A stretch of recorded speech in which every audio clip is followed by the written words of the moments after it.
Dear Summoners, the highly anticipated Honor of Kings Asian Wave Season 1 is coming on April 27th. As a brand new esports league, this KAW league will invite 10 teams from Malaysia, Japan, Philippines, and Myanmar to compete for a total of 500,000 yuan in 6 weeks.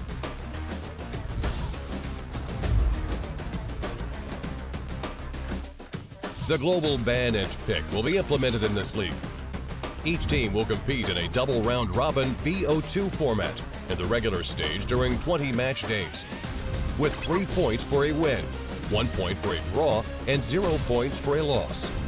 At the end of the regular season, the top 2 teams will be qualified for the winner's bracket. Teams ranked 3 through 6 will be qualified for the loser's bracket, and the rest of the teams will be eliminated. Trying to take the kill. Constantly goes crazy with a double kill, and it's going to be game! As the regular stage draws to a close, the more brutal playoffs will be reignited on May 31st. The 6 teams entering the playoffs will play BO5 double elimination matches as shown in the picture, competing for a ticket to the finals over 3 match days. Finally, the much-anticipated finals will be held on June 3rd.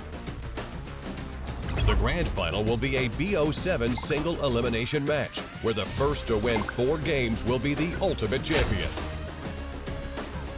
In this late spring, who will stand as the champion of the 2023 KAW League Season 1? Looking forward to the birth of the new champion.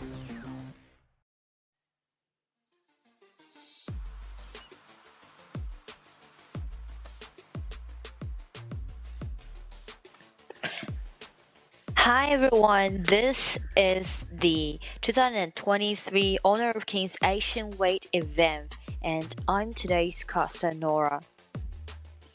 Today is going to be our second week, and also today is going to be the last day of our second week, which also means we're actually now halfway through our regular season. So though we're still doing double round robin, but the first round is almost at the end. And back to today's matchup, we can see like today's first matchup will be KAW Esports versus Alpha Z. While though we are now halfway through our first round of our regular season, but these 2 teams both are at the 9th place, which means that both teams has lost 6 games in a row. Well, that's going to cause a lot of problems, because once you lost a game for serious, then somehow it's gonna influence your mentality. So today's gonna be a big day for both teams, I guess. Both KAW Esports or Alpha Z, they're gonna embrace their very first victory as so far in this event. So I'm really looking forward to seeing these 2 teams play against each other. And also, like, these 2 teams, they're quite distinctive, They have their own character, they have their own understanding towards the patch. Because, like, as we mentioned again and again, this patch allow more and more heroes to come out, to show up to the stage. So it also allow a lot of people to use different compositions. And these 2 teams, they had their own understanding. For example, let's just take KAW Esports as an example. They've used Da Chao as their support, and at the same time, they're the only team who use Fawn, which is supposed to be a marksman, rotate to be the jungler. That was really creative, and that also means they actually analyzed those abilities for individual heroes a lot. They definitely did a lot of homework, and they definitely did a lot of preparation for our event, for this matchup. So that's the reason why, like, they try to use as more as possible and try to find a really suitable composition for themselves.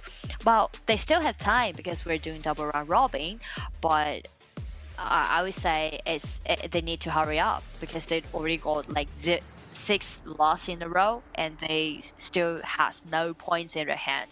So things are going to be really serious for them. And as same as Alpha Z. Though Alpha Z's composition or their hero choices are quite regular, quite normal. But the point for Alpha Z is more like it seems like they're not really get into this game already. So today is gonna be a really big task for both teams, and again, this is gonna be a big day for both teams. They're gonna embrace their very first victory. It can be end up with 2-0, and it can be up with a draw. Who knows? Let's just wait and see. First game, KAW Sports at the blue side, Alpha Z at the red. And the BP phase means a lot, especially when you're playing against with teams like KAW Esports. They do not have those what we call regular choices, so you don't even know how to counter them. Like you can't just aim in on someone, you can't just aim in on some like power picks. So I guess both teams are just gonna go for those regular meta bans. For example, KAW Sports ban away this Mai Nui, and also Ishin. Alpha Z ban away this Shenbong Shi. Yes, exactly. And we're back.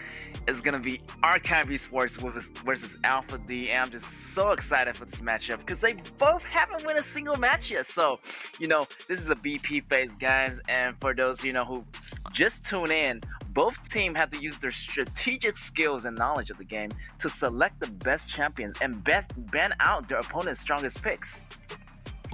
Exactly. So these two teams, as we've mentioned, they're quite distinctive, and also they're facing really serious positions right now. So they really need to hurry up. And KAW Esports, the Sunbin pick, it's quite a powerful pick, and also it allows KAW Esports to commit a lot of mistakes during the game. Yes, with that said, wow, we're gonna have two warriors coming out of Alpha D. This is unheard of. Like, I feel like it's gonna be a tough composition to take down for KAW Sports. Yeah, and not even mention to Alpha Z. I checked the matchups before I rewatched them, and I saw that the Zhang Fei and also Tai Junior is quite favored by this team. So if they take out that Zhang Fei, that will mean Alpha Z is gonna have 3 supports and 3 tanks to be the front line. Well, I'm expecting a Lubu from KAW Sports side, to cut down those tanks, to provide some true damage in the background. But let's see what our Alpha D is gonna reply to that. Exactly, Lubu's gonna be a really nice choice for KAW Sports. Not only can deal great true damage to Alpha Z's front line, but also can complete those CC with Wang Zhaojun. So that will make KAW Sports pushing pace be more solid. Yeah, we're still missing a support for Alpha D. Maybe they need some support with some versatility. Kind of supporting the shooter and also supporting their jungle at the same time. Yeah, like due to Alpha Z's previous games, like Zhang Fei, Tai Junior are quite favored. Like every single match, it either be Zhang Fei or be Tai Junior. So we can see KAW Esports, they did their homework and they banned the Zhang Fei away. Wow, they banned the Zhang Fei. Wow, we got the shooters already. We got the marksman, Cancer Yu versus DNJ. This is interesting because the both team didn't choose the power picks like Gunshan Li, KAW, or these kind of meta picks, but instead they chose these two characters, which it's quite interesting in the first round of the game. Exactly, like a lot of people, a lot of teams, they would prefer to choose those power picks and try to play aggressively. But instead, like both teams, KAW Sports and Alpha Z, seems like want to play in a conservative way. So I guess today's matchup is gonna be so long, up to like 15 minutes, around 15 minutes. Maybe they'll be fighting all the time. I'm just guessing. Like I have an image, of the early games. Everybody just dying left to right, but. But I don't know. Like anything can happen right now. Alpha D, against KAW Sports, and we're gonna see the Libu coming out of KAW Sports. And Yeah, just also like have what we Kaiser. mentioned. They take out this Kai, so that would be like a warrior on the top and let Kai to take the role of being a tank. It's quite solid, and also Sun Bing, paired with Kai, they're gonna be quite powerful in the mid game. And I'm wondering, well, Archive Esports to utilize this composition to doing those pushing pace, they can just protect EZ playing around her. They don't really need to aiming on someone or taking someone down. Actually, they can disengage and just try to take down those towers. Exactly. I think both teams are like kind of thinking the same way. They want to engage in thoughtful battles, but in the end, they're gonna have that push that tower. And with that said, they're gonna have that Tai Jenon coming out with a strong support pick that can provide them with some sustain, also some crowd control. Exactly. So I would say Alpha Z, they really want to engage, because they had this extra life provided by Tiger's ultimate, and also Engine with this DNG, they're like two heroes with long attacking range, which allows them to poking down those damage, leveraging their ultimate on some of those frontliners from Archive Esports. And once their health bar aren't be that good, it's gonna be time for both Magnus and Xiaodun to come in. Yes, exactly. And Inja's ultimate, it hurts a lot. Concert, you better watch out for those magical damages. Maybe Inja's gonna create that field. It's gonna divide the battlefield into two. Kind of zoning out their opponent. But they got Kai in the front. Maybe he's gonna activate the ultimate. He's gonna get some damage block for his teammates. Again, they have Shen Bing, so they're gonna have some sustain and to block and compensate for those damages. Yeah. So I guess from this round, the bottom lane, the farm lane is going to be really encroached. A lot of people would be there. It's quite crowded, and since Yinzhen has a priority to rotate first because he can clean up those minions within advance, which is quite unique. He can use his first ability and try to clean up those minions in advance and then rotate faster than Zhao Jun. Yes, exactly. And the match is gonna be underway. Archive Esports on the blue versus Alpha D on the right on the red. I'm so excited to see these two things play against each other, because this is gonna be their first victory. No matter it's gonna end up with 2-0 or a draw, they both gonna have some points in their hand from this on. Yeah, I'm just happy for the person that's winning, but also unfortunately the loser is still gonna have 0 points. But anyway, it's good to see that at least one of these teams is coming home today with some points. Better yet, maybe both. Exactly. And I would say actually there's a hierarchy between these 10 teams. They have different way of playing. But I would say Archive Esports and Alpha Z, they have similar power. Actually, they can contest each other, so they can use this turn to check out if they are ready for the event or not.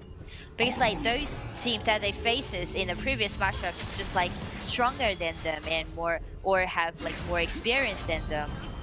So this matchup is gonna be quite even. Yeah, exactly. I have to agree. Yeah, the previous matchup has been an uphill battle for both of the teams, but in this case today, their skill cap is pretty relatively the same. So we're gonna see something, coming out of both of them. Their strategies gonna work more solid, coming to the battles, and with those, practices from the composition, they're gonna get the best out of these compositions fighting each other.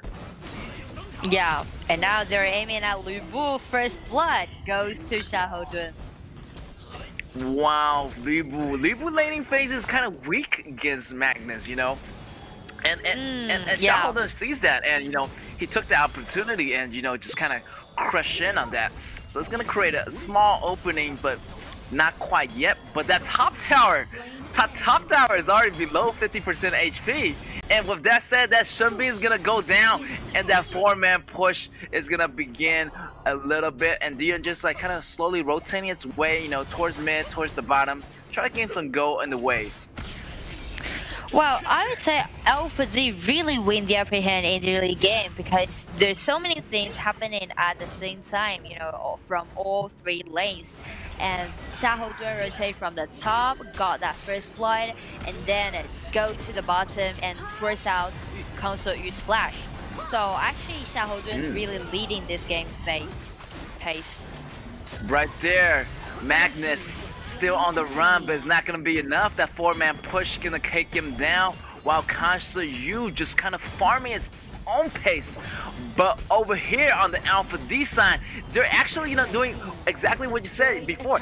They're actually, you know, using the lanes, you know, getting the priority and kind of push the mid lane off already, and their next is gonna be the top lane. They have to leave right now. The ultimate is coming in from Injun, the CC combos, but will they get away? This is gonna get away for now. Shunbi is gonna come in with the backup, and they need to back off because Alpha D is out for blood, guys. Wow, a Magnus sacrificed himself but trade for the mid lane tower from Archive Esports. I would say Alpha Z earned a lot from this round. Like from this skirmish, they only lost one man, but they earned the whole vision control in the riverside, and also now they can have the priority to take down this tyrant. So actually Alpha Z, they know more about this, like kind of how to do a trade, how to like win the advantage in the early game, and also we can see Archive Esports, they're playing more aggressively and in a like quite proactive way. Yes, right. Before they're kind of passive, now, you know, they actually learn the tricks of the game, and you know, they're more aggressive, you know, they're more proactive like you mentioned. And look at that, they're gonna force out the ultimate of few heroes of Archive Esports, and Alpha D is really, you know, taking their time and kind of, you know, going after objectives, and as you say, regaining control of the river and constantly putting pressure right there. That Console Yu's gonna get hit with constant ultimate. Whoa! Wow! Taken down by Alpha D right there. Their towers is going down slowly one by one. But over here, Archive Esports try to trade some tempo, you know, trading the dragon for their ADC.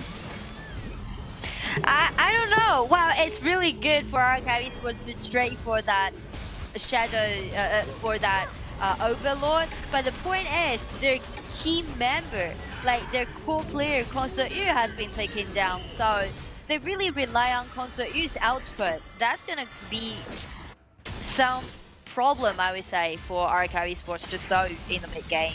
Because like when the time goes on, when it comes to like around 8 or 10 minutes, that's gonna be the most powerful period for Alpha Z, for this composition to pushing forward, marching ahead. But on the contrary, for Archive Esports, they're gonna lack of damage in that kind of point.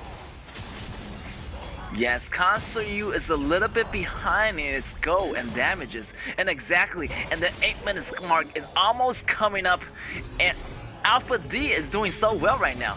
Like, look at that damage on that DNJ right there. Kai's gonna be in trouble.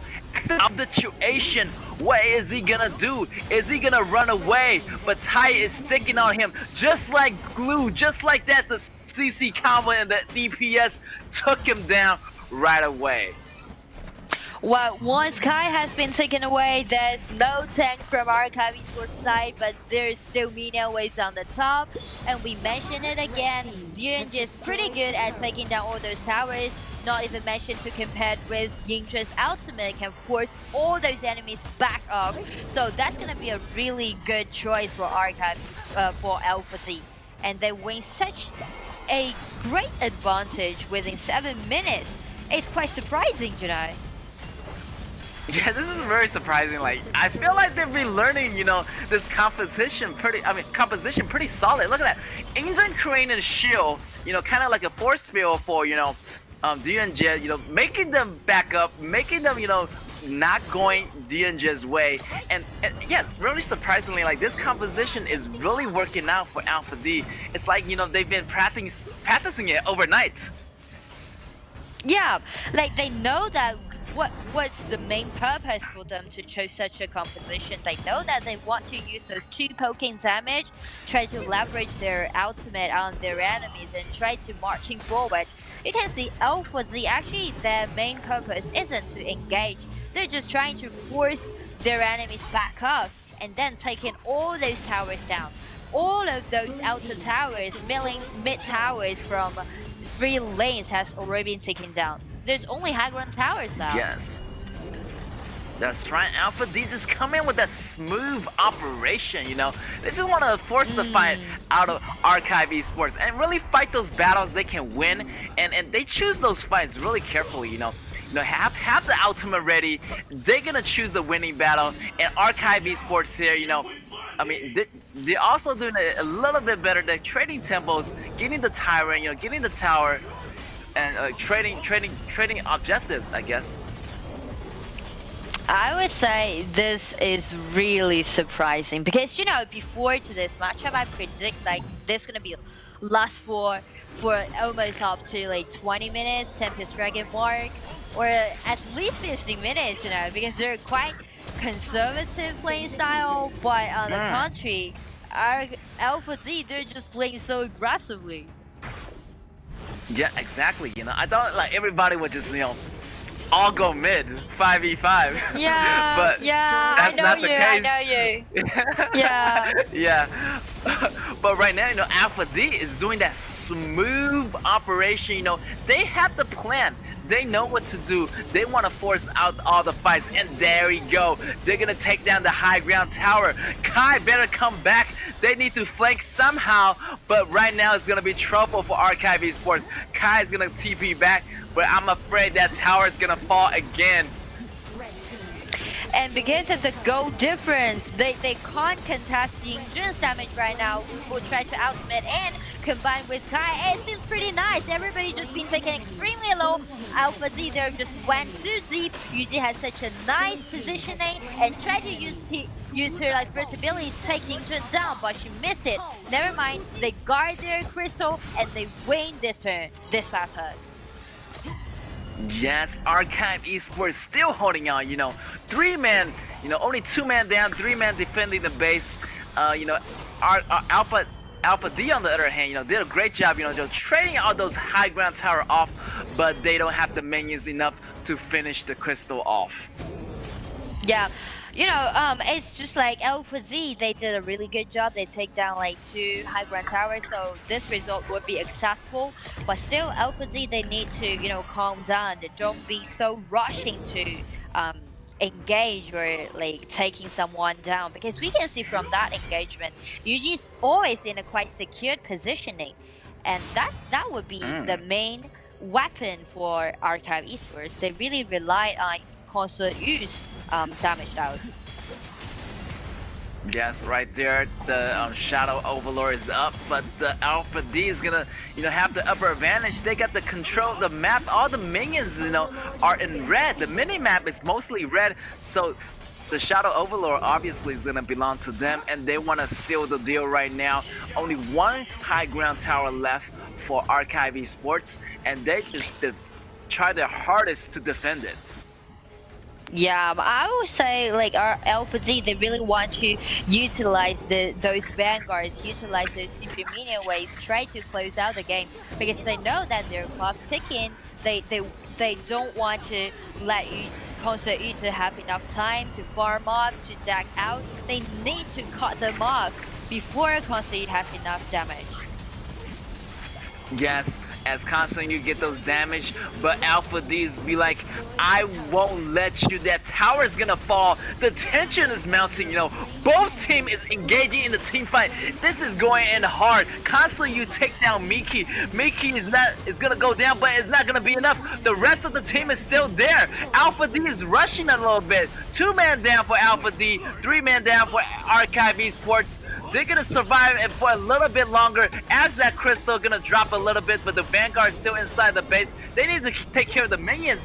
as Alpha D, is rushing it a little bit. Wow. Well, we can see Alpha they really want to use those Vanguard try to close out the game, but the key point is Duringer just being so hurried to them.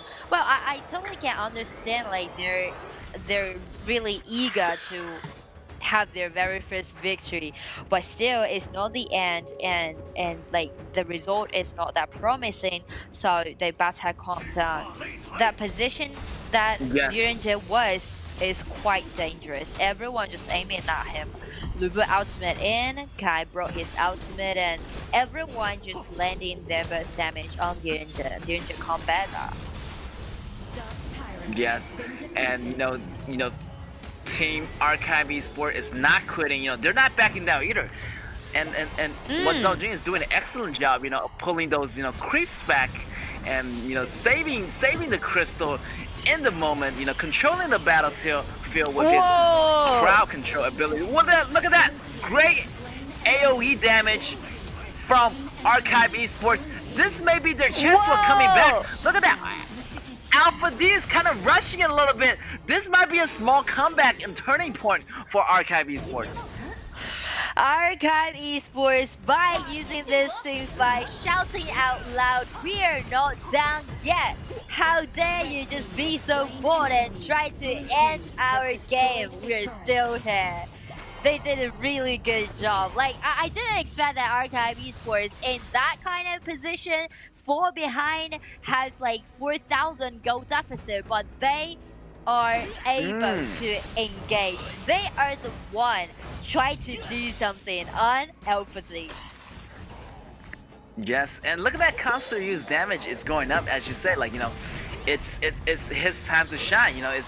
It's for Ben to shine. The ADC for Archive Esport, he's gonna secure that blue. He already got the the Daybreaker, the armor piercing items is already up, and the Siege Breaker is already up. He got the half of the Daybreaker already, and that Ultima is gonna be forced out of Libu. Libu won't have that for the next battle. There could be trouble for Archive Esports, and Alpha D should take their time slowly.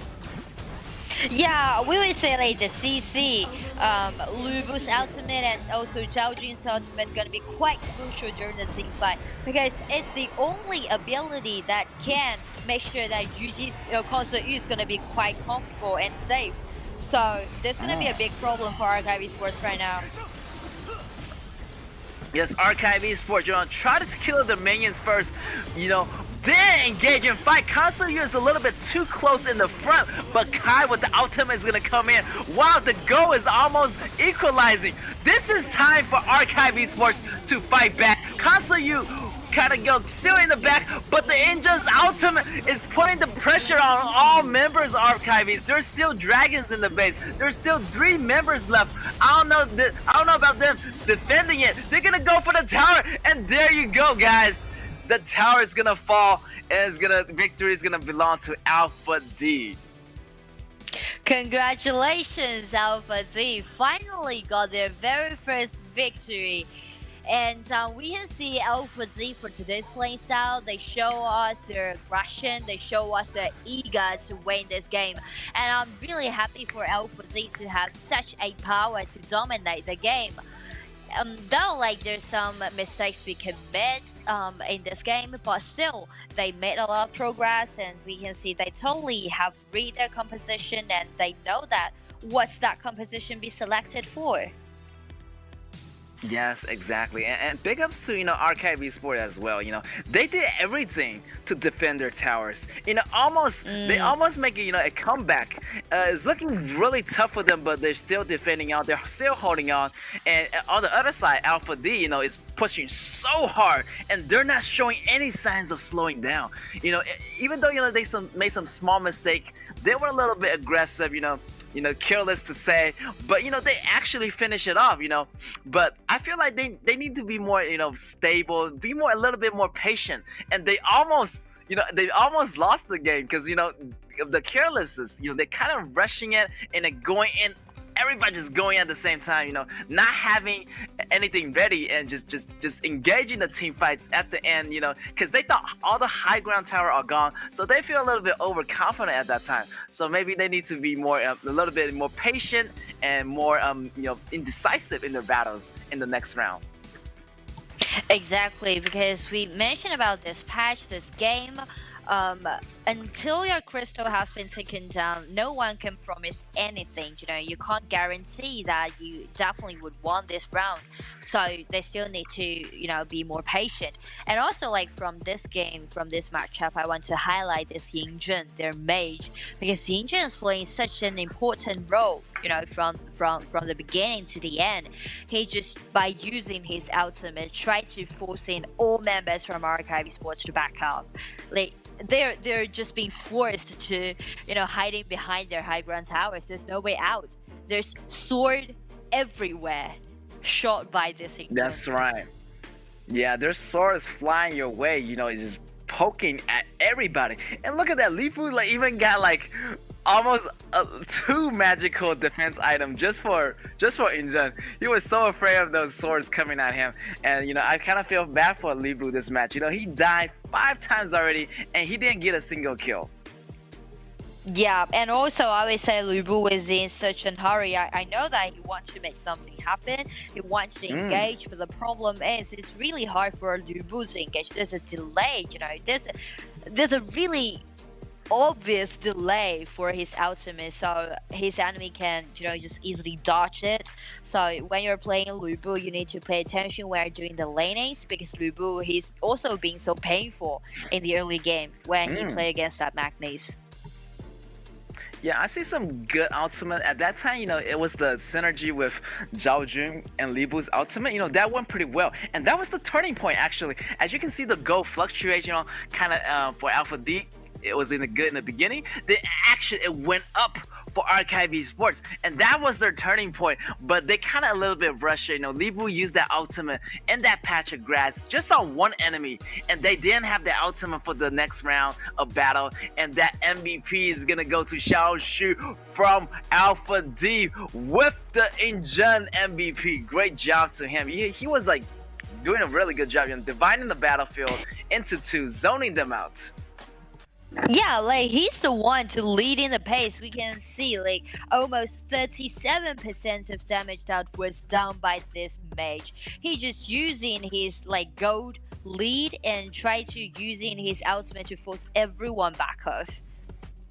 It's really hard for RKB Sports to contest those poking damage. It really hurt. Yeah. Yes.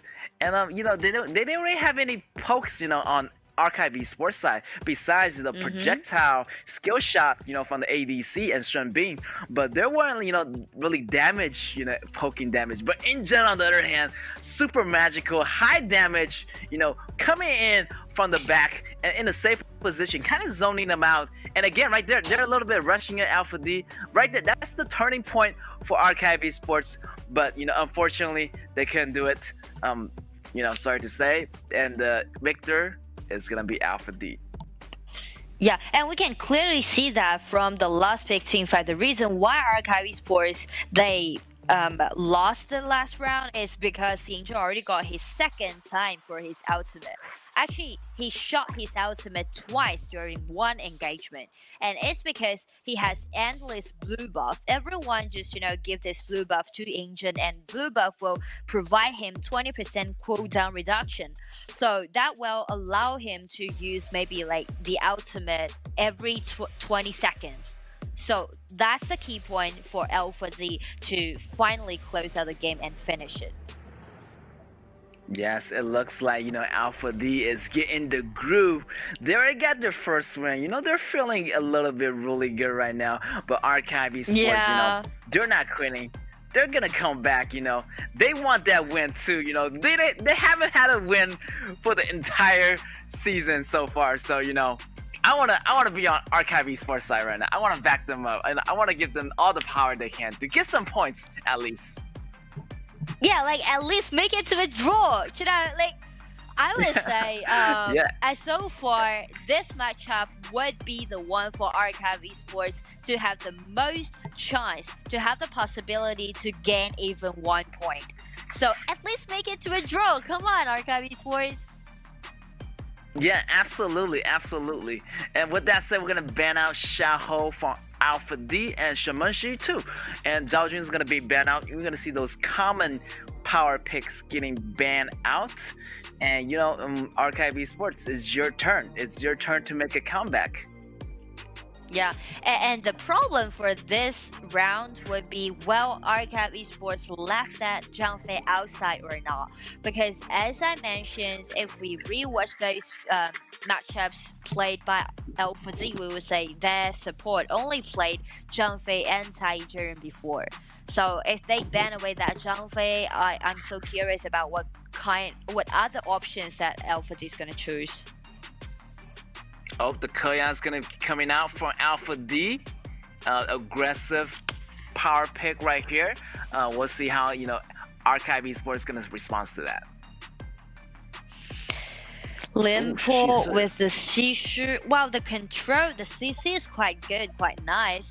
But they still need some burst damage. Maybe like Nakaruru would be a really nice jungler for them. Yes, I feel like that mid lane is kind of dangerous, because they get a good amount of CC, but they don't have the minions, the lane priority in the beginning. So that might be trouble for them in the early games for Archive Esports. Miyamoto Musashi, also a really nice pick, and also we mentioned this before that his ultimate will limit the HP recovery provided by Sunbin's second ability, so that was so called as a counter pick. So far Archive Esports CC quite good, and they got their burst damage, but they still need something more.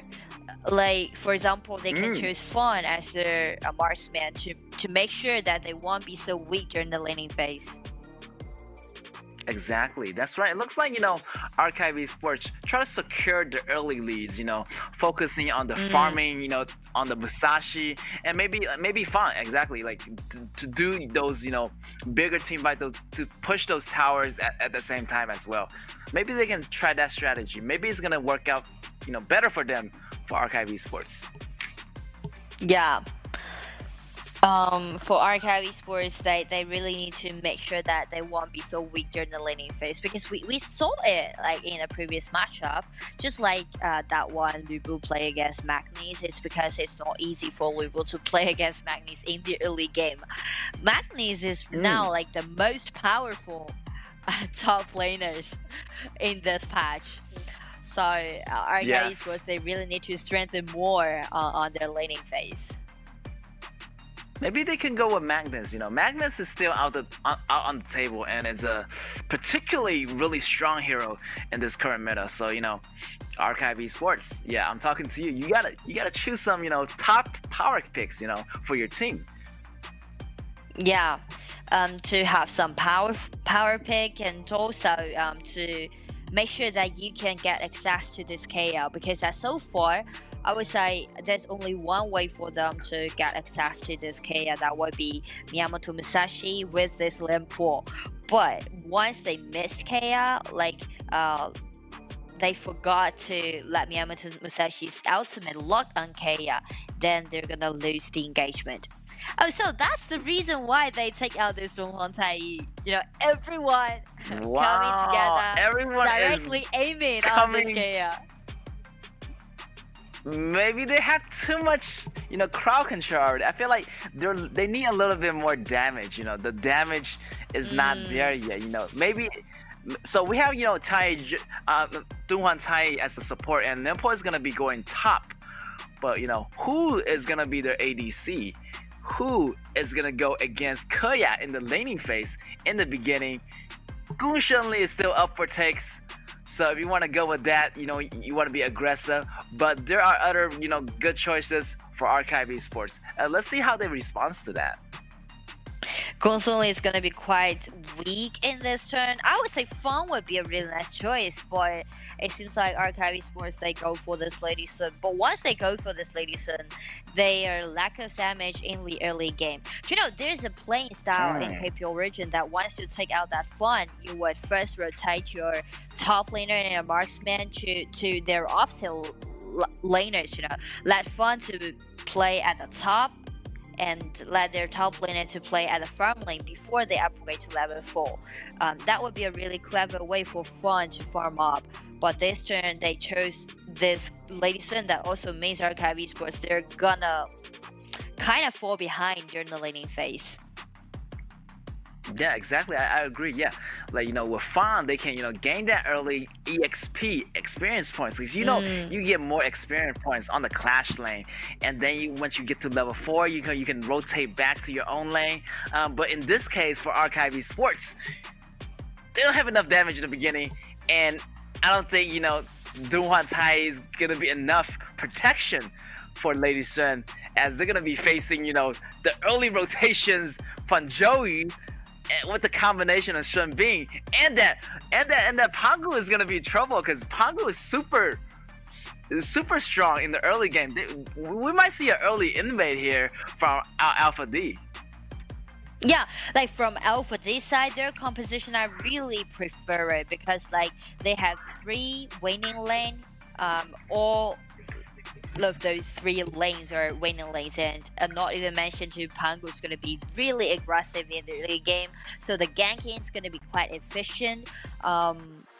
It's just like RKB Sports to be careful, to have that kind of awareness that Alpha D is gonna play so aggressively in the early game.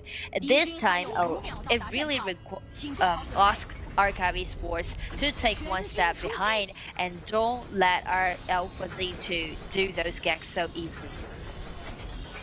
That's right. They need to take a step back and look at the bigger picture.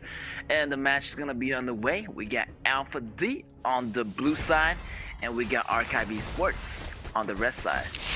And right there already, the opening look at that. setting.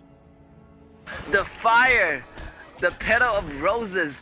They're gonna get that early level 2 on Joey. And Joey already, they found out the location of Musashi, and that information is so crucial, and that our Alpha D knows that Musashi is gonna go to the bottom in the later stages. Yeah, like there's no way for Shishu to contest Shoyu, and from the bottom, there's a mistake that Lady Sun made when they doing that opening. Lady Sun was on that top lane, on that clash lane. It's because, when you guys playing this game, it's different for you to be at the blue side and the red side. If you're playing at the blue side, your farm lane would be at the bottom. But on the contrary, if you're playing as the red side, your farm lane would be at the top.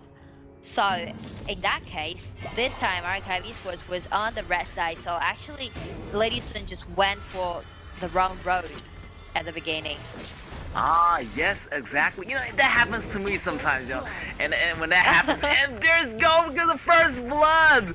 Wow, he was TPing back, but Alpha D don't want them to leave, and this is gonna jump over the walls and take them down. And that first blood is gonna go down for Alpha D Alpha D right there. And this kind of thing will happen again and again. Once they take down this Dunghwan Tai, somehow they just suppress the only initiation that RKB Sports have. So wherever this Pangu go, they're gonna carry with some kills. Right there, Musashi try to go on top. He's coming, with 2 members. And that is going to be a 4v2 situation, but it will be enough. It's going to take down Pangu. Wow, great job. Look at that. RKB Sports coming back a little bit, doing some rotation. They got the number advantage. That's why they were there to engage that battle. Yeah, I really like the route that Dunghwan Tai was, because I was thinking about RKB Sports there stick to their own strategy, trying to do those duels, and when Dunghwan Tai revive again, he's gonna directly go to the bottom. But they really surprised us again. Instead, RKB Sports they engage something and just even up the game by using that numbers advantage and got that kill. Yes, right now Lady Sun is feeling the pressure, like they're putting constant pressure. Look at that KAW, the range, the auto attack. It's much greater. The range is much greater than Lady Sun. Lady Sun like facing constant pressure and pokes from Sun Bin right there. Joey's gonna go down as Musashi go with the ultimate. Is gonna lock him down with the CCs from Shishi. Pangu didn't get there in time, so he has to go back and farm. Wow, Miyamoto Musashi is playing really good. Like, he know that the most powerful character from Archive Esports composition in the early game would be him. So he's gonna be the hero. He's gonna stand out. He's gonna using his ultimate try to lock more people and get one more kill. Yes, right there. Archive Esports is doing pretty well. Look at that.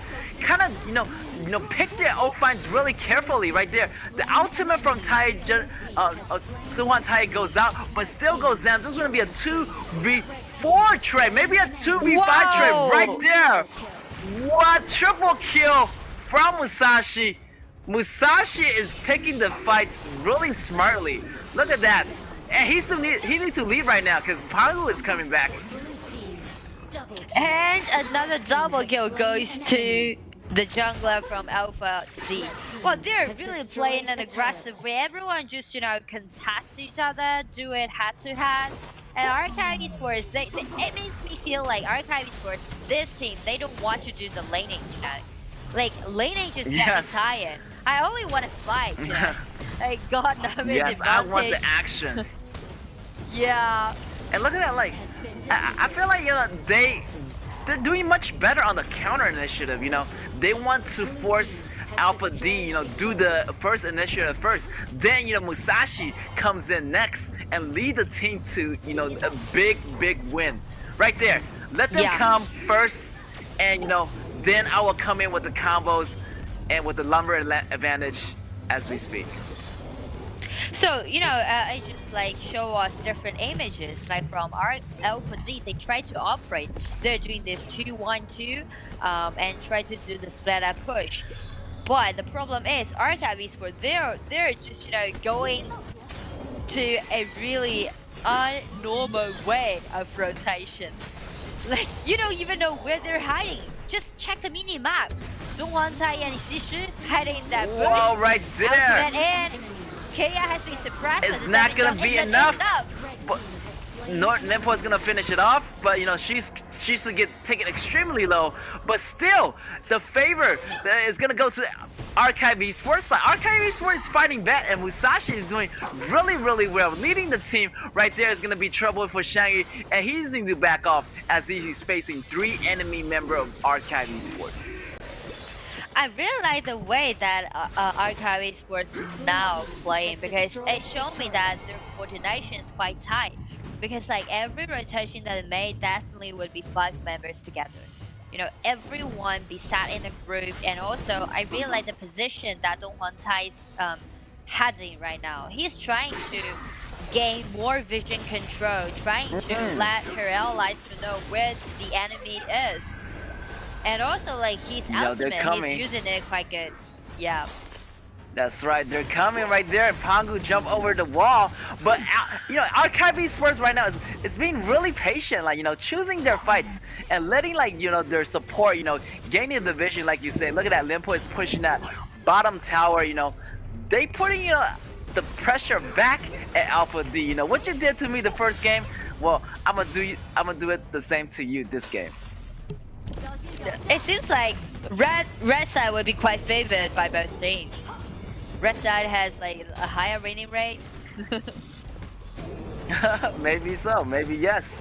And right there, Musashi, I feel like, Musashi and Lady Sun is the core players right now. They're the damage dealers, and the rest of the team of Archive Esports, they provide CC and they provide vision and protection for the damage dealers. Oh, the same thing happened again. Like from the last matchup, it also has been like Alpha D. They trying to do the setup push where something is happening now in the mid, and Miyasashi ultimate in, try to lock Sunbi, but Sunbi just using his second ability and try to escape away. Yes, Alpha D still rushing a little bit, even though, they went for that middle tower, all member of Archive Esport was there, and they're gonna push it back. The minion's gonna be gone, but, they're also a bit low, so they need to back up, take it slow, take a step back, and, and take a breather. Yeah, like the same thing happened again and again. Actually, it happened twice for today's matchup. Like Archive Sports, they really prioritize their minion waves on those side lanes, but they forgot. It seems like they don't really think the mid lane tower is that kind of important. So that kind of give Alpha D the opportunity to take that down. Actually, they didn't even vie for it. It's just like for free. Exactly. They take down the middle tower for free, and that's gonna be opening up to more opportunity. And maybe we're gonna see a dragon up for grabs right there.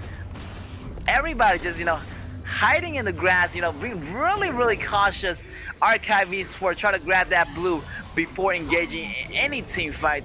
So we're gonna see that that tyrant up for grab, and Archive Esports is not letting go. And same for Alpha D. They're kind of surrounded right now. Archive Esports, it seems like they want to fight. They want to gain the vision control, but still for Alpha Z, like Xiaoyu's just going too deep and try to threaten them. Limbo flash in. Wow, Limbo flashing, but he's so low though.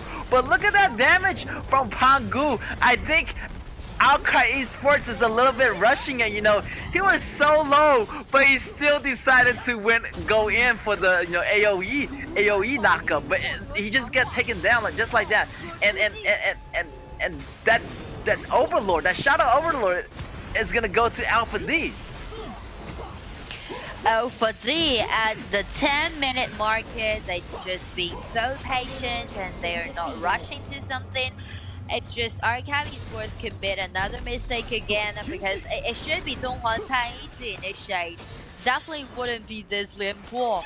It's really hard for his allies to come up with him. So again, the top laner from Archive Esports really needs to to read the composition and try to be calm.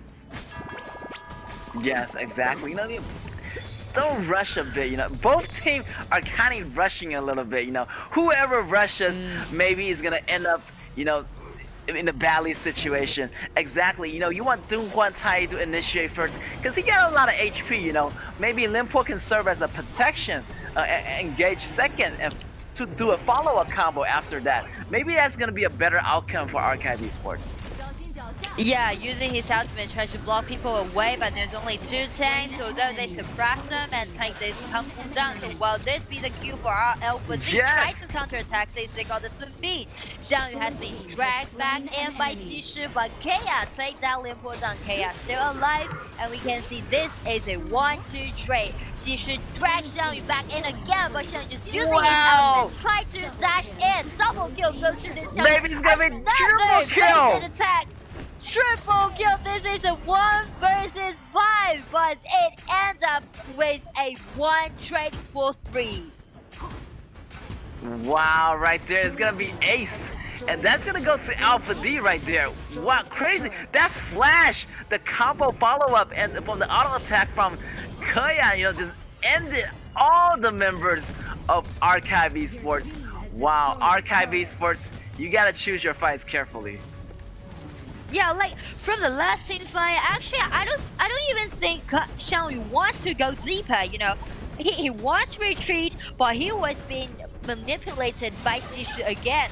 So he was just like, okay, you want me? I'm coming, baby. So he just, ultimate in. That's right. By his damage down. Like the lower HP bar he has, the higher damage down he can have. And that damage down was explosive. Wow, that was that flash in, really surprising me. And we sort of didn't see that coming. I was manipulating you, but you still coming at me. The double-edged sword coming in, the damage from that Shang was so great. Everybody just got deleted at that moment. You know, 2 people goes down, and the auto attack, as you mentioned, took down the triple kill. Wow, spectacular play. Shang with the outplay. I like that. I like that confidence.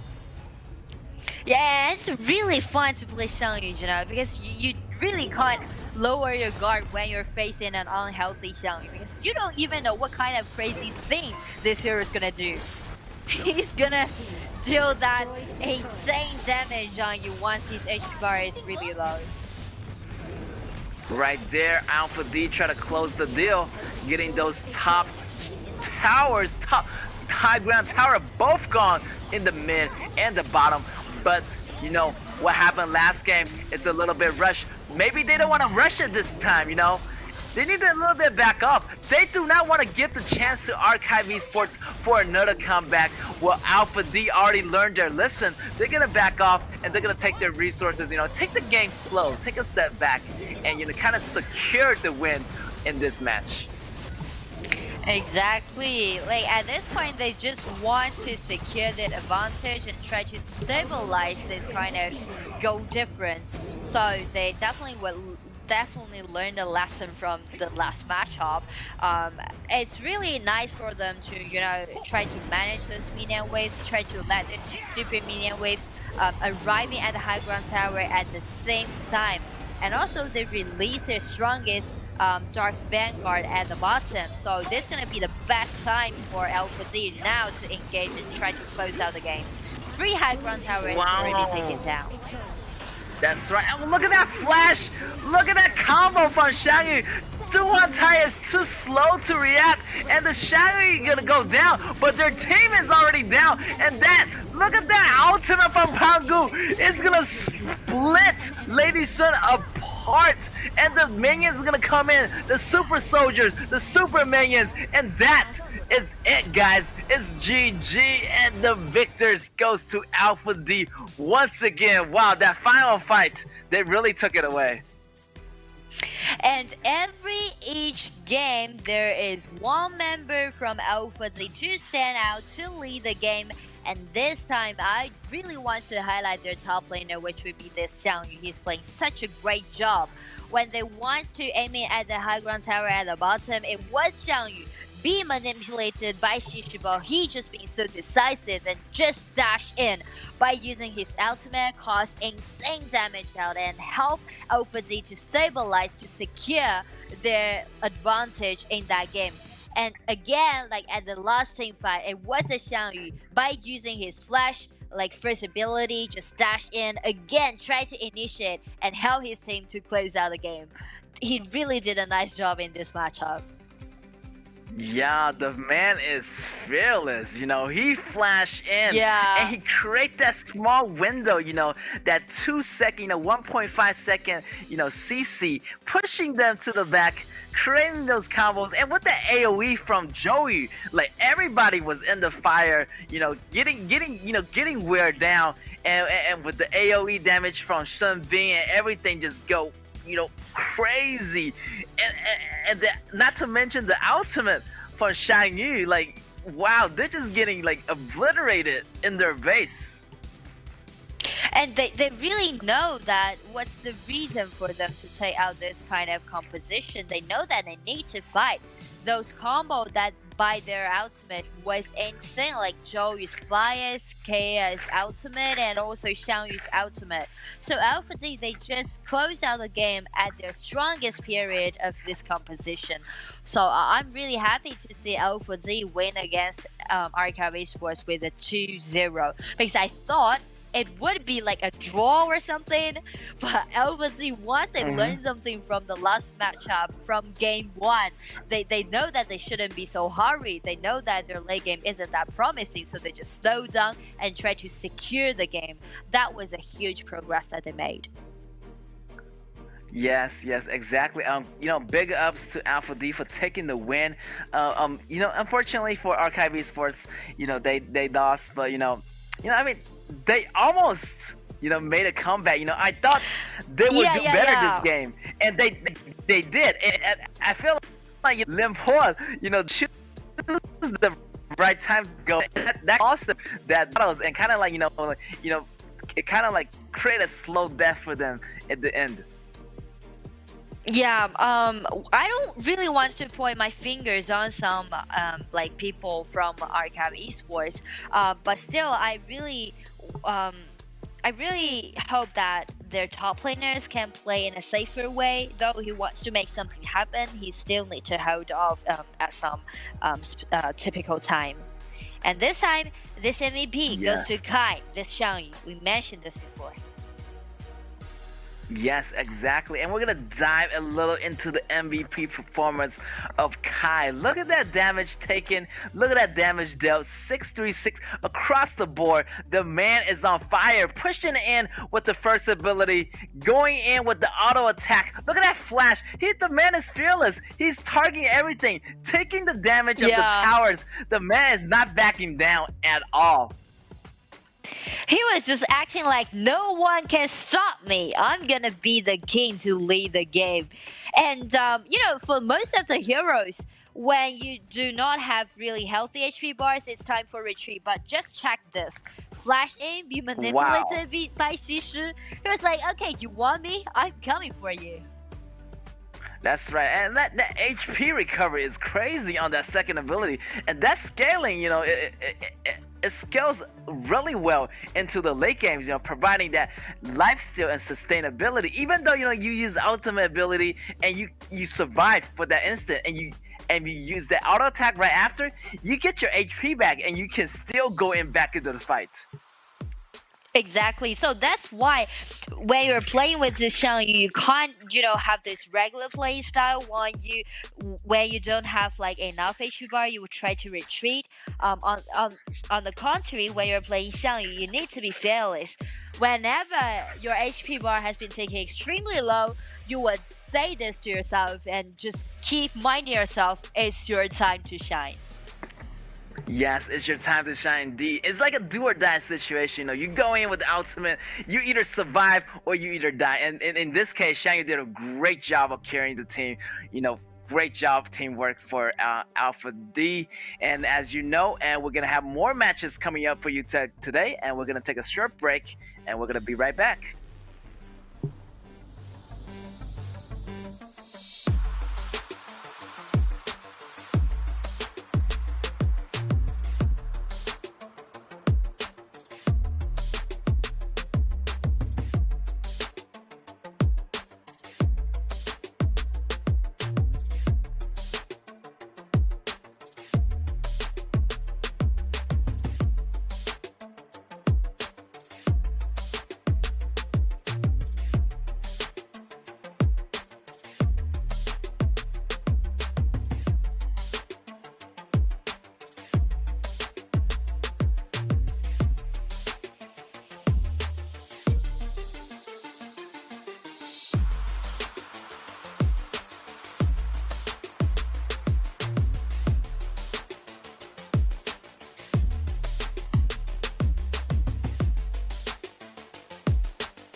Welcome back to the Honors of King's Asian Wave event.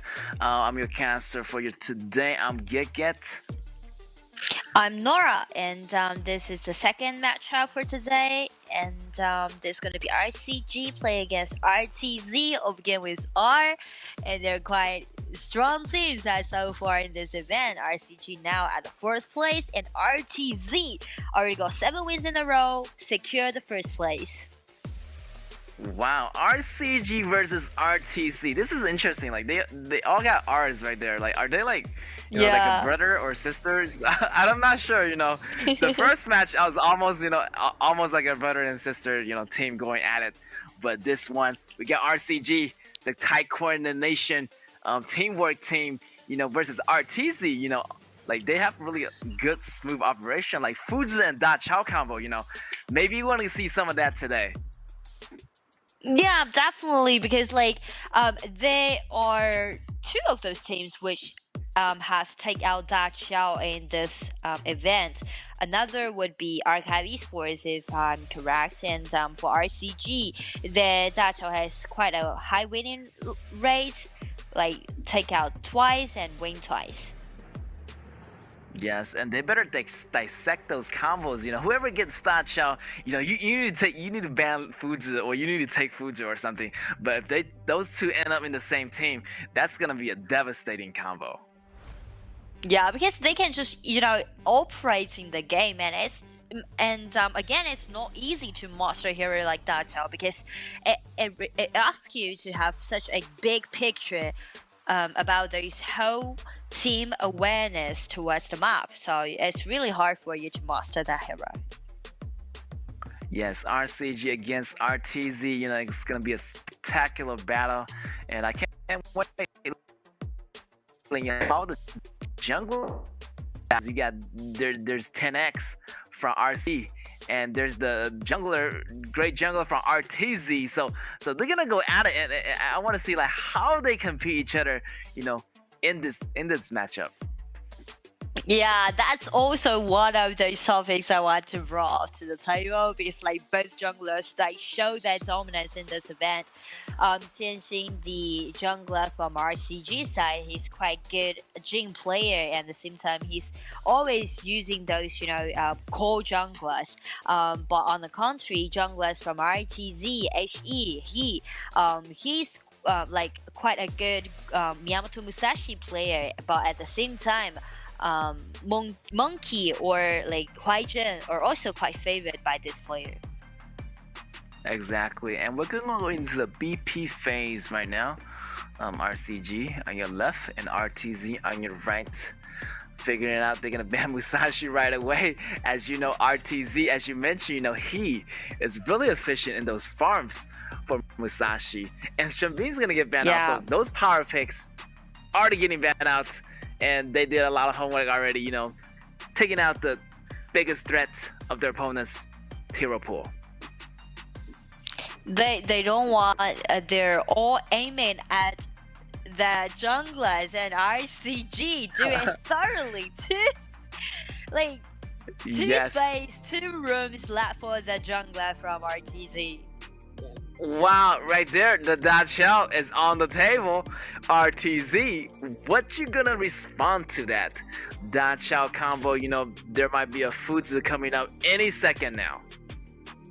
Yeah, first thing first, I guess RTZ should take this Fuji away, or they have other measures to do something along this Da Chao strategy. There's 2 ways for you to counter Da Chao strategy. One is to have those compulsory CC. For example, here is Xixi, here is Su Li, those heroes can drag you out of that elevator for Da Chao. And the second thing is that you can deal some burst damage, because it takes time. It takes 4 seconds for you to be teleported back to home. So if you did a burst damage, did an aim skill on that hero standing in that formation, that will help you to do the counter attack to the starting strategy. Yes, RTZ is dissecting RCG's composition, taking out Fuji in the meantime. So they need to find a backup, Shang Yu Shang, it's a relatively safe choice, for their top laner. So they're gonna face each other in the top lanes. So with that, Sanchi is gonna come out for RTZ. That's a lot of sustain right there, and I'm not sure how RCZ is gonna face to that. Well, from the three previous picks, I would say it's quite KPL region style because like RTZ take away this Fuzi and paired up with Xiaohodun, which means their frontliners going to be solid. And for RCG, Haiyue, once they take out Haiyue, they mainly want Haiyue to use his ultimate, try to drag Fuzi into her own space. So there would be one member absent from RTZ side, and that one would be Fuzi, the one who can take the role as the tank and also be the initiation. So there's a lot of details hiding behind those choices, and I do like those kind of things. Yes, I didn't see Haya right there. Like Haya got chosen, and he's probably gonna take out either the tanks or a threat like an ADC out of the game, out of the battlefield. So they're gonna have more opportunity. RCG kind of more time, have that win to have a 4-in-4 engagement to take RTZ down. Like that's gonna be cool. Yeah, and also we can see RTZ take the Sanchi. It's mainly because they want to be sustainable during the team fight. Because there's two ways when you want to play this style strategy. Actually, we can talk a bit about this strategy because one thing is that you can operate in the game. You can let one of your members for you do the split up push. You can just always stand in on those side lanes, try to push forward using those minion waves and just teleport it back to home. But another way of utilizing this style strategy will be focusing on those team fights front to front, because you can teleport one person back to home and using an ultimate to summon him back. So that also means you're gonna have one member to have extra life during the team fight. So usually that would be one of those tanks, and that will help RCG to have a higher winning rate since you got like 3 tanks in your front liners during the whole engagement. Wow, I'm seeing a lot of tanks right now. Is this the battle of the tanks? We got Shangyu, we got Baichi, we got Fuzi, we got Xiaohodun. Look at those warriors in the front line. And maybe for this match, I feel like RCG is going jungle Baichi right there. And it is 10x Baichi. Interesting. Yeah, like there's 2 tanks from RCG side. So we've mentioned about they may go for that second plan for utilizing that Dacha strategy. They want to aim in for those engagement front to front, head to head, and for RGZ. So that's why I want to highlight this Sanchi. They take out this Sanchi at the first pick round. It's because they know that you want to engage, you want to do it toe to toe. So RTZ just take out this Sanchi and try to provide those HP recovery to let their tanks like Fuzi, like Xiaohodun to stand longer. And also, Sanchi is gonna do a great job during the laning phase. At the same time, Garo is one of those heroes that can play against KAW during the laning phase. So, those BP, it's really interesting, and this is the most like logical or those like thoughtful BP that I've ever seen so far in this event. Yeah, exactly. Like you said, RTZ is gonna have like the advantage, keeping those tanks really healthy in those battlefield. But at the same time, you have the Dacha, sending people back. But he only can send one person back at a time, as you know. But he's gonna get that heal ability. So for his team, like he knows that Sanchi's gonna last a long time in battle. So he's gonna have that similar ability switch to heal instead of other abilities. So we're gonna see that happening right now. RCG on your left, ladies and gentlemen, on the blue, and RTZ on your right, on the red. The battle is gonna be underway, and yeah, let's see how this is gonna turn out. This is a pretty exciting battle. Yeah, I really want to see who's gonna win, or is it gonna be another draw?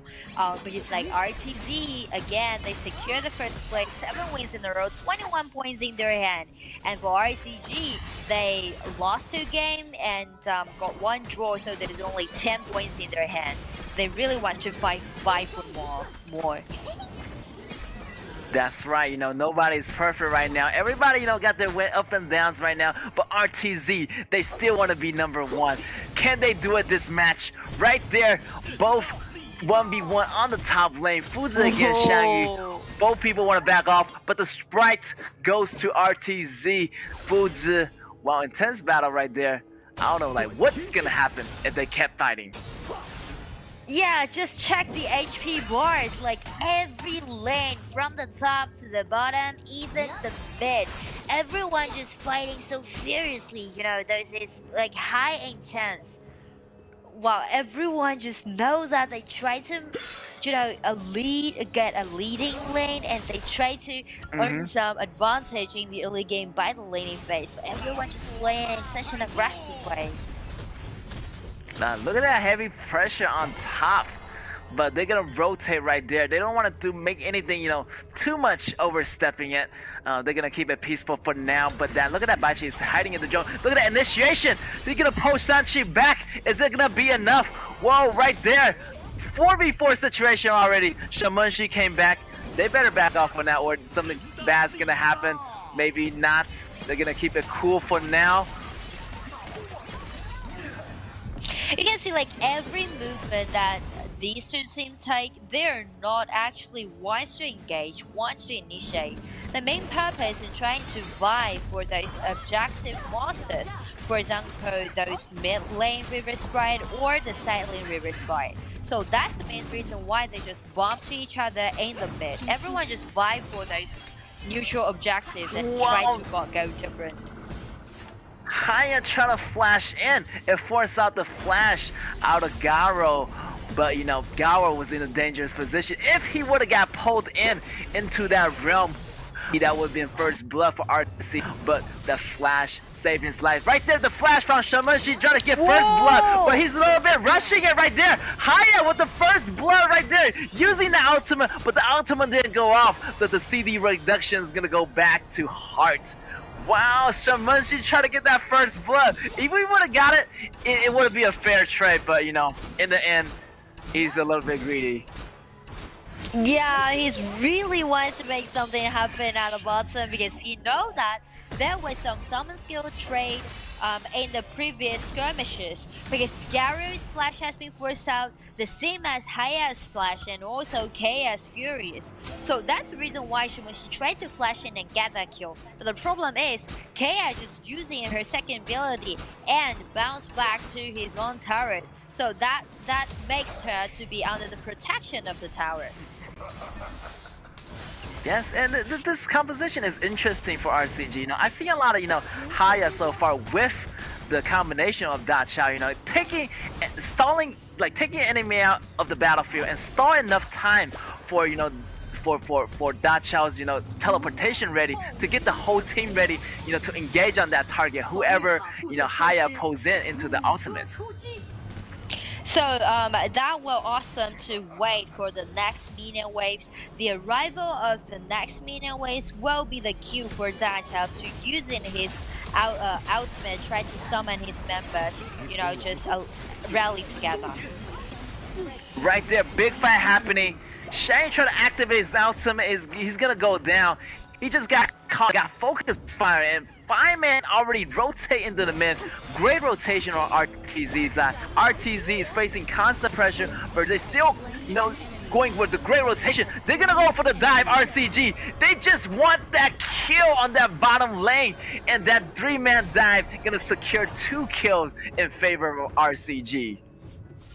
So here is 2 details played by both teams. Actually there's something happening behind the scene that RCG has mentioned after this arrival of the minion waves at the bottom. That will be the cue for Da Chao to ultimate in and summon his members gathering together, try to take down that outer tower at the bottom.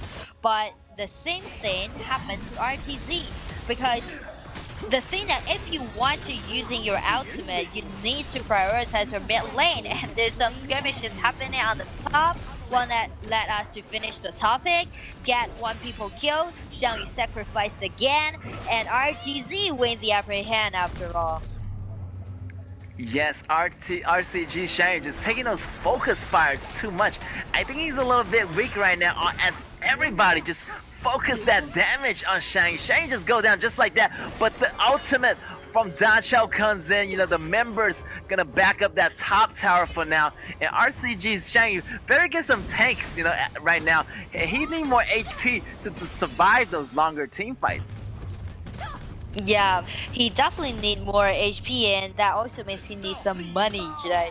Like, Shang is really poor so far, so he won't bear those damage out by Shimongshi. It will be time for RCG try to back up and try to maybe gathering together in the mid, because this team are really good at doing those engagement happening in the mid lane. Xiangyu's first ability combined with like Baiqi's ultimate. Yeah, I feel like RTZ's combo, like it's working out for them now. Like, look at that, for the anti-region item coming out of Fries, and with the sustain from Sanchi, I feel like RTZ's composition is slowly gaining an advantage over RCG. Yeah, like it's maybe because they want to find someone from RCG side, and they want to take down those neutral objectives, so they definitely need to be involved into those engagements. Whoa! Da Chao got caught in the grass, and look at that, binding ultimate from RTC's Fuzi just take down their jungler, and with that the Tyrant goes down as well. You buy one, you get one free. You get the tower and you get the Tyrant for free. Yeah, and from this round, like the gold difference suddenly just be extended. Like there's 2,000 gold lead goes to RTZ, and this gonna be a really nice time for them to engage, because of the like gold difference, Shimongshi is gonna deal a massive damage upon all those enemies. Yes, RCG, you gotta back it up. Choose those smart team fight carefully, because RTZ get the sustain in team battle, and those two tanks with Sanchi, they're gonna have a hard time, staying alive longer in the battle. As you mentioned, Sanchi is so sustainable. Right now, RCG is feeling weak. Look at that, the elevator won't come in time, and he's gonna go down. And just like that, RCG is in deep trouble, but they're gonna pick up a kill. They're gonna trade 1v1, but that won't be the rest of the RTZ member are coming. They're in big trouble. Look at that, it's gonna be an ace, and that tower goes down. Wow, RTZ is making it happen right now. RTZ ace their opponent, and there's even minion waves at the bottom. They can just easily take down this high ground tower and rotate to the mid to get 2 more towers more. RTZ from this skirmish, shall we say, they already got like 90% winning rate. That's so smart. The most clever thing that RTZ did is that they utilizing those HP production done by this Sanchi helped them to be so sustainable. So rather than trying to engage for those 5 versus 5, they chose another way. Just a lot of skirmishes happen. Only like 2 versus 3, and we poke down some damage out, we hold back, let Sanchi to get those HP recovery, and we re-engage again. Like they know that what they're playing for. Yeah, and the elevator always doesn't come in time for Da Chao. Da Chao got taken out 2 or 3 times already, in that field. It just didn't came in time for it. And RTZ, always strike at the right moment, catching them off guard. And as you know, their frontliner for RCG is not tank enough, so they're not gonna deal a lot of tankiness damage. And RTZ just gonna push them down easily. Yeah. And not even mention to Shimongshi is one of those mage that can leverage his ultimate just ignoring your front line directly on your back row. So we can see every skirmishes before it happening. KAW already been taken down, just like this. Wow, take down the this crucial. Yes, the crucial steal. The Tyrant. The Shadow Tyrant is gonna belong to RCG 10X. They might have a comeback here. As soon as they take down KAW, they're gonna have a chance. And they're still fighting because they got the dragon buff. But RTZ is not letting go. Look at that sustain. As you mentioned, those two warriors are still standing. They're not gonna back down. Look at that, 51% damage absorbed and 51%, the damage output from He. That was crazy. Like, he was standing in the battle for such a long time. Yeah, from the beginning of that engagement till the end, like the front line is quite solid, and like from RCG side, I would say like they're quite resilient because Maichi, it's because of his carrying his might and he's just jump in and reclaim that Shadow Tyrant, help RCG to gain more time, to let them to step out. No, like won't hiding back into their towers anymore. They want to fight and they want to hold the priority to engage. That's right, RCG 10X, is bringing the game back right now. And RTZ, they're gonna trade dragons. So Shadow Overlord already on the RTZ side, and they're gonna try to make the invade into the jungle here. RTZ, they try to pushing forward because they got Garo, they got Shimoshi, and these two are really good at taking down those towers, and it's really hard for RCG's member to approach Garo or Shimoshi. They don't have like a real assassin. They really need to, bomb in together and just pop off and try to aim in at Garo directly. Yeah, I just realized this. There is no assassin, in today's game, in today's matchup, and there's nobody, going into the back row. There's no one like really sneaky. Everybody is fighting in the open. It's like a battle to the death. You know what I'm saying? and Versace is a great pick. So Sanchi will help their tanks to be even more tankier, even more stronger. Whoa, it's an instant engagement. Wow! That Flash gonna pull that distance apart, but this Shadow is not quitting. But the damage won't be enough, because early game, Shadow was kind of behind and go. But we got Haya still pulling in, but the damage is still not enough. Look at that. Look at that Garo. Garo is out of control. Right now, RTZ is coming back. The goals, the goal league and the Vanguards is already inside the base. This is GG, guys. Nobody's gonna come back from that. That's gonna be an ace for RTZ. That 5-man is gonna push down the base. Congratulations to RTZ. That was so crazy from the last team fight. Everyone from RTZ's opponents was aiming at this Garo. Everyone just like Xiangyu flash in, try to get control of this Garo, but Garo just flash out, try to get a void of that controllability, and then Garo was dragged by Haiyue's ultimate again, but Garo survived. After she survived, Sanchi just directly helped him to heal up. So actually, like, Garo really suffered a lot from the last team fight, but she was still there, standing out, doing those constant output damage, and led RTZ to get this win. Yeah, like he was constantly peeling back, he got that flash, he got the heal from Sanchi, and you had the frontman tanks, and as soon as long Garo is still standing, RCG didn't have a chance to fight back at all. Their tanks was like kind of weak, even Haya, pulling into the ultimate, it wasn't enough.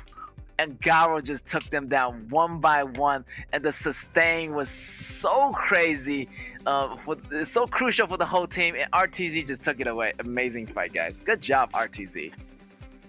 Good job, RTZ, and I really want to compromise them about their BP phase, because I really like that Sanchi pick, at the third round, because they already predict that what kind of playing style that you're gonna utilizing that Dacha strategy. They already predicted, so he was like, okay, you want to do that 5 versus 5, you want to do those all like big team fight engagement, then let's do it.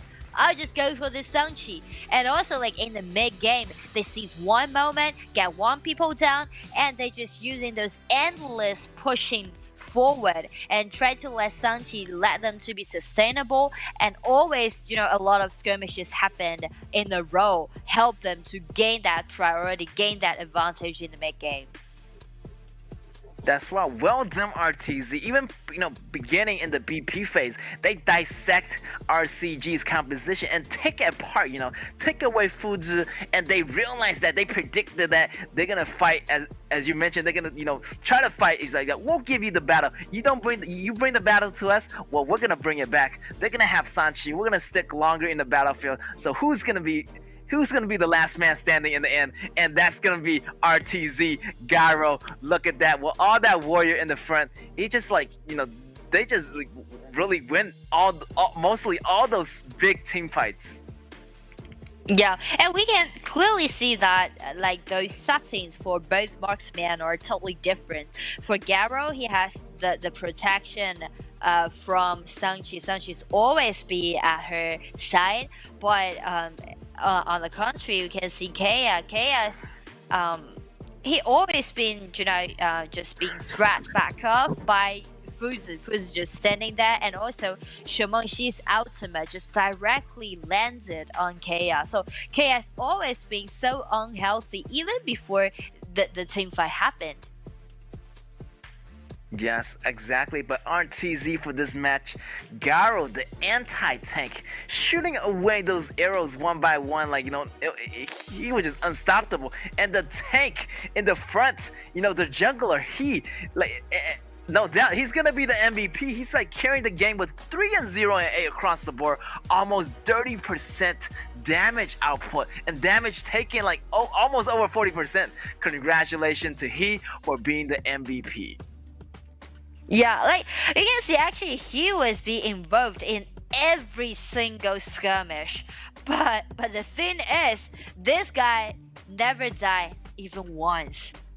That's so scary, you know. He's the one, be the shot caller, try to make a lot of things happen, and every skirmishes he was in, he was being the main character. He was just standing there as long as he can, using his first ability, knock up a lot of people, but he never died once. Yeah, I feel like his stun and, you know, and Sanchi's stun almost the same, you know, like, you know, pulling that big sword down and just creating a stun. I feel like Sanchi is like a smaller version of Xiaoho. Exactly, you know, he's doing all of those stuff and he's still surviving. Like, he really know his limits, you know, going in and know when to come out and know when to disengage, you know, keeping it alive and keeping it alive for RTZ, that is. And they're gonna have the first win, but the second round still RCG. They need to find a chance to fight back. They need to, you know, predict what RTZ is gonna do to them. So, you know, anticipate what your enemy is gonna anticipate. It's like an anticipate within an anticipation. Exactly. So that's why I'm really into watching those BP phase, you know. I really fancy to watch those BP phase. It's just like you're doing chess game. You need to foresee one step, like you need to predict what your enemy is gonna go for. That you can't just show your cards at the same time or in the very first time and just show your cards and let them know what you're gonna do. Do not play in a naive way, you know, to hide something back and try to think further to set some trap during the BP phase for your opponents. Do some research. That's right. You know, knowing is only half the battle. You gotta, you know, you create some bluff, you know, throw them off, you know, don't let them, you know, catch you too easily. Yeah, you know, RCG. Yeah. You gotta, yeah. Put out that, baits, put out that bait, let the fish bite, and just, create that illusion that, you're gonna choose something, and have them, put a trap for them, as you mentioned, and that may be gonna work out for RCG. But RTZ, they read their minds really well. So I'm not sure what's gonna happen next in the PvP phase.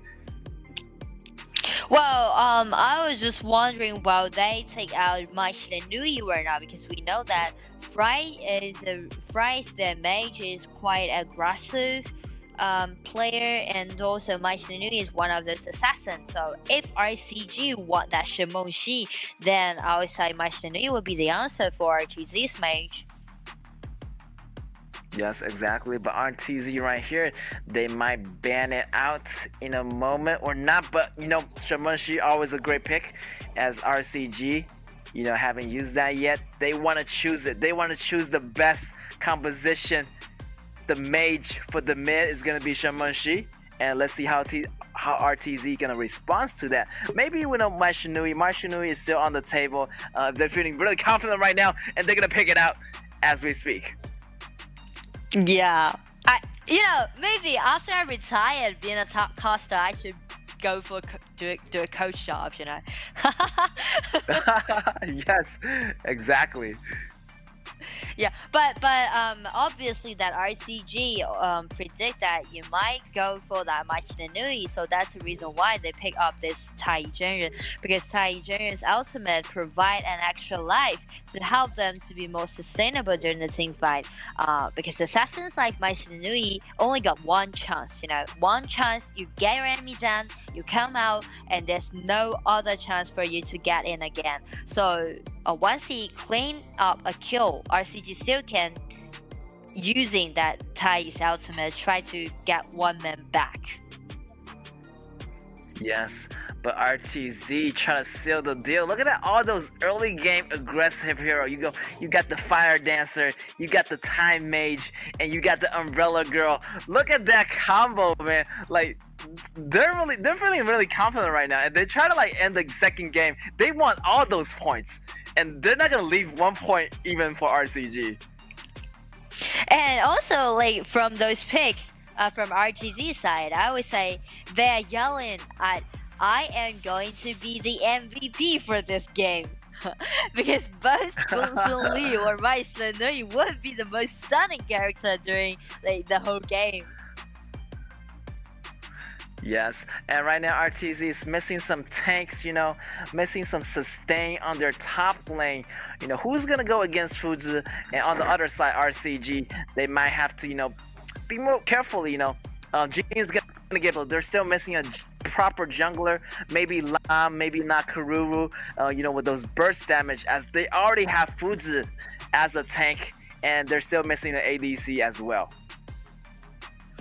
Lady Sun is gonna be a really nice choice paired with this Tai Junyan. It's quite a famous combo, famous duo at the bottom. And for RTZ, as we mentioned, the tank's still missing. Xiangyu or Monkey as a jungler, both gonna be really good for RTZ. They go for the Yaria. No way! But I already don't got a believe that for a support. second. Yeah, they already got a support. Will they be a double support? They need someone tankier. No, Or maybe it's I gonna would be a vote for tank. Xiangyu. Yeah, Definitely Shaggy wouldn't or be like Yaria, I would Nempor. say. Yeah. Yeah, but I think they're just teasing us. The timer is almost running out. You better choose someone right now, or you're gonna have a double. So maybe Ata is a good choice. Yes, creating those barriers, setting those wall up. Have a great, comfortable environment. For my Shinui and the bunny girl to stay safe during the battle. Yeah, and also, Sun being second ability will allow Alta to stay longer during the team fight. So actually, the composition is quite solid, and they're doing very good during the laning phase. They only need a little bit more time to farm up, because the only power pick from their side is Gongsun Li in the early game. They still need time for Mai Shinui and Yao to pile up. And RCG, Oh, the whoa! Yukio. Yukio! Is it the Yukio. first time we see Yukio appears in this event? Yes, exactly. I haven't seen Yukio made his appearance yet, so it's gonna be his debut appearance today in this season. Wow, Yukio touch fauna. I really fancy this hero. Because once you take out Yukio, You need to play aggressively in the early game from the very first minute. You need to show your aggression.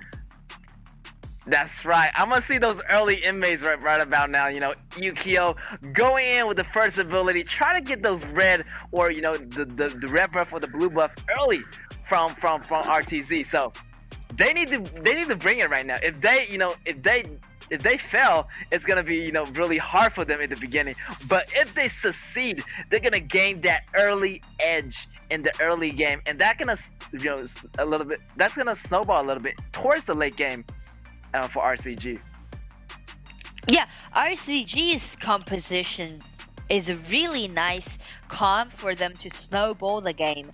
Like the passive that Taijun has, gaining them extra gold, and also Shimonshi once this hero got gold lead, he's gonna deal really crazy damage in the mid game. And for Yukio, once she got those buffs, she's farming quite well. They can just going for those invasions and try to get control of all these neutral objectives and try to lead a significant goal difference. It's really easy for RCG's comp to snowball the game. So the key point is how they're going to begin to snowball. Because as we all know, like in this patch, it would be so risky for you to get those early invasion in the very first minute. So I'm wondering how RCG is going to snowball the game from which exact of the point. No, we're gonna find out, and the game is gonna be underway. RTZ on your left on the blue, we got RCG on the right on the red, and that Yukio right now he's going for the red. Maybe they're gonna meet each other in the river, so they're gonna back off for now. They want to keep it safe. They don't want to be too much overstepping. They're gonna start with the normal jungle route. Yeah, and RTZ on the other side, they chose to do a rotation, put Gonzalo to be the mid and Maishinui at the bottom. But RCG, two people, the top and the base, showing their aggression that, okay, Yukio, you try to be safe, we don't want to be safe. That's right, but they're gonna have a hard time, ganking Ata. Ata has so much HP and so much sustainability in the beginning. This might be a tough gank for them. They might want to go for that bottom lane, ganking that Maishinui for RCG. But it's up to Yukio to carry that tempo. Yeah, like even worse is that there's two people together, the top and the mage from RCG's side, try to get control of that side river spring, but it was finished by Ata. That was even worse for RCG. Yes, we might see a small skirmish happening at the top, Look at that flash from Ata. It's going to create opportunity for Yao coming in for the first blood. Look at the execution. Look at that from RTZ. He just saw the opportunity and no hesitation. Ata flashed in and just dragged 10x back. And RTZ, he was able to finish that with the first blood. Great execution, by the way. Yeah, like they know that you farm up from the bottom to the top, so you definitely will be there. And another kill done by RTZ, the opening is just like so breathtaking. Like everyone's trying to vie for that MVP. Yes, exactly. And already 2 kills for RTZ. RCG gotta be more careful now. They don't want that snowball to be on RTZ side. And look at that Ata coming into the mid lane with the jungler on both patches of grass. Look at Shimonshi. Shimonshi is feeling so scared for his life. He's just hiding under the tower for right now. He's so afraid to step out, and that's the reason why we always use Maishinui to do the counter attack. You can see like from the mini map, actually Maishinui just hiding in the bushes, trying to hide his own vision. Once he's absent from the mini map, Shimonshi can't directly cross that shortcut from the river back into the mid. Wow, look at that flash on Maishinui, and that's gonna be it. Yukio Tachibana is gonna go down just like that. The 2 ultimate coming out of RTZ. Ata with the flash combination, wombo combo from Fries. One great execution initiation on Maishinui's part. Exactly, and once Yukio has been taken down twice in a row, that also means the RCG's early tempo is gonna be slowed down. Gonna be paused, I would say. And the rest of the game will be leaded by RTZ. That's right. They need to bounce back right there. They need to take a step back. Look at that flash again. Pulling one member back. He's gonna activate his ultimate tire generator, but it won't be enough. It doesn't matter. The members of RTZ surrounding you and welcoming you back into the world, but putting you back into the fountains of RCG. Yeah. Yeah, they won't let RCG even step out of their outer tower. Like they get total control of the whole map at the right bottom. there! One more combo! This could be so much trouble for RCG. This kind of, RTZ kind of snowballing right now, taking one members of RCG down one by one, rotating to different lanes. Wow, taking the red resources right now. Wow, RTZ is on a roll, and RCG, they need to choose their fights really careful right now, or the game is gonna go bad for them. Yeah, like the current situation for RCG would be really hard because they know that their composition needs to be executed in quite an aggressive way. They need to initiate and win something from teamfight. But the problem is they're too afraid to just confront RTZ at this point. Yes, and that's gonna cause your ADC to have a less goalie than RTC's ACZ. Look at that. Oh, Lady Sun take down my Shinui. RTC is kind of rushing itself. RCG Bear is gonna get that kill, and that's gonna be a bit of, of a goalie on RCG side. They're coming back a little bit slowly, but it's not gonna be quite enough. 10X is still a little bit far behind in gold. Exactly. Well, we can see Fries is a little bit too rushed into that tower, try to do a tower dive, but it's because Sushanjang has his flash, has his first ability, and not even mention to Tai's ultimate is still available. So RTZ, they still need to calm down. That's right. But this will be really good news for RCG. Try to wow, fight. 10X get taken out so low. The fight is still going on. He's still going in. After that, wow, everybody getting so low. One falls, 10X, 3 member of RTZ fall. The fight is still going on. Ata take down late, but it's not gonna be enough for him to go home. Right there, 2 for 4 trade, and this is gonna be in the favor of RCG. Yeah, that's what we mentioned before, for RCG's composition. The only way for them is not to hold him back. They need to fight. They need to win something, win some advantage from team fight. And it is because that my Shinui died once before these skirmishes happened. So RCG just sees a moment, step out, gain the vision control, and let Fuzi to initiate. So actually from this team fight, RCG will gradually even up the game. So still the result won't be that promising. Yeah, I think RTZ, slowed down their momentum a little bit. RCG got the control back. Let's see. Actually, Fuza's doing really well. Look at that. He hasn't died a single time. He's actually keeping his guard right now and taking most of the damage. Blocking away. Let 10X survive a little bit longer, as he's gonna be the main damage right there. Ata getting caught, but he's so tank right now. They need to back off, but Ata is still in the zone, and he's still gonna get focus fire. He's gonna get taken out. He's a little bit overstepping it, and RCG is getting the groove back. Oh, from that skirmish zone, we said they're gradually even up the game. They still got 2,000 gold deficit, but that's still acceptable because for RCG they rotate together, send in groups, stay close, let Fuzi to get the initiation, and once Fuzi just bounce one person, it's the cue for the rest of them to get that kill down. Sunbin being taken down again. That's quite critical. Tachibana, so much damage. That burst damage right there. It could be trouble for RTZ.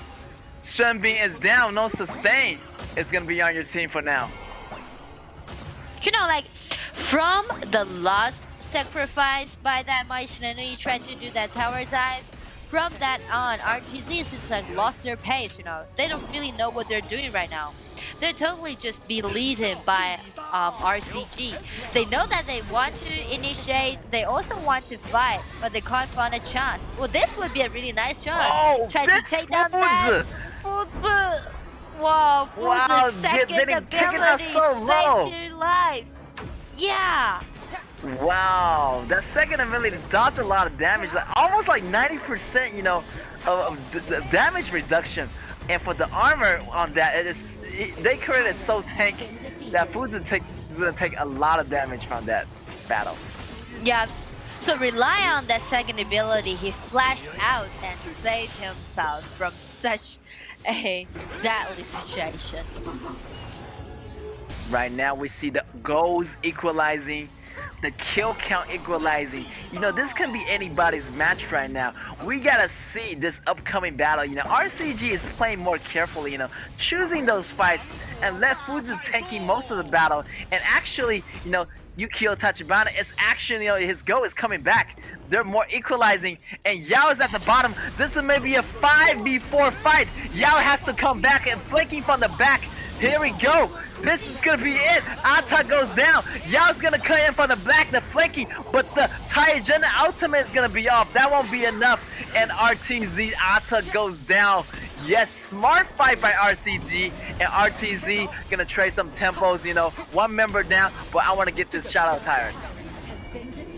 So actually this gonna be a dragon trade. A Shatter Overlord goes over to RCG, and on the other hand, that Shadow Tyrant goes over to RTZ. Wow, this game is really interesting. You can see like both team, they do know that the reason why they're choosing this kind of composition, and RCG, they just rotate together. Everyone just stays so close, like the coordination is quite tight. They just rely on Fuzi's ultimate. Once he bounced someone, everyone just came up with all their special damage and take one person down before the skirmishes happen. And like vice versa. Yes. For RTZ, they really relied a lot on like Maishinenui's initiation. They can't just let Ata to absorb in all of those damage down. Ata won't take that. That's too much for him right now. Yes, I really like this player, you know, from RCG, Dalham. Look at that. I think he's playing really carefully, you know, creating vision, you know, absorbing damage for his teammates and getting out in those crucial moments, you know, like kind of like draw the battle in right there. Going out, Ata is gonna be on the front line, but can he tank it? Fuzi is a little bit too close. Oh my god, he's gonna get taken down. This battle is not looking too good for RCG. They need to back off right now. Ty's ultimate is getting forced out. Wow, this could be it. Ooh. Double kill for Maishinenui. Wow, they shouldn't even go engage into that battle. Z actually got the upper edge this time. Wow, perfect damage absorbed by RTZ's jungler. And they even want more. They're now aiming at Lady Sun because Lady Sun is the only member arriving from RCG's side, and he has been shut down by Sunbin. So this gonna be a 2 trade for 5. RCG, the top laner, Wow. the jungler already revived from this fountain. This team fight just lost for such a long time. Yeah, I feel like, you know, Fuzi went in. Fuzi got taken out. The team just falls so quickly. You know, they need to rely on Fuzi taking more actual damage than that round, you know, and that ADC from Sun, you know, for RTZ just put Fuzi down so fast. But if they would have lasted longer in that team fight, it would have been better. So RCG, you gotta be careful letting Fuzi take all those damage at the same time. Yeah, and also like RCG, they really need to be careful about their positioning because again, we mentioned about they should stay close to each other to make sure that once someone be burned by Fuzi's ultimate, the burst damage needs to come up instantly, immediately take one person down. But the problem is, from the last engagement, everyone was just separated in so many different parts, so it just be teared down one by RTG's members. Because like both Yao or Nui or Gusuli are pretty good at doing those solo kills. Yes, exactly. RCG need to, at least take down one member of RTZ. Maybe they have a chance in team battle right now, but without taking down one member, it's gonna be a 5v5 situation, and RTZ gonna have the upper hand right there. The Tyrant goes to RTZ. They're gonna start the fight pretty soon, but RCG, they got the buff, and they gotta be more careful right now. They don't want to engage right now, they want disengage because RTZ got Shadow Tyrant buff, but RTZ won't let you go. Such a nice CC! The Heart Security is totally completed! And the ultimate has been triggered, my Sui just flashed in, and with his small sample, triple kill goes to this by Sui. What a nice play, that was so beautiful, and RTZ just aced RCG, let them win out the game. Yes, I don't think they're gonna have enough time to come back. Their screen is gray, and they cannot come out of the fountain in time. Here's gonna be your victory once again. RTZ, they take it away this time with the Shadow Tower buff, and that's gonna end the game. Congratulations to RTZ. That last team fight was so beautiful, like every CC totally be completed. Yao came in, like Ata's ultimate that was locked in at least 3 people, and Sunbin's ultimate got 4 people get silenced, and after all those ability has been triggered from RCG side, that would be the highlight for Nui to go in, tumble in, like simple passive, simple ultimate, deal massive amount of damage. That team fight was so beautiful. Yeah, beautiful, and beautiful on RTZ's part, slowing down their jungler in the beginning, slowing down Yukio Tachibana and really putting that pressure, and he didn't really have that time to, get all his item in the early game. Didn't really start snowballing for RCG, and RTZ part just took that as an opportunity and just snowballs the game to the end.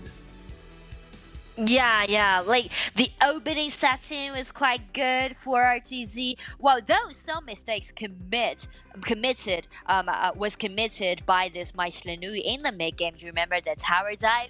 She's just being so hurried to end up those games. She tried to maximize their advantage. So actually that was some mistake she made, but still, like she make it off. Like just by the last team fight, that triple kill. Even up that mistake. Just wipe it off. Yeah, that triple kill. Yeah. That's wipe it off the mistake off the menu. Yeah. Look at that. Fry just came in like crazy. 8-1 and 4. Yeah, this player is always surprising me, with his mage in the mid lanes. Like he plays some characters, like Zhao Jun, like so much different player, and he never ceases to amaze me. Yeah, like he was the one that was saying like I want to be on the spotlight. I want that MVP. And there's a detail. I don't know if you noticed that or not. Actually, at last, Ata changed his shoes. He bought like 3 shoes of dexterity. Because he wants to, have a quicker basic attack and try to get that crystal down. Yes, after you see it goes down on the RCG side, we just sell our item. We just want the attack speed. We want to win the game like we never win before. Yeah. And right there, Fries, MVP, no doubt. Look at that score. Amazing, outstanding. 8-1 and 4 across the board. MVP, guys. It's going to be Fries from RTZ. And I would bet like those damage taken, although it's only like 6.3%, but maybe 5% was done by those towers, because like Vaishnavi did a lot of the tower dive. Yes, tower dive initiation. She was everywhere. The fire dancer coming in with those CC combos, and like that fan is gonna lower their magical defense, and it's gonna be easier for the rest of the team of RTZ to finish them off, and not to mention that triple kill at the end. That was the sealing the deal, the icing on the cake, just ending the game. Yeah, I really want to see the replay again because that team fight was so stunning. Just this one, because they granted by that Shadow Tyrant's buff. So actually they just, sneak around into the rear and from that bush and suddenly just engage. Wow. And see this flash in. So beautiful. Wow, that damage was crazy from my Shanu, with the fan, first ability, passive, ultimate trigger. Wow, everything just happened all at once in a split second, and RCG just didn't have time to react, and there it is. It was over, Yukio Tachibana didn't have enough go, didn't snowball rolling in the beginning, and that was it. RTZ gonna have that 2-0, and that's the point for RTZ once again. But we got more matches coming up, so don't you guys go away. We're going to take a small break, and we're going to be right back.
Welcome back, guys, to the Honors of Kings Asian Wave Tournament. We're gonna have match 3 coming up for you guys. It's gonna be Killer Gaming against Nova Esports. Wow, Nova, they're back. They're back again, guys. Nova Esports, I really had my high expectation on this team so far because they only lost one game at their beginning in this event, but then they got 5 wins in a row. Yes, exactly. I feel like Nova Esports is the true dark horse, you know. They lost in the first match, the very first day, but they're just coming back so strong, bouncing it back. You know, nobody was expecting them, you know, to beat Impunity, but they beat Impunity yesterday, and like they have so much like different strategies, and they just Impunity just didn't see it coming. I have so much higher expectation for them too. Yeah, like, I mean, Impunity got 6 wins in a row until they met Nova. Nova defeat Impunity, and it's just like Nova is is unstoppable right now. That's right, Nova Esports. Wow, what can they do? And this is gonna be a matchup against Killer Gaming. Killer Gaming, on the other hand, you know, they done quite well. You know, not bad. You know, getting some win back. They had the tie last time, but they got the 2-point win from yesterday. So they're feeling good as well. You know, they're getting some points back, getting some 2-pointers, but I'm not sure how they're gonna stand up to Nova Esports. I feel like it's gonna be an uphill battle for KG today against Nova Esports. Yeah, from the ranking, definitely, like, KG is now at the 6th place, but Nova already up to 3rd, so that's going to be an uphill challenge for Killer Gaming. But again, here's some interesting factor about Killer Gaming, that there's only 2 draw has been made in this event so far, and Killer Gaming, they did that against RCG and against Scars. So today, again, they're doing this uphill challenge, but I'm wondering, will KG achieve another tie today against Nova? Yes, and we're gonna see the Commons BP phase coming out.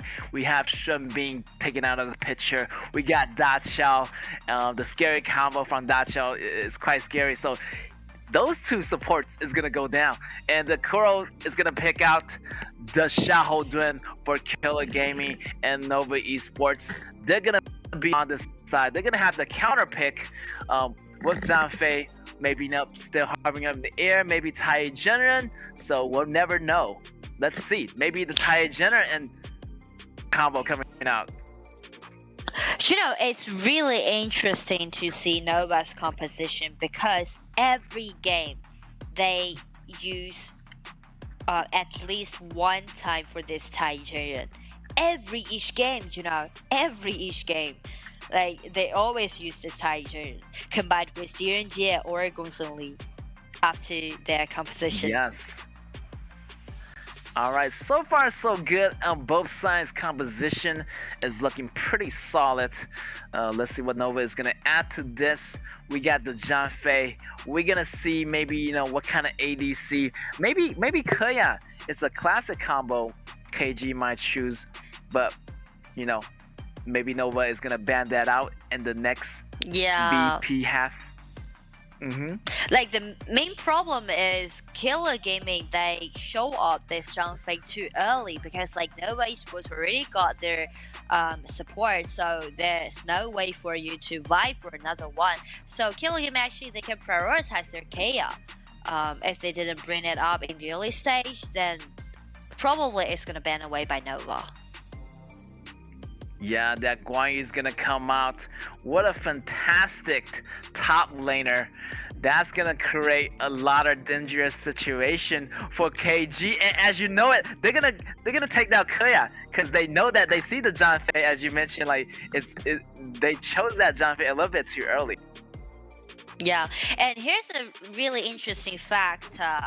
Interesting fact about this Guan Yu that Nova chose is that Nova only lost 1 game, right? 0-2 against RTZ, and at that point they didn't use Guan Yu. But after that they got several wins in a row, and every game they used this Guan Yu. So actually, they got 100% winning rate for this Guan Yu. Whoa, there you go. The 100% winning rate coming out. Maybe it's gonna be Killer Gaming's win down now, but I don't know. Guan Yu still have the 100% win. Yeah. you might be Who knows? you might be jinxing it. Who knows? With that said, we still have a lot of CC combo from Nova Esports side, but it's anybody's game today. It's gonna be a new match. Like how the early game's gonna turn out, but yeah, the 100% win, maybe Nova, is gonna be going down this time, but we'll never know. Yeah, who knows? And but one thing that I'm sure about is that both teams are really fancy about doing those engagement. Like they're gonna play so aggressively during the laning. Like not even mentioned to they pick out this Jin again. We know that she's really great Jin player, fantastic Jin player. Yes, but Nova's gonna reply with Tai Chi junk. A lot of tankiness right there already for Nova, And Xing, on the other hand, like crazy jungler, high mechanical gameplays, and let's see how they're gonna handle Nova in this game right now. This is very interesting.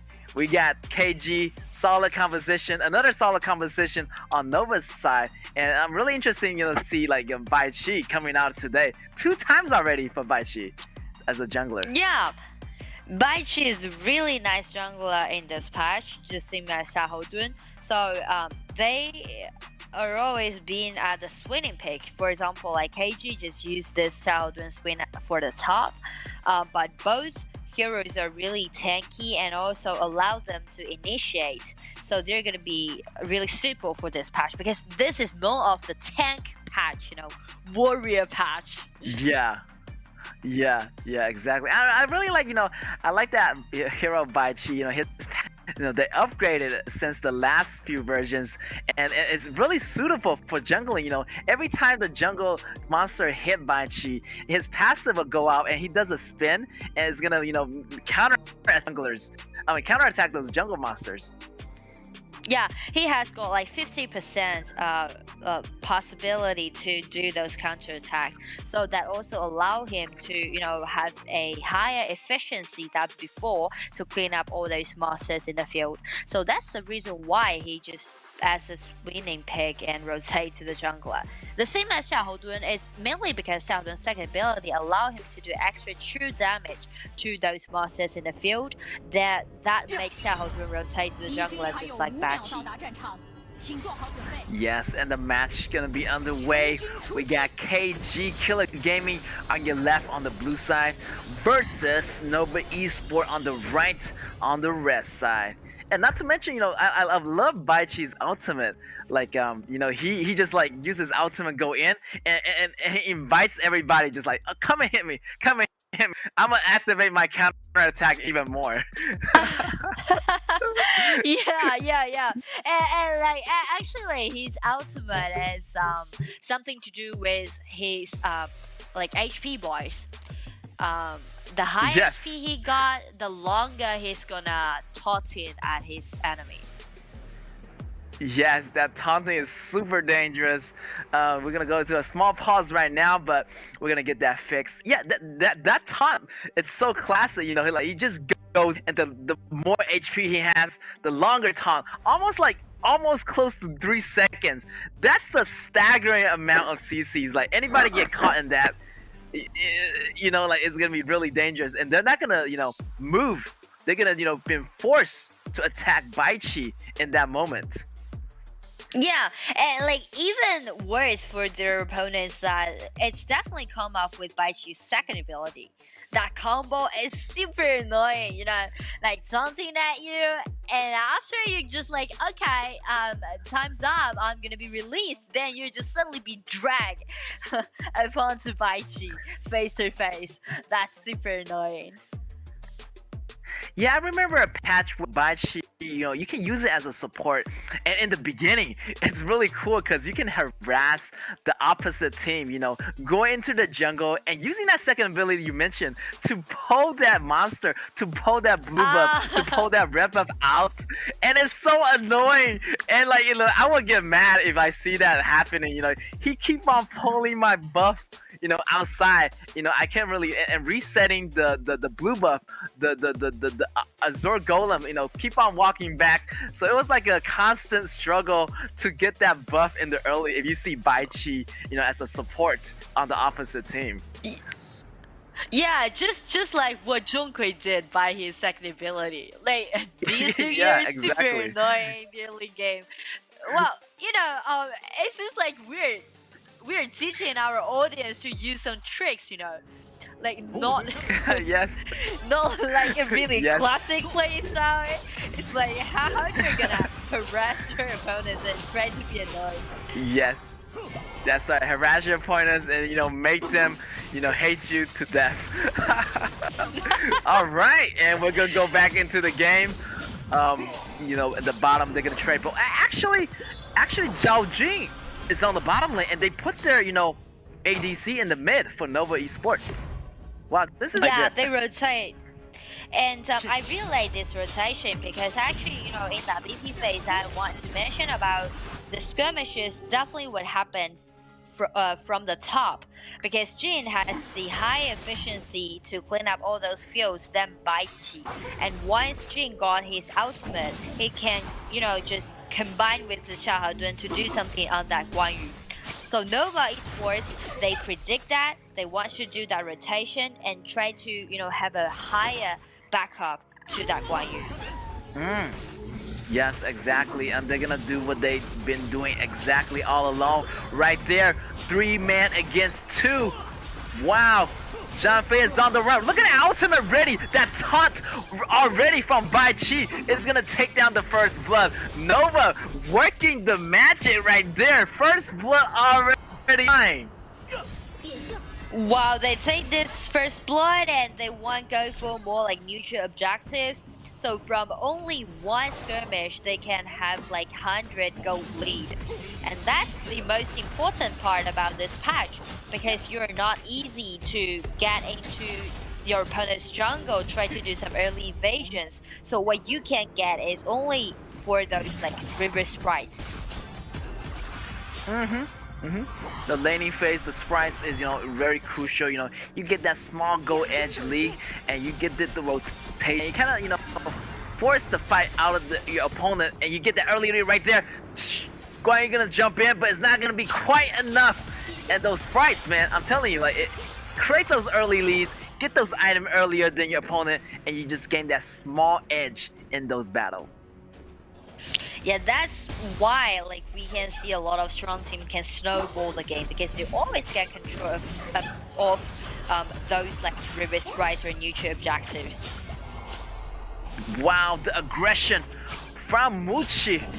Lady Sun has to back up for now as they're getting constant invaded. That Zhang Fei ultimate needs to go off any time now. They need to save him. Why it has to go. Constant pressure are putting down on the bottom lane. So right there, Baichi is coming back right there. Level 7 already. It's gonna be in trouble. They're gonna go for the teleportation back. One river is already gonna stay. Zhang Fei is gonna go down once again. Right there. Wow, Nova putting constant pressure, and they're gonna take the kills. That constant pressure just led Lady Sun to be so dangerous, and Zhang Fei will be taken down twice in a row. That also means the only tank, the support from KG's side at the bottom, once he has been taken down, they're gonna lose control of the vision, and that will allow Nova to move even further, to act even more aggressive. Yeah, I feel like Guan Yu is really standing on his own. He didn't really need that extra help in the beginning. Wow, Guan Yu is holding it down right there. And yeah, again, Lady Strength Like if you don't have your support, if you have your support like going down twice in a row in the beginning, he's not gonna be enough tankiness to check the grass for you in the end. So this is gonna be dangerous for Lady Sun. But right now, KG try to make a comeback. 3-man team, but look at that damage from Gunshan Lee. They need to go right there, and they are 1-man short. Wow, that battle. You know why? Like the detail was actually Yixing was hiding in that bush, tried to get access to that Gongsun Lee by using his second ability, but the attacking range a little bit short. Wow, and now Nova, they're just, endless pressure on this Gongsun Lee. Take down this support again. So, the main point is, Killer Gaming want to fight back, but they just, they don't know how to. Yixing just overstepped a little bit. He was exposes into the vision of Nova. He was out of that bush, only one step forward, and he was walking out of that bush, so he was directly be catched by Nova's member.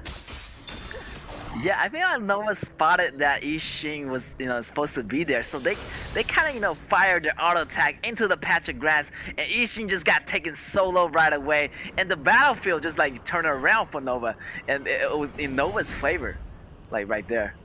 Yeah, like for Kira Gaming, it really should be the time for Jin to stand out right now, because there's no way for their bottom lane to contest Nova's, because Gongsun Lee, you can see now he rotates to the top, get her own red buff, and try to accelerate the pace. Right there, that's what they're gonna do. They need to make some trades right now, right there, 1-for-1 trade, but that is not gonna be able, as John Fei constantly getting dying over and over, so he's not getting any tank items right now. He don't have enough tank, and that's gonna be really vulnerable for Lady Strength. And Shane needs to make some money right now. He needs to carry the tempo for KG. He needs to make something happen before Nova gets too strong. Yeah,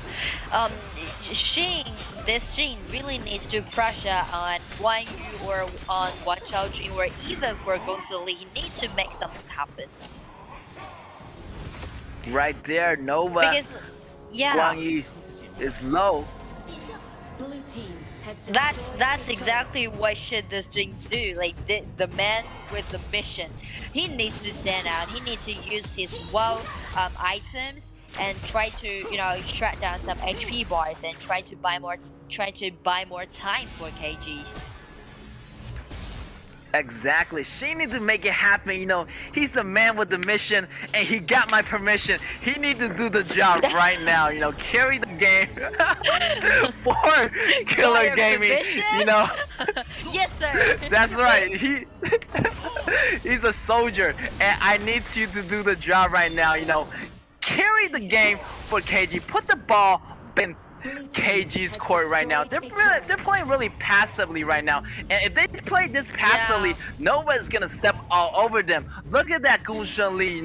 He already got the goal. He's rotating from lane to lane, and not to mention Bai Chi is farming so well. So KG here needs to make something happen right now, or they're gonna go home with a loss. Exactly, and that's what we mentioned about Nova Esports. They won't stop. No one can actually impede their pace to pushing forward. Nova Esports, the way that they're playing right now, they're trying to suffocate KG. It's just like trying to suffocate them. Wow, no right there, what? Left for KG. That Zhao Jing execution on the second ability was beautiful, predicting where Jin's gonna go, and hiding in the patch of grass. Shane didn't really see that coming, and they're kind of a little bit falling behind, making those mistakes over and over. Yeah, and once Jin has been taken down, Nova Esports can even go further, because they already suppressed the strongest character as so far from KG's composition.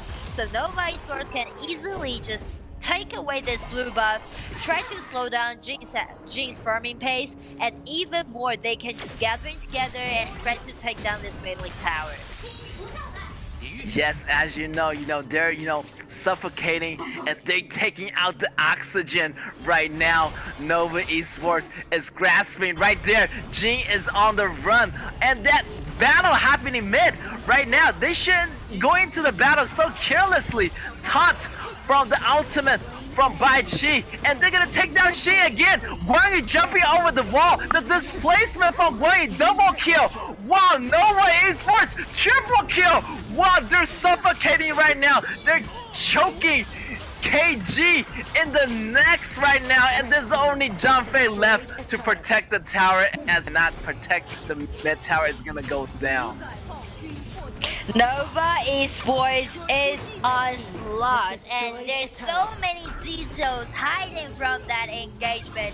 You can see those beautiful CC, those combos done by Bai Chi and Chao-Jun's second ability, and at the same time, when they want to do that tower dive, everyone just goes in one by one, and they want that towers damaged out, just be separated, just be put in on to different people. So that's the reason why they can just, easily get in, got that tower kill, and kneel down, and then come out so comfortable and easily.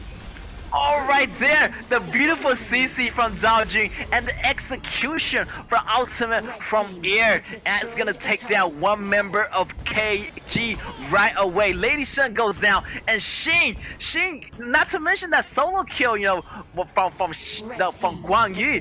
If Xin goes, the team goes down as well, and Lady Sun get taken out already. This might be trouble for KG. 11 versus 1, and 11 minutes it is. The high ground tower is in trouble. Wow, another member goes down. This could be bad for KG already. That Bai Chi Zhaoju's combo has showcased again, and by this combo, take another people down. That was the mage, that was Yixin, and from that kill, they take down the high ground tower. They even want more. Jin has a really nice position and tries to take down that full lead, but she just revived again, and double kill goes to this full lead. Guang Yu push someone back, killing spree goes to this Bai Chi. Nova Esports trying to close out the game. Bai Chi still being alive, and the triple kill goes to this full lead. This is it. This last man standing. Look at that. They're just rushing it, and right there, they just go all in. Even Bai Chi goes down, but it wasn't enough to stop the minions from attacking the base. There's your victory, guys. Go to Nova Esports. Fantastic play overall, that mid rotation in the beginning, putting Zhao Jun on the bottom lane against the ADC of Killer Gaming. Wow, fantastic play overall, and teamwork, Zhao Jun and the rest of the team on Nova. It was a perfect combo on all those executions in the teamwork. Exactly, Nova Esports, they just, again and again, really surprising us, and also they show us the progress that they made. They did better and better than the last time, than the previous matchup. They're just keeping making progress, and also we can see from this matchup in the early game, they constantly pressure on that Lady Sun and help them to build such a dominating winning lane at the bottom, and let go to lead to free him, let him get the red buff and try to accelerate the pace. And we can see from in the mid game, those team fight, that was so beautiful, that was explosive. Those combos done by Bai Chi, done by Zhao Jun, and they're just endless pushing forward. So that's the reason why we use suffocate, this verb, try to describe Nova, this team. They're just playing in such a great way. Wow. Amazing show, amazing victory by Nova Esports. Nova Esports has done it again. Look at that combination, that strong top laner Guang Yu, with the plays, came in, almost took down Xin, almost instantly. She was running for his life. She didn't have a chance to fight back, as this time, Xin died 3 times, had no kill, and not to mention the support, of KG dying so fast game. There was no vision control by KG, and Nova Esports just take that as an advantage, just go in with the kill, choking them at the throat, suffocating and take the life out of KG slowly. Nova Esports definitely did a lot of homework on KG because we all know that Shin was the main character from KG's side. They always want to Shin prioritize his farming, and once Shin has got at least like 2 items that let him to lead the game. But the point is, KG's marksman, YY, always play defensively. He always want to guard his own towers and then wait for Shin to have enough items to try to lead the game. So Nova Esports, once they got this information, they just constantly pressure on this YY, on this marksman. Once your bottom lane can't play defensively anymore, it's just being cracked down. And how your jungler is gonna farm well? Like, there's a balance on the map. Like, once one of your lanes totally be destroyed, what about the upper side? There's no way for Jin to clean up his jungles again after all those outer tower has been taken down by Nova. Yeah, great Nova instance on the early games. You have Gunshan Lee in the mid lanes, the opening strategy, and that top laner, he was holding it down. They were winning like those early laning phases, and that kind of snowball, and Bai Chi came in, helping the bottom to gain the advantage. And there you go, Bai Chi is gonna be the MVP. Nova Esports ear. Look at that damage absorbed, and he was almost there for every one of those matches, almost all the team participation rate. He was there doing all those tanking, coming in with those taunts, come and hit at me, don't hit at my, and he was making plays for sport. The initiation that he did was so decisive. Like, this engagement, this tower dive, there's so many details. You see, everyone just rotates together, and everyone take one hit down by that tower, so that allow his allies to come out safely. Wow, setting up those kills for Guangyi, setting up those kills for Gunshan Lee. Man, Bai Chi, he is the man with the plan. He's giving you the kills, putting him in danger, but he's so tank at the same time. So look at that triple kill, handing over the kills to his teammates. That's what a teammate does, you set up kills for your teammate, you get the assist, you also tank the damage, and that with Nova Esports, that is excellent teamwork right there. And they're gonna take the first win, but yeah, second match coming out up. KG needs to do a little bit better on that teamwork too. They can't be, Shane doing all the jobs. They need to work as a team better. Yeah, there's a balance on the battlefield. So, I don't know if KG is ready for this uphill challenge, because it seems to me like KG, they just stick to their own strategy and try to do the old thing, just try to prioritize Shin and let their marksmen to play defensively. But obviously Nova has did a lot of research on Killer Gaming, so I bet they're gonna do the same thing, constantly pressure on YY, on KG's marksman, and try to let their marksman Mutsi to have a winning lane. Yeah, exactly. Maybe they're gonna do the same thing now. Have that opening strategy where their ADC for Nova Esports goes mid and kind of support the top lane. Without letting that top fall too much behind. But KG here, they need to do the same strategy. They need to predict what Nova Esports gonna do in the next game. So with that said, they're gonna have Zhao Huaizhen going out for Nova Esports and Zhao Jing as a mid laner for KG. And let's see after this. They might need to change up another jungler, for Shane. Yeah, for Shane. But in this matchup, I don't know if Shin can master those tanky junglers or not, because basically we will see him playing heroes like Lan, like Jim, like those core players. So I really hope to see him bring out something new, just like a Xiahou Dun or Bai Chi to play as a jungler. Right now, Nova John Fei getting Esports. picked out. Yeah, Maybe John we're Fei gonna has see been a picked out. Gunshan Lee. or It's KAW? really interesting. Oh, KAW, it's pretty nice because we mentioned about Nova Esports try to prioritize their bottom lane, try to let Mitsubishi to have a winning lane, and KAW is one of those marksmen in this patch can definitely dominate in the early game. There's no marksman can contest this hero. Only maybe like Huang Zhong or Garo can do the job. But that's gonna be too late for Maybe. KG. Wow, right there, they're gonna have the father and son combination from KG. Luban number 7 with Luban. This is very. I'm not sure how they're gonna contest with KAW in the early games here. It's really hard because Luban number 7, though this hero is quite powerful during the laning phase, but the biggest shortage about this hero is that it's quite passive dependent, so that also means Luban number 7 just gonna stand there, you know, being immobile. So he's gonna be quite easy target for KAW. Wow, Nova Esports got the solid picks. Yeah, like KG, they need to set us a protection for Nuban number 7. They're gonna, surround that fight around that core player, Nuban number 7, as he's gonna get a lot of damage in the late game. But will they even make it to the late game? We'll never know.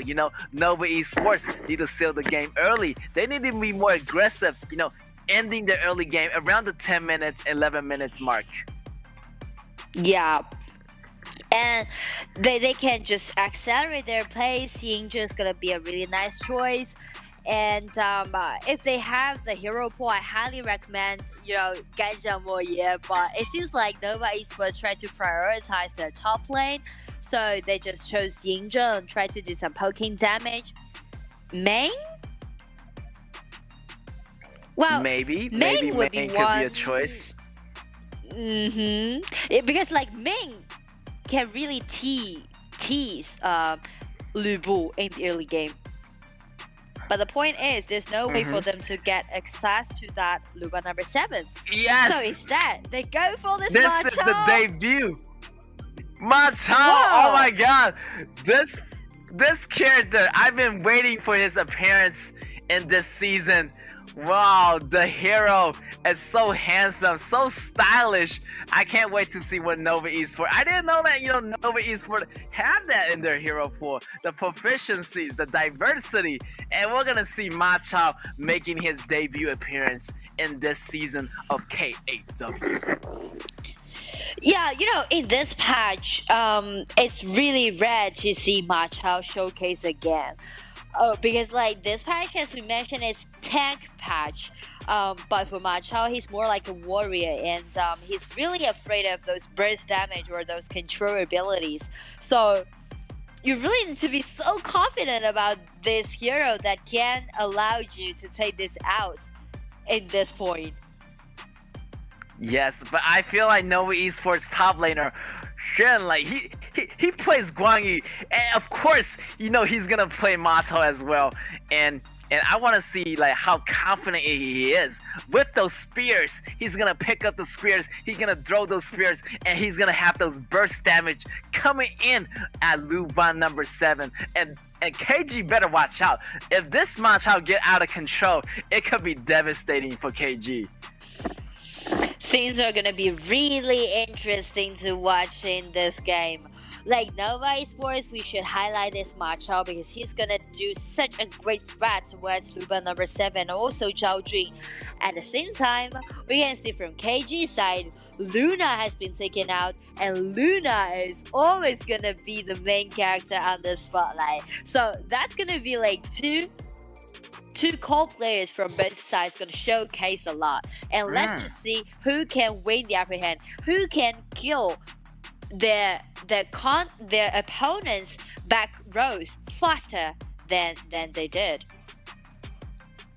Yes, I'm really interested to see the early game, Nora. Like, Look at that. Look at that. Like Zhao Huaizhen, like great initiation. So that initiation is gonna roll in, but is it gonna be enough to stop Shane? Can Shane dance around them, one by one? But we'll never know. It's gonna be a great match. Wait to see this happen. Nova Esports, ladies and gentlemen, on your left is gonna be on the blue. KG on your right on the red.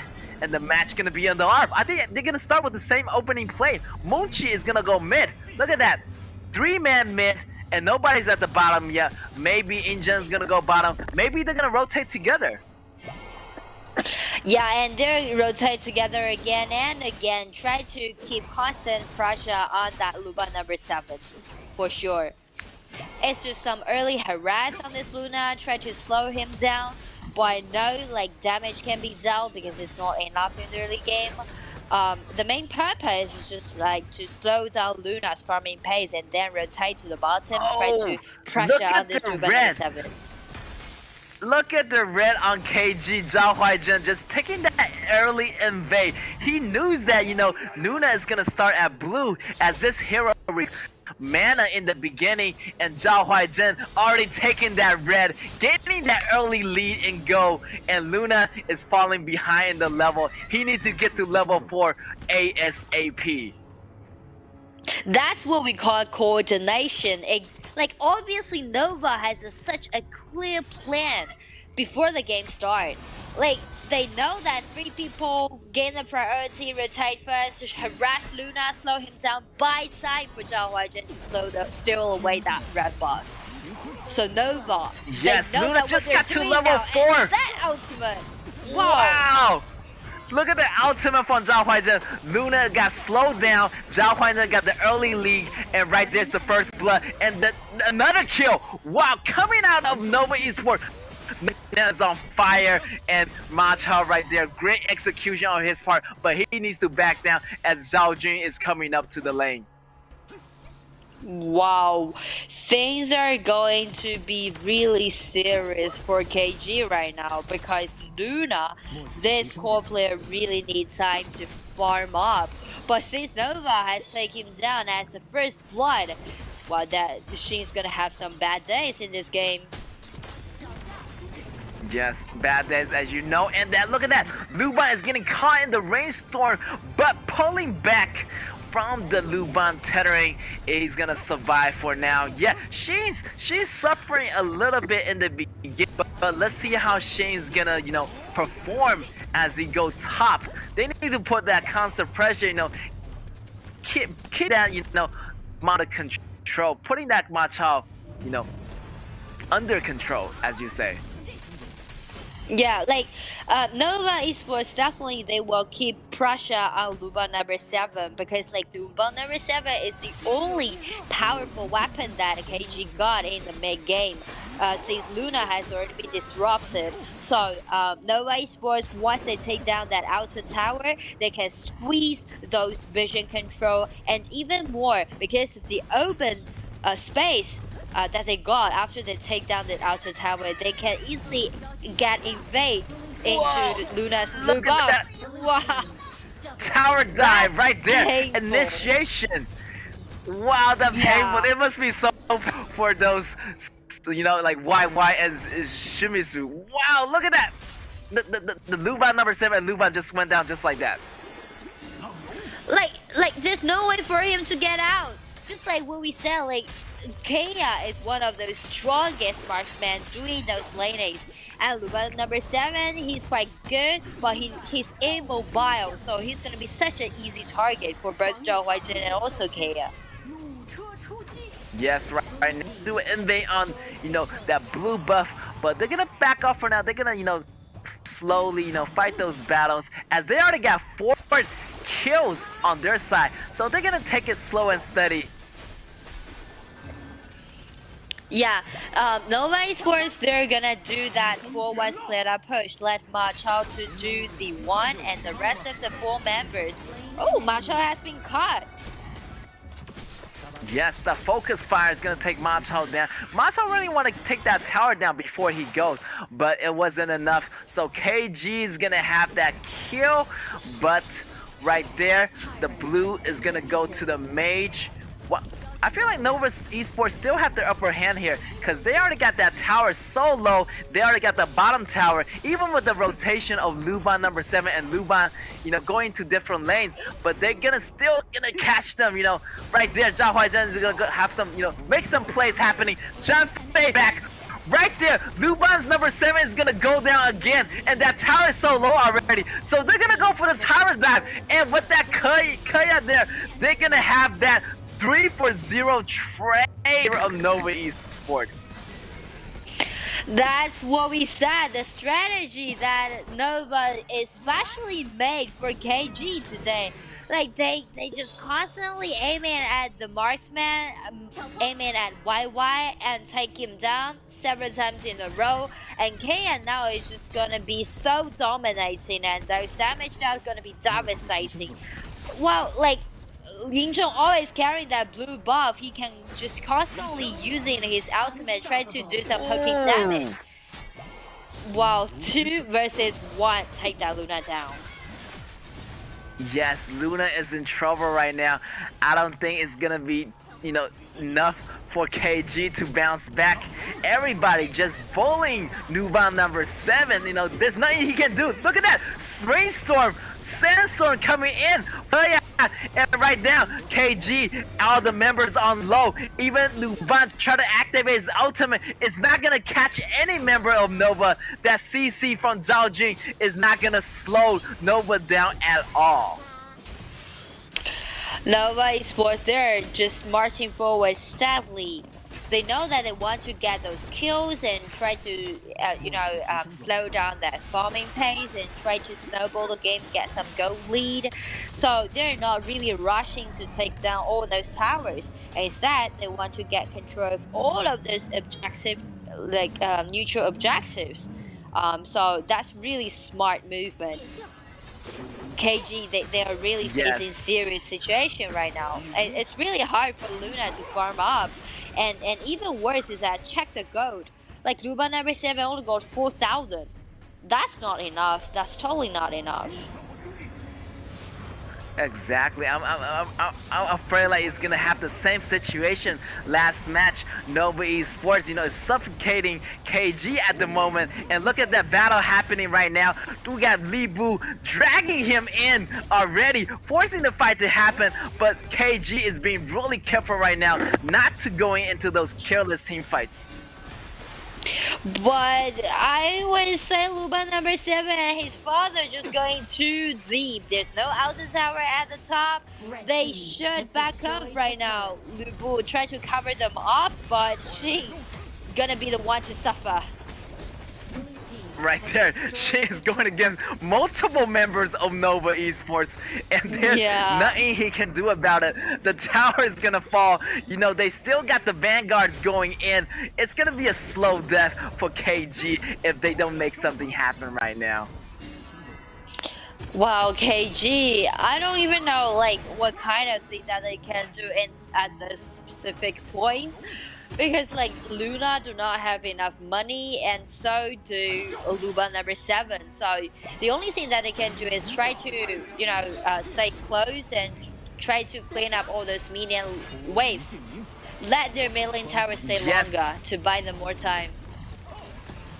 Yes, but they will not let that happen. Nova Esports already pushing constant pressure on the mid lane. Look at that top lane is gonna fall. Mao Chao is gonna have the split push going on here. KG, they got a turtle long enough for those gold to equalize as they constantly taking Nuna's buff. Nuna still goes in. He's so, but I don't think that's gonna be enough. Oh, John ultimate, but it's not gonna land. So Shane's gonna get away for now. Wow, Shin is absent from this engagement, and the Dark Tower has been taken by Nova. This would be the time for Nova to pushing forward.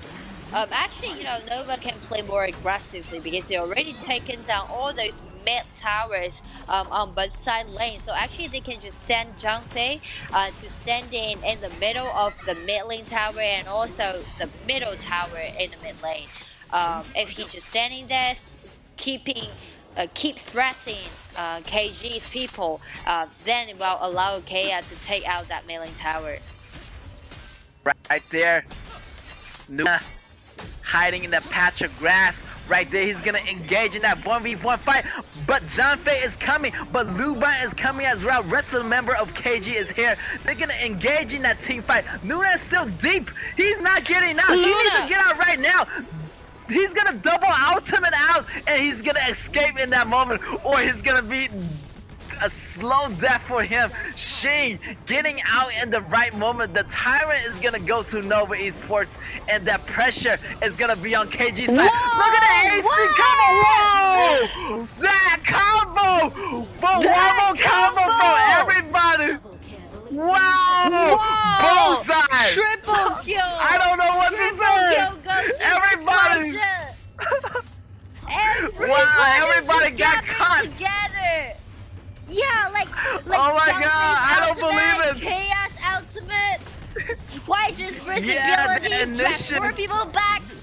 That's crazy! Whoa, crazy! I don't think Nuna is gonna be enough. The last man standing, the tower is gonna go down. The cannon is already inside the base.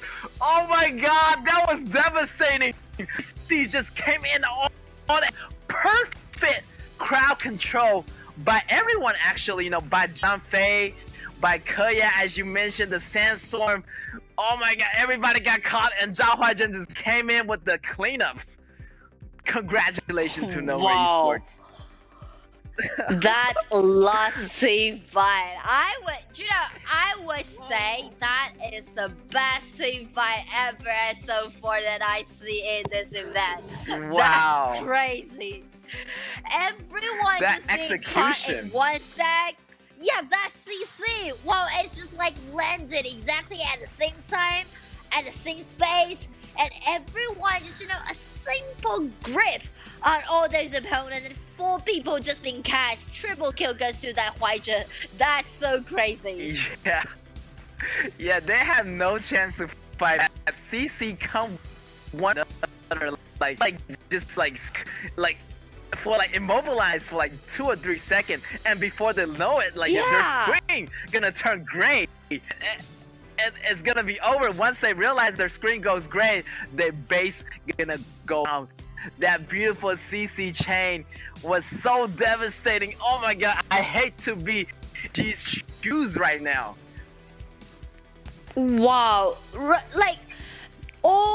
like everything just happened, and all of a sudden, once Nova Esports taken down that Shadow Tyrant, granting that lightning buff, and they just directly rotate to the milling tower, and they didn't even left any room for their opponents to react. I would say, like, Kirigami, they didn't expect that Nova would, you know, moving so decisively, because like over 10 minutes, Nova was just be there, operating, didn't make anything happen, you know, just do some harass, try to clean up all those minaways. They're not being so aggressive, but all of a sudden, Nova Esports getting down that Shadow Tyrant, they changed to totally another person. Killer Esports, Kirigami definitely didn't expect that would happen. Crazy. They just turn into a monster. And that Shadow Tyrant, you know, it gives out random buff, but for that buff, it was the, you know, the thunder aura buff, and that provided so much extra damage in AoE, and they just sealed the deal. Everybody was grouped up in that under the tower. That tower went down. 4 members of Nova went, member of KG went down, and there's only last man standing. It's gonna be Shane, and he couldn't do anything at the moment, and Nova Esports just came in there. Kill. Man, perfect score for Zhao Huaizhen. Look at that participation, 100% for air on Nova Esports side. Wow. Wow, like Air today, his performance is just so good.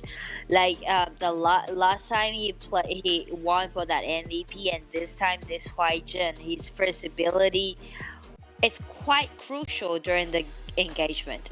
And the MVP goes to Janfei, their support KAW.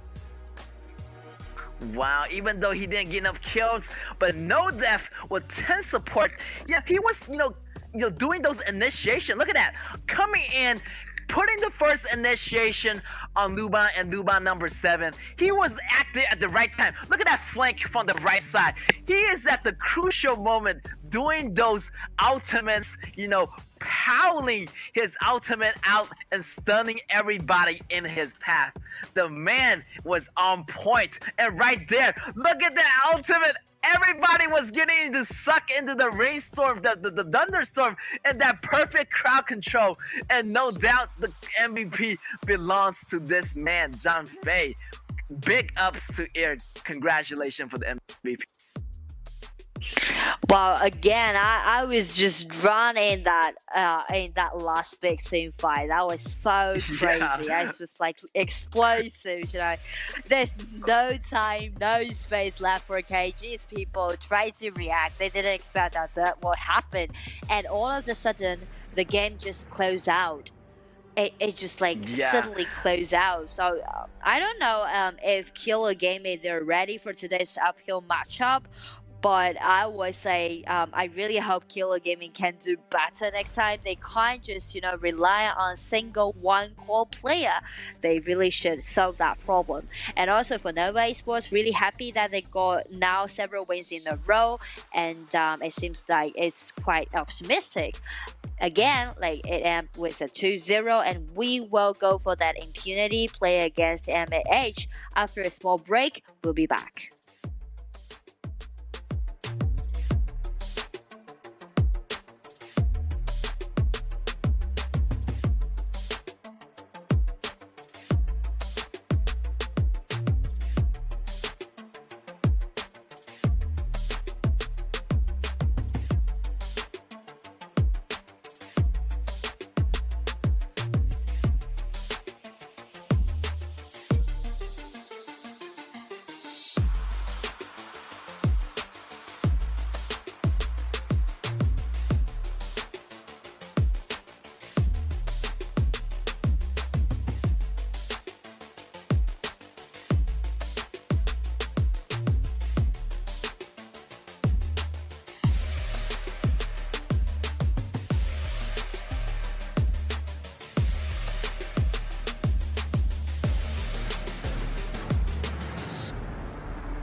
Welcome back, guys, to the KAW of Honor of Kings, and we got another matchup for you guys today. It's gonna be our match for of the day. It's gonna be Impunity, MAH. Yeah, Impunity play against MAH. We know that Impunity now they're still at their second place from the ranking, but the problem is, before yesterday they got 6 wins in a row, but it ended up by Nova Esports.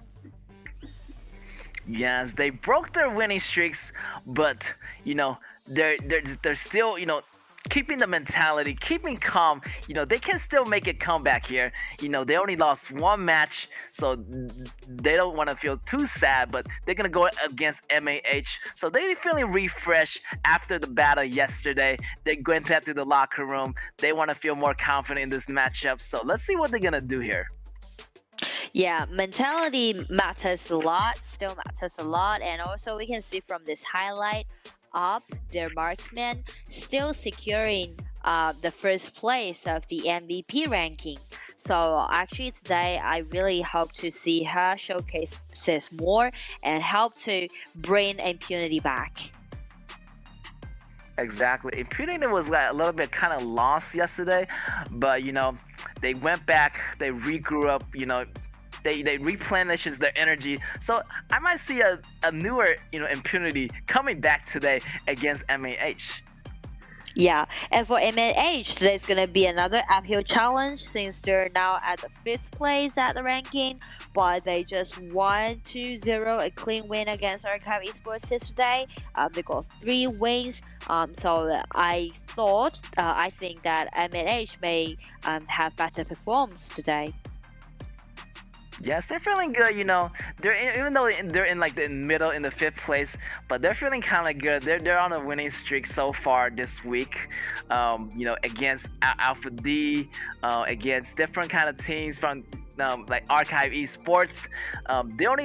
They lost to Scars in the beginning of the day 1, week 2, but they're feeling good. So they're gonna have a better mentality. But Impunity, it's going to be an uphill battle, since they're versus the Impunity. And I'm sure that Impunity is now really angry, that with those temper right now playing this game, because you definitely would be quite frustrated if your winning streak has been ended up, right? 6 wins in a row, just being cut off. So definitely the Impunity wants to win this again with a clean 2-0 to show everyone that yesterday was just a mistake. Yes, exactly. They want to show who is the boss, and yesterday it was just a fluke. Right now they're gonna go with the power pick Shi, and we're gonna see the Zhang and Lubu combo, coming out of MAH. Another really nice CC we can see from MH side, and maybe they want to pair it with Zhao Jun for their mid, or they can go for Yingzheng, both okay. Impunity, oh, that Xiao is really interesting, but they just go for another Mingxi. If they settle this Mingxi, that also means they want to stress more on their marksman. They try to prioritize their marksman. Maybe we're gonna see, Alexio popping up here pretty soon for up, but we'll never know. And yeah, maybe he's gonna be up. But since they choose main, they might choose assassin mage like Sang Guangwan. Yeah. So I really like MH6 so far because once you choose main, that also means there's no way for you to push back. MH, they read the weakness of Impunity's comp, so they just chose those assassins together, directly dive into your back rows. Lubu come in, Zhao Fei break his ultimate, Shen Guangwan comes in, there's no way for Impunity's bottom duel to push back. Oh, and then ban out Alexio, and they ban out Manya. Maybe Lady Shen would be another good choice or alternative backup, for the ADC for Impunity side. But yeah, or exactly. Maybe Lady is gonna be locked. Yeah. So I'm not sure. Maybe Lady Sun is up. maybe it's someone else, and they're gonna ban out KAW. So, wow, there's either Hwanjun or Lady Sun, or do you? Yeah. I would vote for Lady Sun, I guess, because like Lady Sun, at least she got like one ability allow him to top believe her ass is taken away by MAH. Wow. The MAH choices really are did it limited right now. thoroughly. Yeah. Yeah, they ban mostly ADC heroes, like almost 2 position. Look at that. Wow, this is really rare. I'm not sure if I see like a main pairing up with Gunshan Lee. You know, Definitely this is not. because Gunshan Lee. Yeah. I would say MAH totally win the upper hand from the BP phase. Totally. They just force impunity to you know, there's no way for impunity to complete that main with another strong dominating leading phase marksman together. So Gongsun Lee is only being the choice, but besides, actually it didn't really being so suitable for that main. Yeah, I feel like Ming, like, you know, when it attaches chain, you know, tethering into the ADC, the Gunshan Lee, but Gunshan Lee's like position is jumping all over the place, so he's not gonna get the full benefit of, you know, Ming attaching to Gunshan Lee. Yeah, that chain is gonna be broke during the team fight, and also like which hero would be the one to link up with this main? I'm so curious because, you know, I was thinking about while they rotate Xiahou to the top and chose Nakaruru as the jungler, because we know that when we're doing our own ranking, Nakaruru paired with that main would be kind of familiar. But Jin, again, with such a high mechanics and also like really mobile, she's also like gonna be really tricky for main to, you know, throw his chain on this hero. So I don't even know where Mei is gonna go in this game. Yeah, I think he's gonna go, you know, in the mid first. Maybe he's gonna go with X0. He's just gonna be there with Xiahou doing the top lanes against AVA. But we'll never know. They're gonna have a difficult time, you know, doing with that chain. But, you know, it's impunity. They got a lot of trick, you know, up his sleeve. So we might see the magician pulling the rabbit out of the hat. You know, they're gonna mix and match. We're gonna see a lot of different combination and strategies. So I'm excited for this match. Yeah, maybe this main would go for that Shimon-Shi, I guess. You know, just let Shimon-Shi to be even more powerful, just dominating the game. Because Shimon-Shi really need to suppress Shang Guanwei in the early game. He can't let Shang Guanwei to rotate, because that's gonna be the chance for MH, you know, to let Shang Guanwei rotate and lead the game. So Shimon-Shi would be the most critical person from impunity side. Yes, and look at that Shang Guanwei, so many skill. Wow, like he's going in all in. He's gonna go in for the one-shot kill. He's not carrying flash. He don't want to back up. He just want to activate that ultimate, using that frenzy, gaining those extra damages. You know, really taking the back row and impunity down at that moment. And right now the match is going to be on the way. Impunity on your left, ladies and gentlemen, on the blue, and on your right, MAH on the red. MH, they learned, they did a lot of homework on their BP phase. I guess like they rewatched all those games that Impunity played, and they know that you want to prioritize your marksman, but again, like Impunity, they should think further. I didn't expect this thing would happen on Impunity, you know, like fall behind during the BP phase, because they're quite experienced, right? They had their journey in KIC, but they just, you know, show their cost so obviously in the first 3 picks. So Impunity, they really need to, you know, be more careful and higher their guard when they play against their other opponents. Yep, but I still have my fate in Up, because, you know, he's always the MVP. He's the top ranked MVP right now. So, you know, he's paired up with Megumi. So, yeah, let's see how this is gonna end up. Like they're putting constant pressure 2v1 bottom against the ADC of MAH. We got Junfei in the mid, kind of going bottom and top at the same time. Kind of checking the almost going take it down solo. He has to go back. Shangguan, and Yeah.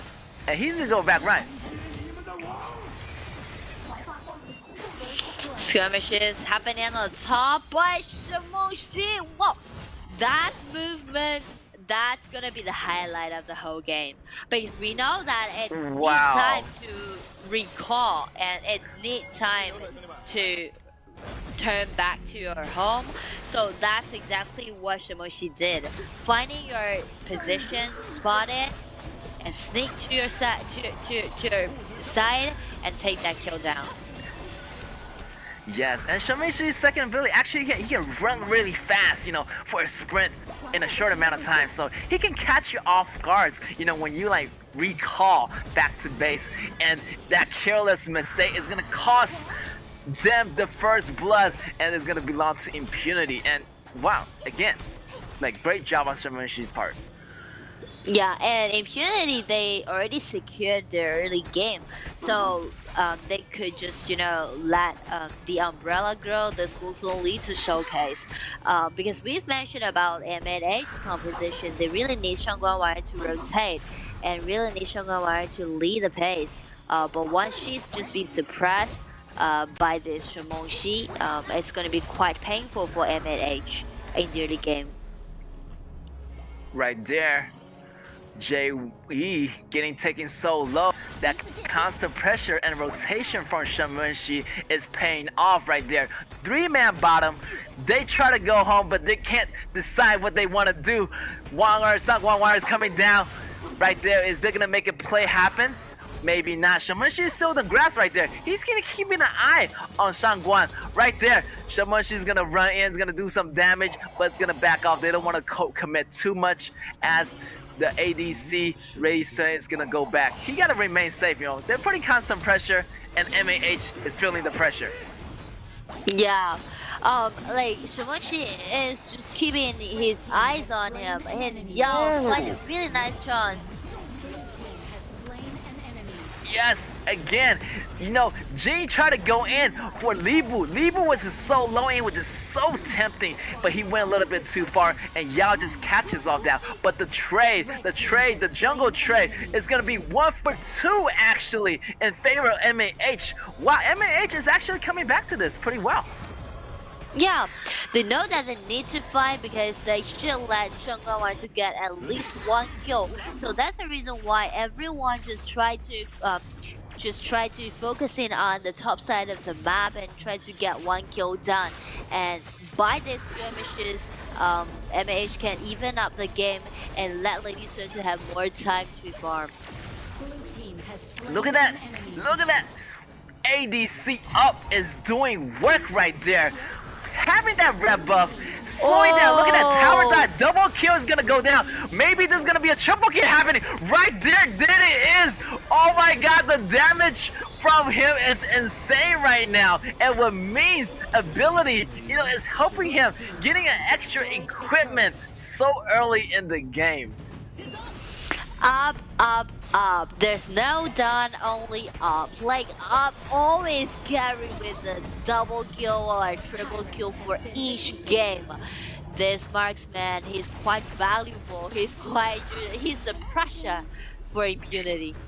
Yo, yes, it's his time to shine. I'm telling you, like, up is always up in the air. Like, he's never coming back down with that perfect KDA right now. He do not want to lose it, but he's still applying pressure. He's just so confident right now. Look at that first ability, jumping back, showing you off the styles. I can engage and disengage at any time I want. Hit and run, that's the style. That's the play I want to see. He's doing those outplays. I'm telling you, like, this is incredible.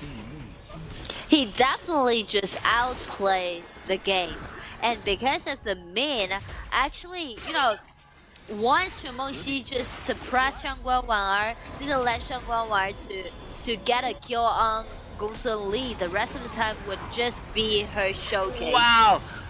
Look at that CC coming in, but that's not gonna stop. Oh, look at that Libu. Libu actually got his hands on up. Up goes down. But there's still the jungler left, the Jhin. Take them down. It's gonna be a 2-for-2 trade, and they're gonna get the secure on the blue after that. That was a 4 versus 5 for MNH. Yo was solely absent from this team fight, but it ended up with a 2-2 trade. Even more is that MNH take down that Gosuli, and Gosuli is the main part from Impunity's side. So I would say MNH win a lot and help them to even up the game from this team fight. That's right, once you get a lot of kills, you're considered a high value target. And if someone shut you down, they're gonna actually get more gold for that. And MAH actually is almost equalizing the goal here. And even more is that kill goes to Shang Guanwar. So actually from that team fight, Shang Guanwar got 2 kills in her pocket and make her to be such a great threat in the mid game. Shang Guanwar that's can just, money in your pocket easily right dive there. right in. Yeah. Yes, so good, but Up is not giving up. Up is still applying pressure, like, he doesn't care, like, yeah, I died once, but I still got me with me. I got more equipment than you, and what do you have? Come on, let's go, Up. I'm rooting for you. Exactly, so they're just keep pushing forward, I would say NH, it's time for them to counterattack. They can't bear it anymore. Actually, they got enough damage out. They can't just tolerate Gosuli try to, showcase, try to show off. MAH, they can, rely on their towers and try to do some counterattack. Yes, but Shamanshi is keeping it at bay, and they're in no condition to fight. Their condition is really bad right now. They gotta go back constantly to recover in the fountains. And that Shamanshi does a great job, doing those long pokes and wearing them down so they don't, they're afraid to start those big team fights. Right there, another team fight. Xiaoho soaking all the damage. Zhao is in trouble. 2v1, 3v1. He's gonna go down right there. Unstoppable. Up is almost legendary. He almost got 7 kills already. And this could be trouble for MAH as they march for the base. Look at that confidence from that Up ADC. This is crazy. Like, MAH gotta do something here. MAH, they really need to be decisive. They really need to be the one to initiate. They can't tolerate Impunity to do something like this anymore because they can't bear the damage out by Shamushi's ultimate. The same as Gusung Lee, so they really need to initiate just like this. Ultimate has been broken. Shangwar dive right in, but all those damage down has been separated. What a nice dodge down by Impunity. Yes, there's a lot of movement ability actually, Actually, every character on the Impunity side have some kind of dash ability to get out of those tough situations. And, Main just, stick around in the back, he's pretty safe already. So, wow, they avoided all those ultimates, and MAH gotta pick their fights more, more decisively, as you mentioned. They really need to counterattack like this. Because of the gold deficit, MAH, they can't bear all those poking damage. And all those ultimate, all those CC chain need health HP bar to be as a backup. So, MAH, they really need to make something happen.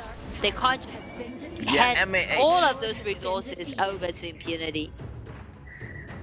Exactly. They need to send someone right now. Like, I like what Yao is doing here, the 4-1 combo, which Yao is going to go out and clean the lane. Actually, Yao try to gain some advantage in those lane priority, but the Dragon, the Vanguards is coming in. It's going to be tough for MAH to bounce back from this. If Yao goes out, the game is pretty much over. So it's going to be a risky situation. So what they're going to do there? What's going to happen? They already have their Dragons inside the base already. Wow, there's gonna be a really serious situation for MNH and Impunity because the gold lead. Actually, they really want to close out the game because the clock's ticking. They don't want Lisa to farm up anymore, so they want to use those vanguards, try to close out the game. And let's see, Shangwar sneaking into the rear, but Shangwar! No, he's not going up to the sky. 2 ultimates. He still have 2 more ultimates left. Movement to get to the sky to fly. But right there, triple kill on Gunshan Lee. And Gunshan Lee is gonna go crazy. And just like that, your victory is gonna go to Impunity. Impunity again show us their dominance in this event, and also we can see Up showcases again with this triple kill and always got himself a winning lane, as we mentioned again and again. And also I want to highlight their mage, this Shimoshi. It is because of the Shimoshi to suffocate, to suppress that Shengguanwar, do not let him rotate so freely, so that allow Gosong Lee to, you know, dancing around at the bottom, being so liberal and lead the game pace. Yeah, exactly, man. That poke damage from Shimoshi was devastating. Like, nobody want to engage in a team fight. It's like, you know, they lowered their HP before the team fight, so when the team fight happens, they're in no condition to fight already, and the team fight is always gonna be in Impunity's favor.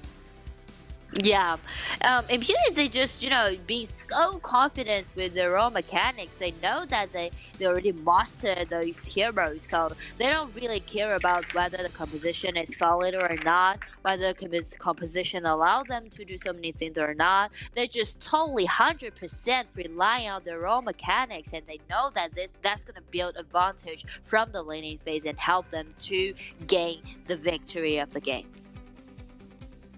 Yeah, not to mention, you know, the main pick was surprising, but it all worked out for Impunity. Like, the extra equipment, the Gunshan Lee, the ultimate. I mean, it's up here. We're talking about the most pop that nobody can.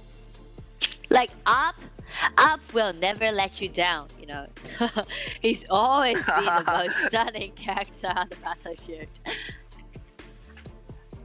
Yes, exactly. Look at that participation rate. Wow. Damage overall. No doubt, I'm going to give the MVP to Impunity once again. You know, blow our minds. And they got their confidence back, you know. Yeah, exactly. Yeah, because there's no way that would be better than win such game by your own mechanics. You just showcase, you won it, and MVP goes again to Up. Up will never let you down. That's right. Look at that, 7-1. He only got 1 death, and that 1 death, you know, it was actually, you know, he went a little bit too deep, and Li Bu actually got the jump on him. But any other than that, he was at the top of his game. Look at that. Zhang Fei can't even get away. The attack damage, it was glued into him. That red buff. Wow, and he's gonna go in again with the umbrella, teleportation, going with the second ability, third ability, bouncing back, getting that triple glare, clutch kill early, and again, always playing at his best level. This guy just outplay the game. Like every spot they find, and I want to highlight Jin from this last team fight, because actually Shengguanwar tried to sneak to the rear and try to find some really nice moment, try to, you know, fly up into the sky to see if he can make something happen. But Jin directly spot him and did an insta kill on that Shengguanwar. No chance left for MH. Yeah, no chance left. He just went in and he just disappeared just like that, and the threat was taken care of, and Gunshan really had a really safe and comfortable environment, and he just took the game just like that. It was an easy win for Impunity that round. You know, MAH, they need to come back stronger. First match is going to be a winner, Impunity, so let's see what they're going to do next. But I still have, you know, full confidence. Impunity, you know, they're feeling good right now. They got their swagger back. Yeah, Impunity. As we said, like there's no way better than you won the victory by your own mechanics, because you're totally like 100% confident with your own mechanics. So you're getting something back, and you have like a really strong faith in your team and like on yourself. So that's a really nice victory for Impunity. But for MAH, I would say they did such a great job during the BP phase. Actually they win the upper hand during the BP phase. But the problem is they really should be more decisive, and they can't just underestimate their opponents because they're so good players. Yes, exactly. They definitely got the upper edge. They done their homework on the BP, but Impunity just like they got so much tricks, and they can mix and match different kind of draft picks and to make it work. And MAH didn't see that happening. They were just underestimating their opponent, and that's what happens when you underestimate anybody in this game. You get taken down. You gotta be up on your guards at all time and never let your guards fall. Yeah, it's not enough for you to win the upper hand in the BP phase when you're facing teams like Impunity. They're quite dominating, they're quite powerful in this event and so far. So though you did a great job in the BP, but you really need to execute your composition well and try to let your advantage that you gain from the BP phase to make something happen, to let it get worked. Yeah, and with that said, gonna have Xiahou Dun getting picked out, and all the power picks are coming out right now. Tai Zhenren, Zhao Huaizhen, and let's see what MAH gonna add to this, as they ban out Shenbin and Shenmen Xu already, so they do not want them to use that in this round against them. Shenmen Xu has been banned away, so what kind of mage will MAH choose? Yixin, quite nice, small combo can be seen from Xiahou Dun with this Yixin, and whoa, it's quite interesting picks. Alright, it goes to totally two different ways. If they go for this Ghostly Lee, that also means it's time for JYI to stand out. Let's go, JYI, let's get it.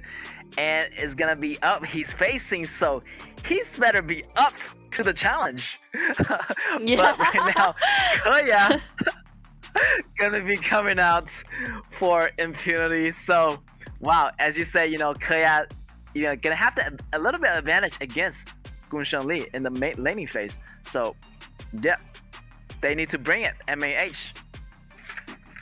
That's a problem. Actually, so far I didn't see any marksman can contest up during the laning phase. I'm not talking about like the whole game. I'm only like trying to highlight the laning phase, because actually in this patch, the laning matters a lot, because the protection of those field has been extended to up to like 50%. So it's really hard for people to do those early invasions, and that prioritizes the laning phase. If you win the advantage during the laning phase, that will help your whole team to build a great advantage in the game. Exactly, and I feel like with Tai Zhenren on Impunity side, it's gonna make it MAH hard to tackle down that KAW. KAW is gonna have a lot of protection and the initiation on Zhao Huaizhen, and Zhao Huaizhen can really serve as a tank. And I feel like Impunity, wow, and another one, look at that Magnus. Wow, am I seeing like the top laners, the best top laner right now for the meta pick? Wow, Impunity is picking the best characters. Yeah. What Impunity did is that got 3 meta picks. Zhao Huaizhen as the power jungler, KAW as the strongest marksman, Magnus, no doubt, the most dominating top laner so far in this patch. So Impunity, they just got it all in because we are doing best of 2. They don't need to save any hero points for the rest of the game, because this is the game. This is the last game play against MAH. So they just, take all those meta picks out. That's right. There's like a small ultimate combat, where it's BO2, so they're gonna put everything on the line. They're gonna maybe have a proper mage going on here against Monkey, and Shanchi is out for MAH, so they're pretty tanky. So let's see what Impunity is gonna choose. Impunity, they go for this Zhanzia. Oh, this is quite a clever choice because MAH, after they see that, okay, Impunity, you got so many meta picks, then I'm gonna just build a really techy frontliner and let my frontliner to buy more time for my back rows to have enough space and time to do the output. That's the reason why they take out this monkey, they take out this Shahodun as their top laner, because the top side of the map is solid enough, so MAH won't be so afraid about they won't fall behind the laning phase. But that's the most clever part, that Impunity take out this Zhanzia, because like his first ability allow him to lower the armor and also magical defense of the top laner and the junglers from MAH side, so that will make their solid front laner to be weaker during the team fight. Yes, and also that spell can be devastating. The slow effect from Zhanjian and KAW's ultimate. Wow. Whoever, like, if they land both of those spells at the same time, like, they're gonna be so slowed, they probably can't really escape from Impunity's hands. Yeah. So that's gonna be the main reason for Impunity to have this Zhanzia. And the point, and so actually, you know, the point of this game for MAH will rotate to, they should, you know, rotate to the mid again and again. Try to vie for the priority. Do not let Zhanzia to get away of the mid, just like what Impunity did to them for the last matchup, you know. MAH, actually 3 people can rotate together. Ishin paired with also Lee and also Sangchi. Try to make something happen at the bottom side. Yes, definitely. Right now, we're gonna see the second match. MAH on your left on the blue, and we versus Impunity on the right on the red. Yeah, I feel like the Venomous staff is about to, you know, go out for Impunity because they got Sanchi, right? That healing ability. So they want to get that anti-regen item as quickly as possible if they're gonna face a lot of pressures from the healing. And Zhanzia is one of those mages could be the best person to have that item. Because Zhanzia is always play as a tool mage, so he didn't really need enough money, and also like he don't really need those items help him to do those output. Yes, that's right, and yeah, the old man doesn't need money. Like he already has all the stuff that he needed, like those spells, getting like one of your allies, you know, up to level 25, you know, if possible. If we ever go late into that gaming.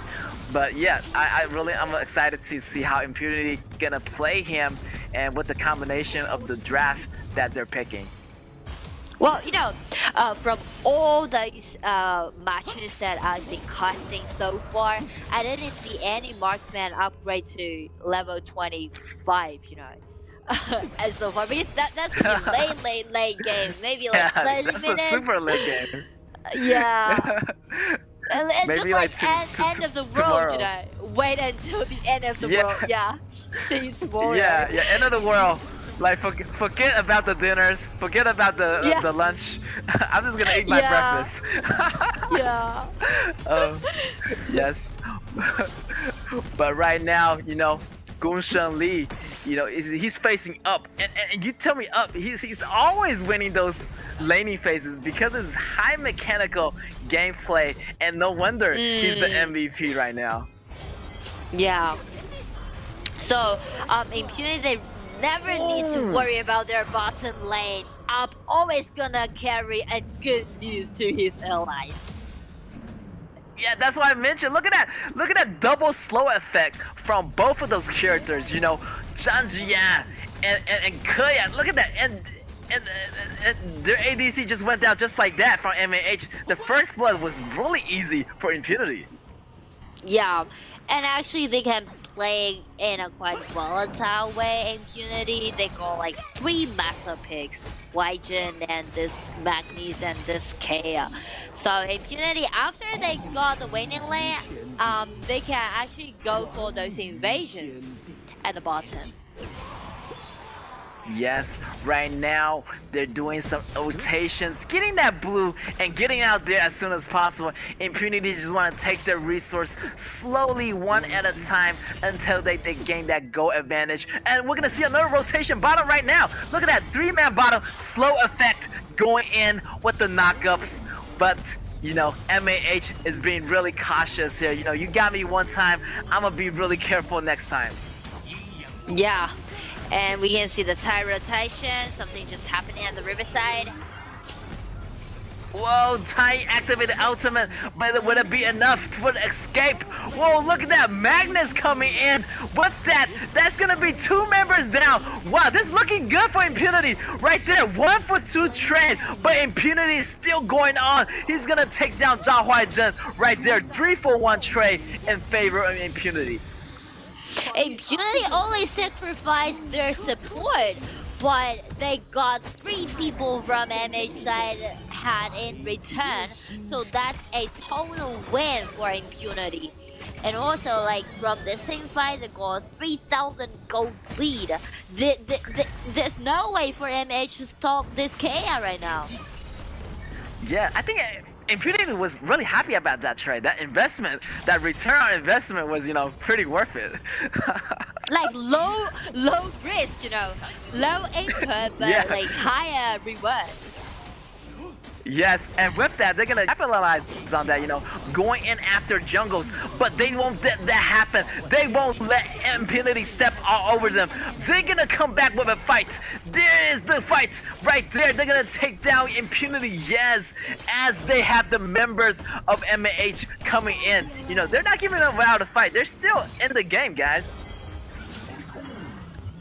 They're still in the game, MH. They try to make something happen. They try to like minimize all those gaps between their and the opponents. While Impunity, they try to accelerate a really nice gank. Monkey, you know, actually from MH side, Monkey is always trying to steal away all those monsters, and so that also means Monkey is quite good right now, got really nice items, so Monkey needs to be the one to stand out. He needs to be the one to be at the front and try to combine with this Gongsun Li, try to aim it at Kea, you know.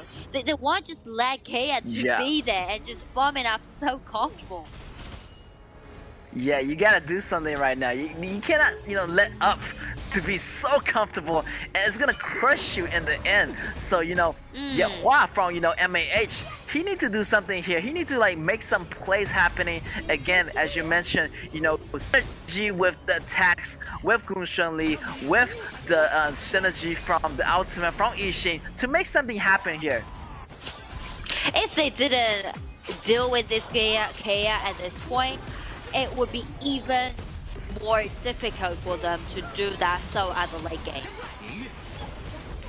Right there, they secured the blue, but they're really super low right now. All members of Impunity is coming over right now. They need to back up right now. They secured the blue. They avoided, you know, the careless battles. Now it's time to, you know, step back and kind of work on your strategy right now. To fight smart and, you know, engage with your team more, and that is gonna be on your role, Monkey. MAH, they find a really nice spot and try to initiate, but that counter-attack from Impunity, instantly 3 people got controlled by this Hydra, and Kea feels so secure, trying to push forward, and double kill would be the end, would be the gift for Kea. Wow, 4 for nothing. Wow. Yo, up is out of control. Like, Megumi came in with the stuns, with the CCs on like at least 2 or 3 members of MAH, and with the follow-up damage from all those members of Impunity, they just went down just like that. This is trouble for MAH as the score comes to 9 versus 2, and we're almost at the 8 minutes mark, and the outer torrents is almost all gone for MAH. And you know, actually, that was a counter-attack done by Impunity, but they won it, and we can see KA is totally dominating the game. There's no way for MNH to stop this KA, and the initiation is not stable. You see, Ishin's second ability, or Xiaodun's ultimate, or Monkey's ultimate. It's not stable. They can't 100% that they can land all those ultimate on this KAW. So that's gonna be the problem for MH right now. They try to contest, but that it's gets really taken just down. chasing it. Yeah. That's right, they're locking in on those high ground towers. In the main moment, yeah, KAW is going crazy. Like, the man has so much cash and the protection from Tai Jun. Like, wow, like, he can never go down. Now he's gonna go back and, you know, get that bottom lane, get all the minions coming in, getting all the resources, just locking in for that steady win. Yeah. They just try to stabilize their advantages, and there's everyone playing around this KAW, like KAW to pushing forward and taking down all those outer towers, and they just wait, you know, after they manage to wave, they just initially got those engagements, go sleep, be taken down. Wow, right there, like, Gunzhali is facing a hard time right now. Constant pressure already coming from the early game. KAW is out of control right now, and they need to do something. You know, Monkey needs to take some damage. You know, Xiaodan needs to take some damage, creating some space for JE. You know, but JE already get taken down. This could be it for the high ground towers of MAH, as the minions already inside the base. It's gonna be trouble for MAH. 8,000 gold lead, that was significant, and Sangchi a really nice initiation, but the damage didn't follow up. YJ tried to cover up, but every single person from MH side was locked by Impunity's people. And the Xiaodan came out, tried to guard his crystal. He said, hey, no more touching at my crystal. I'll fight back. I'm the only one survived from MH side, but he's been taken about by Impunity and KAW still alive. Oh my god! And the minions, and the crystal is so low, and Monkey can't make it back in time, and that's it, guys. It's gonna be GG. Impunity done it once again. Victory! Wow, that is crazy. The last man standing, but it wasn't enough. The crystal got so low, and they still have that minion unclear on that bottom lane. Congratulations to Impunity. Impunity again win this with a clean 2-0. And also, like, for this KAW, for Up, we mentioned this man again and again. You know, from this matchup, I bet that he's gonna secure his first place as MVP ranking, you know. Maybe Yes, another exactly. MVP will go to this guy. Maybe, yeah, maybe like, you know, 80-90%. Yeah, definitely Ups will just in that area, just like keeping the ADC, keeping the DPS on those enemies. Wow, MAH and Kun Shenli couldn't do nothing. Like, the laning phase was tough for him. You know, there was no help really from, you know, MAH side, and they just like got steamrolled on the bottom, and they just got demolished. And that early game went to Up, and definitely, wow, Impunity, take it away one more time.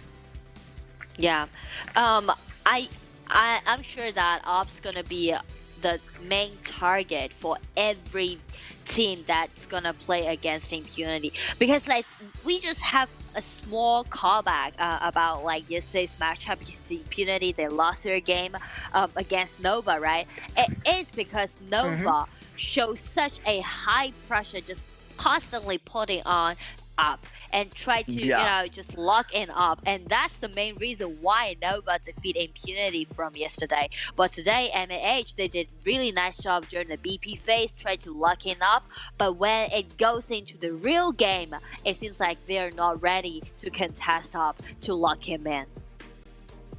That's right. It's hard to lock up, and you know, you gotta do your research.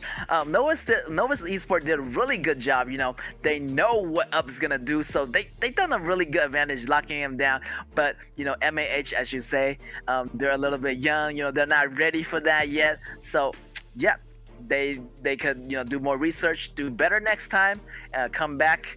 But the win belongs to Impunity today. They are coming back with another 2-0. That's another 3 points. Put it back in their ranking. Yeah, so that will help them to secure the second place at the ranking. It's really good news to them. And for MH, well, I would say actually I saw them make a lot of progress so far in this event, but I hope that they can do better at the next time. And we can see this time MVP goes to Megumi this time, Jin. Oh, I was expecting up, but wow, Taijun is always saving their teammate. Look at that, 13 support across the board and 2 and 1 kills and death. Wow, surprisingly, he does a lot of job. He does a lot of job like behind the scenes as we speak. And actually, the turning point from the whole game was that skirmishes happening at the bottom. We will check it in the replay. In the laning phase, Taijun play a really nice role to bot KAW to try to support his marksman. And yeah, this is the turning point that I'm talking about. It is because Taijun's second ability and combined with his first ability stun do such a really nice counter attack. This is a turning point. Yes, he goes in and he just like, trades that ultimate for everybody, like all the members of MAH, and that's a very, very high investment. You're getting low risk and high return, and that's what Megumi did there. Went inside, did those combos, saving his teammates, putting all those focus fire, drawing all that firepower on himself, and their teammate is feeling super safe. And right there, like one man standing already for MAH, and this is gonna take that Xiaohu down just like that. Congratulations for the MVP for Megumi on that one. Yeah, the last scene, it was like Taijun see like he's ally spending so many time on this Xiaohu, just being distracted, and Megumi said like, okay guys, this is it, just end it. So he just pull him back into that Xiaohu and just a single bomb close out the game. Clean, neat, super cool. Yes, right there, impunity again. 2 and 0. Wow, they're coming back stronger than ever. They want to. I feel like they have the mentality to go against Nova Esports once again. To take that revenge as they did to Scars back then. And now we can see another 2-0 has been made. And we will have our last matchup, Fado versus against Scars. After a small break, we will be back. Stay with us.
Welcome back, guys, to the KAW. Still got the last match for you guys today. So it's gonna be Fennel against Scars.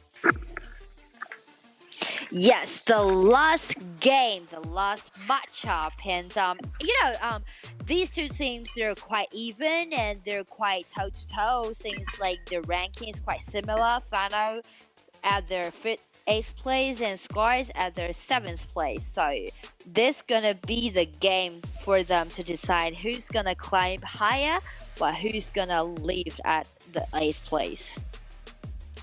Yes, exactly. Fennel. Yeah, Fennel is they making some progress. They learned a lot from the few matches today. They're just getting warm up here. And on the other hand, you got Scars. I really like Autumn from Scars. Actually, they're the ADC. He's almost like as agile. Using Gunshun Lee. In almost every single game. Like he almost like is the Gunshun Lee I expect to see is really similar to Up's Gunshun Lee.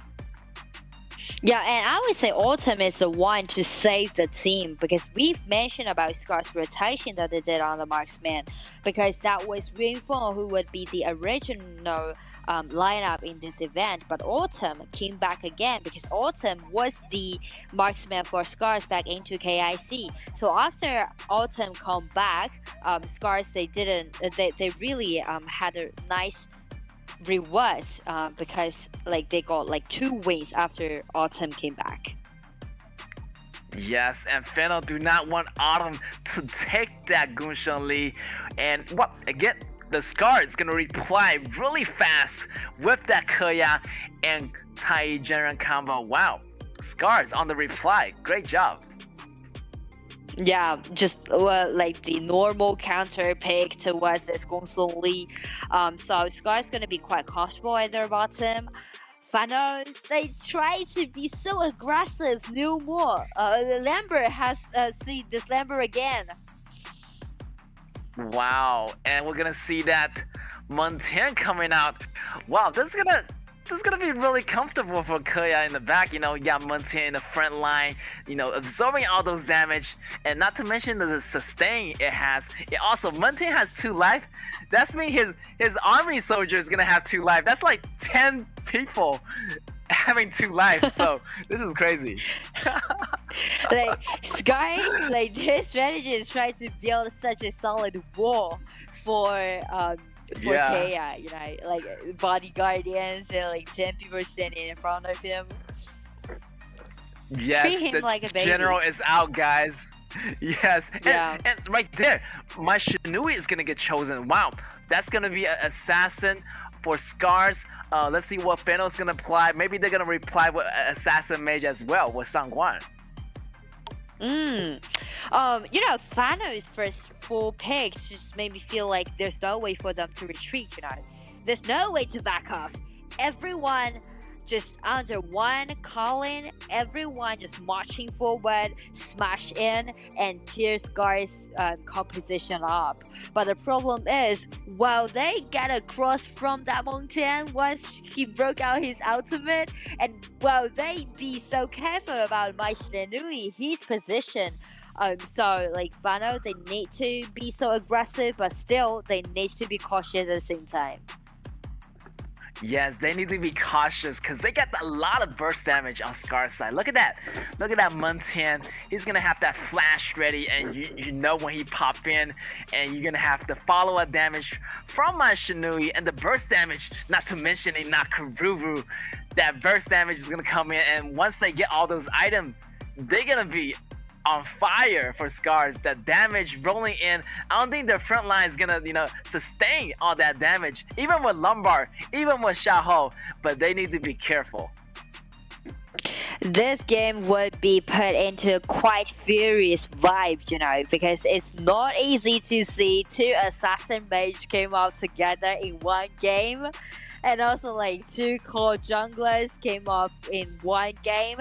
Everyone will just, do it toe-to-toe, maximize their own mechanics and try to gain a lot of things by themselves. So this game definitely would be in such a high intensive vibe. Yeah, I feel like firsthand, Shangguan is gonna have the lane clearing, faster than my Shinui. So maybe Scars, maybe they can counter and let Fennel rotate first and come up with the counter initiative on the Scars side. Yeah, and also I'm wondering, while they do some, swinging lanes, for example, let their marksmen to be at the mid and let their mages to be at the bottom for the first round. Yes, that might be happening, but maybe not for now. So the game's gonna be underway. Fennel on your left, on the blue. We got Scars on the right, on the red. And it's a battle. Scars gonna have that KAW laning phase against Gunshen Li. And let's see how this is gonna turn out. Well, if everyone just stick to those regular opening, that will make Fano to win the upper hand in the mid, because as you just mentioned, War has the ability to clean those minion waves faster than Nui, and also Lambert is gonna create such a comfortable environment for Shangguan to do those output damage. Yes, and they rotate, very well in the early games. I can see the upper hands belong to Fennel's side, and yeah, and they Scars just need to go for their counter initiative. Wait for Nakaruru, get to level 4 and make something happen. Yeah, the difference between those two core junglers is that Nakaruru is quite item dependent, but when she came in, she can do insta kill on a lot of person. But for Yao, this hero is one of those good junglers to do those split up push. He can be the one. He can buy a lot of times for his allies by taking those minion waves on the side lane. Right there's a game from Nakaruru. Lombard's coming in, and with the flash is not gonna save Shangguan. Shangguan went down just like that with the combination CC stuns from Scars. Wow, again, Shangguan is pretty weak in the beginning, and he's not even at his level 4 yet. Yeah, and if they suppress Shangguan War before she upgrades to level 4, that would be such a great advantage for Scars. And also, Gongsun Li somehow smelled the danger, so she won't be able to step out to contest KAW. Right there, the small skirmish is happening.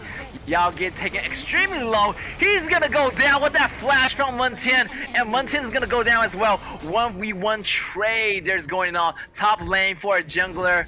Wow, that battle went out pretty well. Funnel from the skirmishes, actually they can even up the game, but we can see, as we mentioned, the whole game is gonna be combined with those endless team fight. Everyone just needs to play aggressively. Yes, and Gunshen Li, is farming, steady as possible. She don't want to step out of the tower, as Scars got their eyes on Gunshen Li, always rotating to the bottom. Getting my Shinui in position, setting up for those CC combos so they can get that stun, and waiting for Nakaruru to burst down on those kills. Ooh, Nakaruru hiding right there. Nakaruru, yeah, already waiting there, but the only person that she can find is Xiaohodun, the tankiest person from Fano's side. So she will just rotate to the top and try to get more gold. And Scars, since they got the winning lane at the bottom, so KAW can just pushing forward. And with the threat that Nui put on this Gongsun Li, Gongsun need to back up. Scars, they can get control of the river sprite. So as so far, Scars are doing really good job. Yes, and Muntian is coming up, getting help on the mid lane. So I see they want to get the control, because we're at the 4 minutes mark, and the Tyrant is going to be up. And right now, Scars control, and they're going to take down that bottom tower. Once they take down that bottom tower, they have the river control. They're going to go for that Tyrant next on their menu. Exactly, and that's the reason why Fano tried to rotate their top, their Xiaohodun to the front, because they want Xiaohodun to get vision control. I tried to let their two tanks, but Xiaohodun and also Lambert help them to make something happen, and do that 4-1 strategy. Let Yao to clean up all their side lanes. Yes, I feel like, the Xiaohodun coming down bottom is a smart move. They gained some vision. They made the kill on Muntian. Great work with that in, but the battle is still going on right there. This could be bad for Scars. Scars members are going in carelessly. They still got the AoE going on, but that won't be enough to stop Fennel. Fennel still got all 5 members. That's gonna be a 1-for-nothing trade. Final try to engage on purpose. They know that they already fall behind during the laning phase, but they still need Shangguan to stand out to make something happen. So actually they gather together, initiate that 5 versus 4. They got numbers advantage. They try to gain something by that skirmishes in that mid lane and help them to, try to push out. What goes to lead? That burst damage is gonna hurt. Azar goes down just like that. He has to be more careful as, the opposite team of ADC, KAW, is already rotating into the top. It's gonna leave Gunshan Lee solo at the bottom and he's gonna get taken down by just like that. He needs to be more careful and he needs to have more vision. Lumbar needs to provide it, but right now that top fight is happening right now. Lumbar is gonna go down. Shangguan already goes down. That's gonna be 2-for-nothing trade already, but they're still holding on to the grip. They want to fight more, invading their jungle. Nakamura coming from the back. This is gonna be trouble for Yao. Yao goes down. 3-for-nothing trade. Wow, Scars just putting the gas to the pedal, metal to the pedal right there, and they're still not done yet. They want the middle tower, they want the bottom tower, they want all the resources that Fennel got. Final is totally lost by such a pressure. They want to initiate, but they don't know how. Because all of those members won't be gathered together at one point. So actually they're totally lost by Scars' endless attacking pace. And Scars are doing a really good job because it's really rare to see Scars play in such an aggressive way. This is dangerous. Wow, we got Mashinui behind the grass. Initiation. Wow, it's gonna be a small battle. Maybe they need to back up. Try to initiate such a nice counter attack. Spree goes through this Narukuru. This initiation done by Scars went so great. And another double kill goes through this Narukuru. Final totally teared off by Scars. Yes, and look at that, they even got the backup of Tyrogen's ultimate. Even if some members goes down, they will revive instantly on the spot and they will continue the fight. And already Fennel's member already reared down and they can just finish off Fennel as they can stay in the battle longer. Yeah, the best way of defend yourself is to attack, and that's exactly what Scars is doing right now. They're trying to using those endless skirmishes. Again, another thing just happening at the riverside, but Final, because of the gold deficit, they're so afraid of those Maishinui. They're so afraid of that, Nakamura. Nakamura just being the secret weapon from Scar's side. He's just like a bomb bridge, Once Nakamura swooped down, because of his almost got his siege breaker, he's gonna cause those fatal damage to our Thanos members. Yes, he's gonna get that classic combo, Exo Torment Siege Breaker, and he's gonna swoop down on, the ADC of Fennel. Gunsong Lee better watch out. He's gonna get targeted in those fights, and not Karura right now, swinging in from the back. They're gonna go for the red. Maybe they're gonna start a fight. Who's gonna secure this red area right here? It could be dangerous for Fennel. Fennel's gonna initiate first, but they're gonna go with the counter initiation. Muntin's still there. Look at that sandstorm. It's providing Muntin with that zoning tactics and that Tide's ultimate. Wow! Bruce waiting and waiting for the right time to come in, get such a clean kill. Scars win it.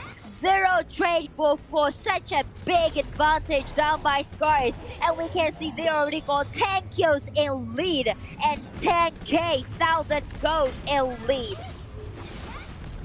Wow, that CC combo went so well. KAW's ultimate, he put it on the river Muntin. So Muntin was really safe in that environment, and every auto attack he was hitting, he was recovering HPs. So he sustained so well in that match.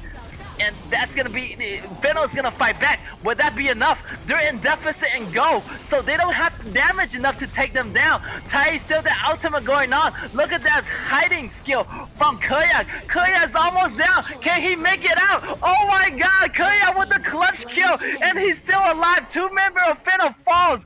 This is amazing. Autumn with the outplay. It is because of the significant goal lead that allowed Autumn to showcase. Using like he's just been taken extremely low, but he's just using his long attacking range and trying to tighten all those frontliners from Fano's side. That was so beautiful, and from that skirmish, we would say like Scars already got like almost up to 90% winning rate. Yes, I thought Autumn's screen would go black or gray any second, but he was style. He was avoiding all those moves, you know, driving that motorcycle into the back, just with swiftness. And right now, they try to end the game right now. And what's Fennel is gonna do? They need to reply right now, but they're in deficit, so they need to be careful. But Scars won't let you get away. No one can escape away from this kind of surrounding. This is so scary. This is so devastating. Everyone just onslaught. Autumn still alive. Double kill already been taken by this person. And Mino is being in the crystal. Crystal being taken down. First game. Congratulations to Scars. Yo, respect for Scars for taking that match, doing the team fight so well. Again, Scars gonna once again, you know, they show themselves, you know, they're not the cat anymore. They're the lion this time, and they definitely took it away this time again. Congratulations to Scars. You know, what really surprised me a lot by Scars' performance today is that Scars is not one of those teams that I would say they can play aggressively, you know, because like from their previous matchups, they always slow down, they always be so conservative, they always like wait until the 10-minute mark, take down that Shadow Overlord, try to use those vanguards, try to manage radio waves and then close out the game. But today, they totally turn into another person. It seems like, you know, they're RGZ, they're impunity, you know, they're playing a totally different play style. Yes, exactly, and they show who's boss in this match. You know, Fennel couldn't comprehend with Scars. Those team fights, you know, they were so in deficit, you know, and they used that as the advantage. They used all their skills on KAW, and they came and get the kill. So, wow, the deficit really is a painful atmosphere for Fennel again. But you know, Fennel still have one more matchup. You said still come back. Exactly, they still got one more matchup, so it's too early for them to say that they can't do it. They still got a chance. And for Scars, you know, it's just like those attacking pace. It's just like you're being thrown into the sea, you know, and every wave's just slapping on your face one after another. There's like too many assassins from the Scar side. And not even mention to KAW got such a significant goal lead. So it's just like endless attacking pace. It's just so impressive for today's performance for Scars. Yeah, and the soldier, the general, he is always on the front line. It's like a wall. It's like a blockade of wall, like between him and KAW. So he was providing, you know, KAW with the safest environment, and nobody can get through that wall. You know, Muntian was always there in the front line, and with the sandstorm, the ultimate from KAW, you know.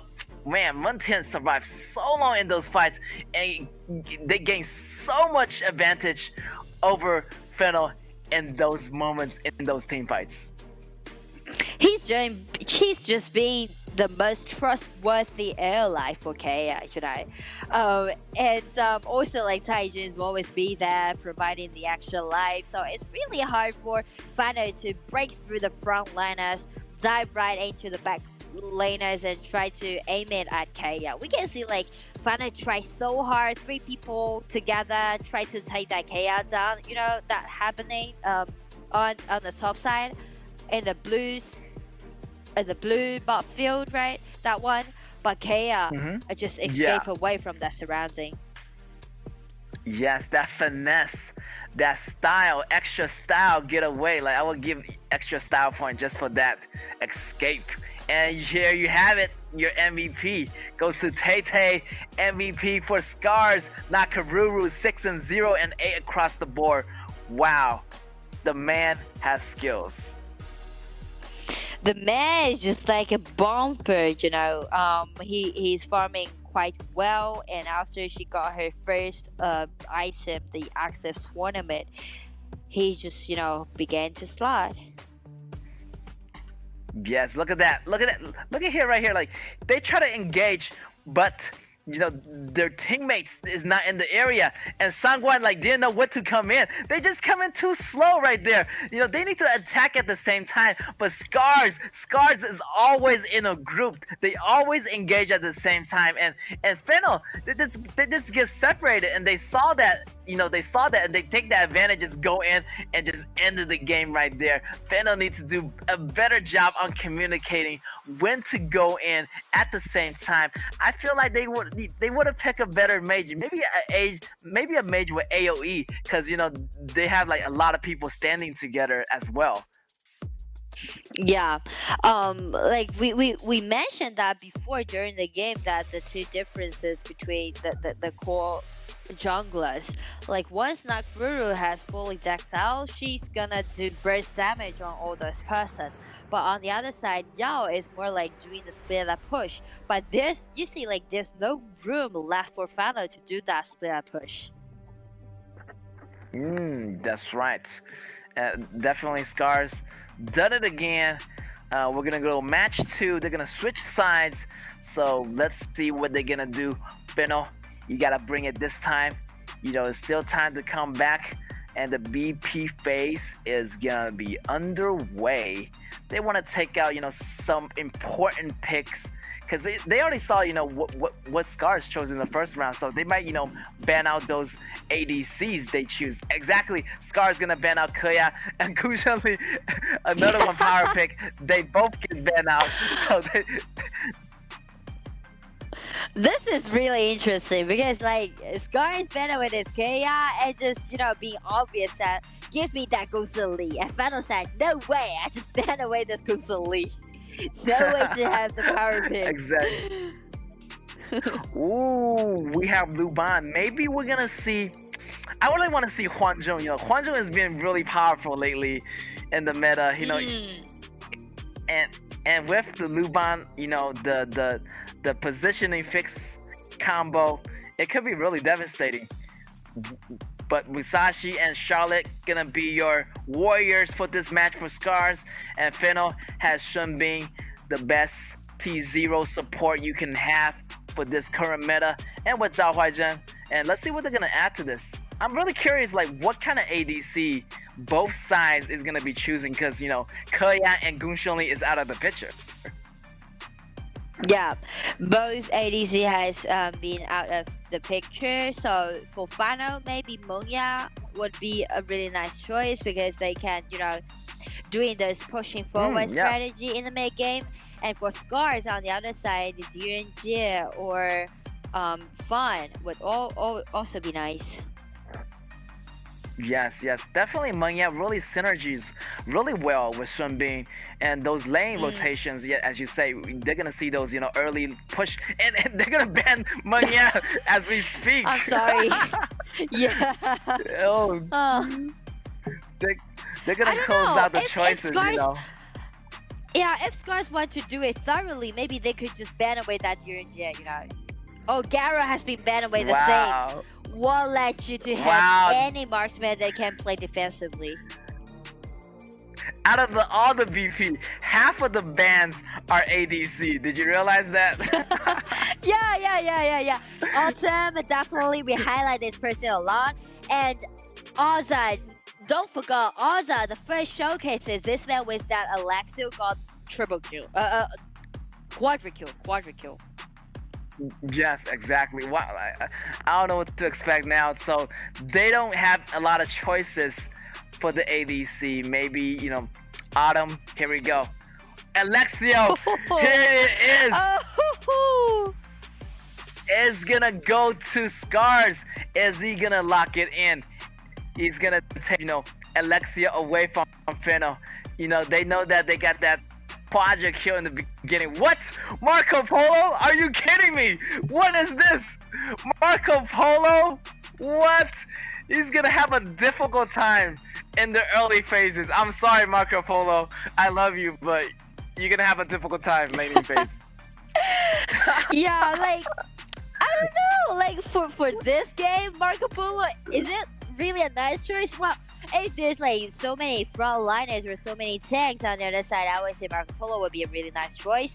But this turn, he's gonna be quite painful during the laning phase since he's playing against this Alexio, and Alexio would just, brace damage, putting all on this Marco Polo. He can't bear that. And also like Jin-chan, his versatility, Miyamoto Musashi, his ultimate. Yeah, I don't think that he's gonna have a great day in this game. I don't think he's gonna have a good day, and he better be carrying a purify ability, or I don't think he's gonna survive more than 2 minutes or 1 minute in the battle. Yeah, but the point is, I don't think one purify would be enough tonight. There's like too many ability from Escar's side. Yeah, you got the Rivel coming in with the ultimate, and also ultimate from Musashi, and not to mention the CC combos from ASD and Jin-chan. Like, you're not able to spin at all. Like, you go in with the ultimate, you're gonna be stuck in that circle, and you're just gonna get gunned down. I'm sorry to say, Marco Polo, but this is not your day. Yeah, this would not be Marco Polo's day, and also he needs to be afraid of Luban's ultimate, just drag him in. So I don't think like one purify would be enough. So actually for this composition, Fano shouldn't pay more attention to this Marco Polo. Just let this man to play by himself. Set him free and prioritize their top lane would be more like make more sense, I would say. Yeah, Marco Polo need like 2,000 purify to survive this game. I'm sorry. Yeah. Alright, our Scars on your left on the blue versus Fennel on the right on the red. Alright, let's get underway right here. We're gonna have Marco Polo, laning phase on the bottom. Maybe he's gonna do well. He just try to be conservative in the mid games and early games, and late game is your time to strike back. But Scars not gonna let that happen. They want to end the deal. They already got one win in the pocket, and they want to pocket that second win right away. And you can feel the pressure already. Rotation from Jin-chan. Look at that first ability. Oh my god, it's so painful. He's so feeling the pain right now. The tower, the dives. Oh my god, the man is suffering. But here's a really nice gank done by this my Shinui. Like, might know that you're gonna aim it at my baby Marco, so I'm just gonna wait there at that bushes, see if I can do some gank on you.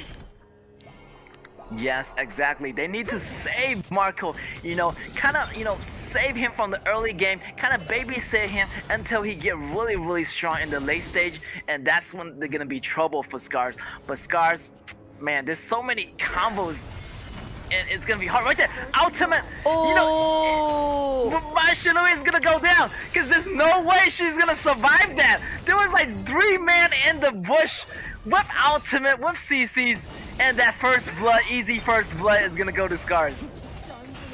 And they're aiming at the top. Once my has been taken down, I already can, see that he's just, turning to that Marco said, hey, dude, this is what you're gonna face in the future play. This is what you're gonna suffer in the big game. Yes, exactly. Right there. Wow. It seems like always Scars know where Fennel is gonna be, and Fennel knows where Scars gonna be, but it's not gonna be enough. Their damage is not quite enough because they got too much CCs, and they can easily retreat after each fight. Right there, my Shinui try to go in to help Marco Polo, but the smoke screen from Scars gonna escape for now. A small skirmish. They don't want to engage too much. 4v4 right here. What's it gonna be? Right there, another kill of the Scars. Wow! And that they're gonna take the blue as we speak. Musashi. It's all about the CCs. You try to get away, try to flash out, but final side now you need to stay. 3 people get on catch on this Charlotte. Try to even up the game. But what about the poor Marco Oh Polo? my God. Everyone just like, hi Marco, ultimate in, and try to get him. Oh my god, I mean, he still survived that, but the bottom tower has to go. He's facing constant pressure. He gotta rotate somewhere else. He gotta get the resources up right now, like, and he can't do it on the bottom lane. He might need to, use the jungle, get some resources, borrow some resources from their jungle Arise. So let's see what's gonna do, and Arise is going into the enemy's jungle to get the resource, get that edge, get that goal for Marco Polo and for the late games. I really think this should be the time for Marco to rotate on the top. But he just go for that bottom. He just needs to face this Alexiel. Yes, he goes down just like that. Wow. Just like taking a candy away from him, baby. Like, his hit point is so weak. Like, there's no protection. Yeah. And Shunbin is a soft support, so like, there's no really any tanks on Fennel's side can withstand all those damages. And who's gonna soak up the damage in the late game? I don't know. Like the late game, I would say Final need to fight. They don't have any tank, all warriors, everyone just by using second ability, by swooping, try to speed up and try to initiate just like this. Huaizhen tried to initiate, but be dragged in by Luba Master. Luba Master get an insta kill and ultimate in by Lubu. Lubu tried to go the counter attack. Here comes Gato Musashi. Jump in and just on stun. Triple kill already taken by this Miyamoto Musashi. Taken exactly on Rampage. Oh my god, Rampage it is, and their tower is going down. They don't even have full members there, and they still manage to take down members of Fennel. Musashi is out of control, and Marco Polo is so much behind. Oh my god, this is trouble for Fennels. This is it. This is the main reason why we said Marco isn't suitable for this game. But you know what? They had no other way. They had no other choices. Oh, we will analyze it later. Seems like Scars, it seems like they try to do more. Wow, okay, thank you, Scars. Let me have some time to analyze. Like, it's because, like, due to the BP phase, Scars, they ban away all those marksmen thoroughly. You see, like, they ban away that KAW, they ban away that Garo, and they even take away this Alexiel. So there's no other choices left for Final, except this Marco Polo. Oh, look at that Luba, what that saved. Jin-chan is gonna survive, and with that, they're gonna take that one member, 1 for 0. Wow, Fennel is really desperate right now for those kills, going after Scar's mage, but the mage still had the support with him, pulling with the ultimate in. That's gonna save that person, and they're gonna still push the bottom tower is gonna go out as well, and all they're gonna leave up is the high ground tower. The poor Marco has been taken down for 3 times. So check the goal difference. Alexa already got like 2,000 goal lead, which also means like Alexa would have 1 item in lead at Marco Polo. And here's another chance that Final Fun. It's a really nice chance, but Miyamoto Musashi jump in, try to get another kill. Charlotte, come up, win this Miyamoto Musashi. They're just trusting Final's people. Double kill again goes to this Miyamoto Musashi as the 8th Final I think member. this is it. I think this is it. Once they pull out Marco Polo, I feel like they just handed over the win to Scars at that point. It was like a free win for them.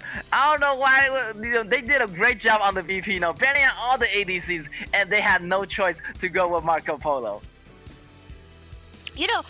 I didn't expect that Scars would play that aggressively into this matchup. Because again, Scars in my mind, Scars is one of those teams who play always being so conservative, always want to stabilize their advantage. This is the very first time to see that Scars just letting out themselves and try to be acting like a beast. Yes, exactly.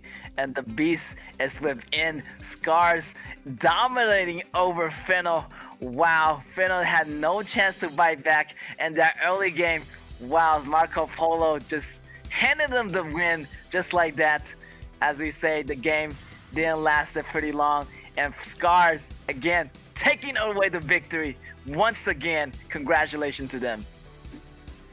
Congratulations to Scars. I do feel so happy about this team because we said like the start of the journey in our KAW isn't that good for them because they lost several games and actually they tied up with another team, so that made their points fall behind against like other teams like Impunity. But still, Scars, they're quite dominating back into KIC, so we do have our own faith in this team, and Scars is known of their resilience, you know. Once they face some failures, that will just even make them stronger. What doesn't kill them makes them stronger. Yeah, exactly. What doesn't kill you make you stronger, and that's what they did there. They took away Alexio and kind of, you know, give them a taste of their own medicine, because you know they got that quadra kill on Alexio on the first day, and that just, you know, give them a taste of Alexio for themselves, and they're like, oh my gosh, I should have chose Alexio early. I shouldn't choose these heroes, you know, shouldn't ban out all my choices. But great BP phase for Scars, and I feel like after the BP phase, Artie's gonna win. Exactly. So, you know, that's one thing that I saw from today's matchup, because you can see like after our first round of the regular season already being halfway through it, a lot of teams pay more attention on their BP phase, because we mentioned about how important it is when you're playing those like even matchup. BP will help you to set the base of the win. So they more and more teams pay more attention at the BP phase and try to get a high winning rate after they select such composition. Yes, so much CC. Wow, this is a nightmare for Marco Polo. I'm not sure like what is going on in his mind. He is not able to sleep tonight. Every time he sleeps, there's an ultimate popping up in his mind. Like, who's gonna jump me in the bushes? Who's gonna kill me inside my tower? Yeah, I feel so sorry for this Marco. Just, you know, like, he got 0 kills, 0 assists, and he died like 3 times. It's just so painful. I don't even know how to describe Marco. It's just like, okay, just forget it. Don't let it yes, and that influence you. Yeah, go to Tay, and from Scars. Exactly, he was farming so efficiently, and he was, you know, he even got the kill out of this game with 505 KDA across the board. And we're gonna go into the replays and check it as that, and there's a lot of details going on in those matches. It is because this Miyamoto Musashi, we can see like every time when he jumped in, he find a really nice position, and it's all because Fano, every team fight, they went all in. Every single ability has already been thrown out on single one person, just like this one, right? Like their ultimate was is not available, so Miyamoto Musashi find a positioning, find the chance that once he jump in, no one can stop him. Yeah, his combo just follow up, man. Like Miyamoto Musashi's like combo and scaling is so much, and once he get all his items, he just take you down one by one, and there's no ability left to stop him and the rest of the member of Scars. And there you have 3 points, another up for Scars. Congratulations to Scars. So that also means Scars gonna have 3 wins in their hand and help them to higher up their points to 10. And again, for the regular season, we're gonna have 6 teams out of 10. So Scars, they still need to keep this momentum, trying to higher up their scores, trying to secure themselves in like at least like at the 4th place make sure that they can get advanced into the next stage, because the team that has such a high priority, such a high dominance back into KIC, definitely want to stop their pace just in the regular season.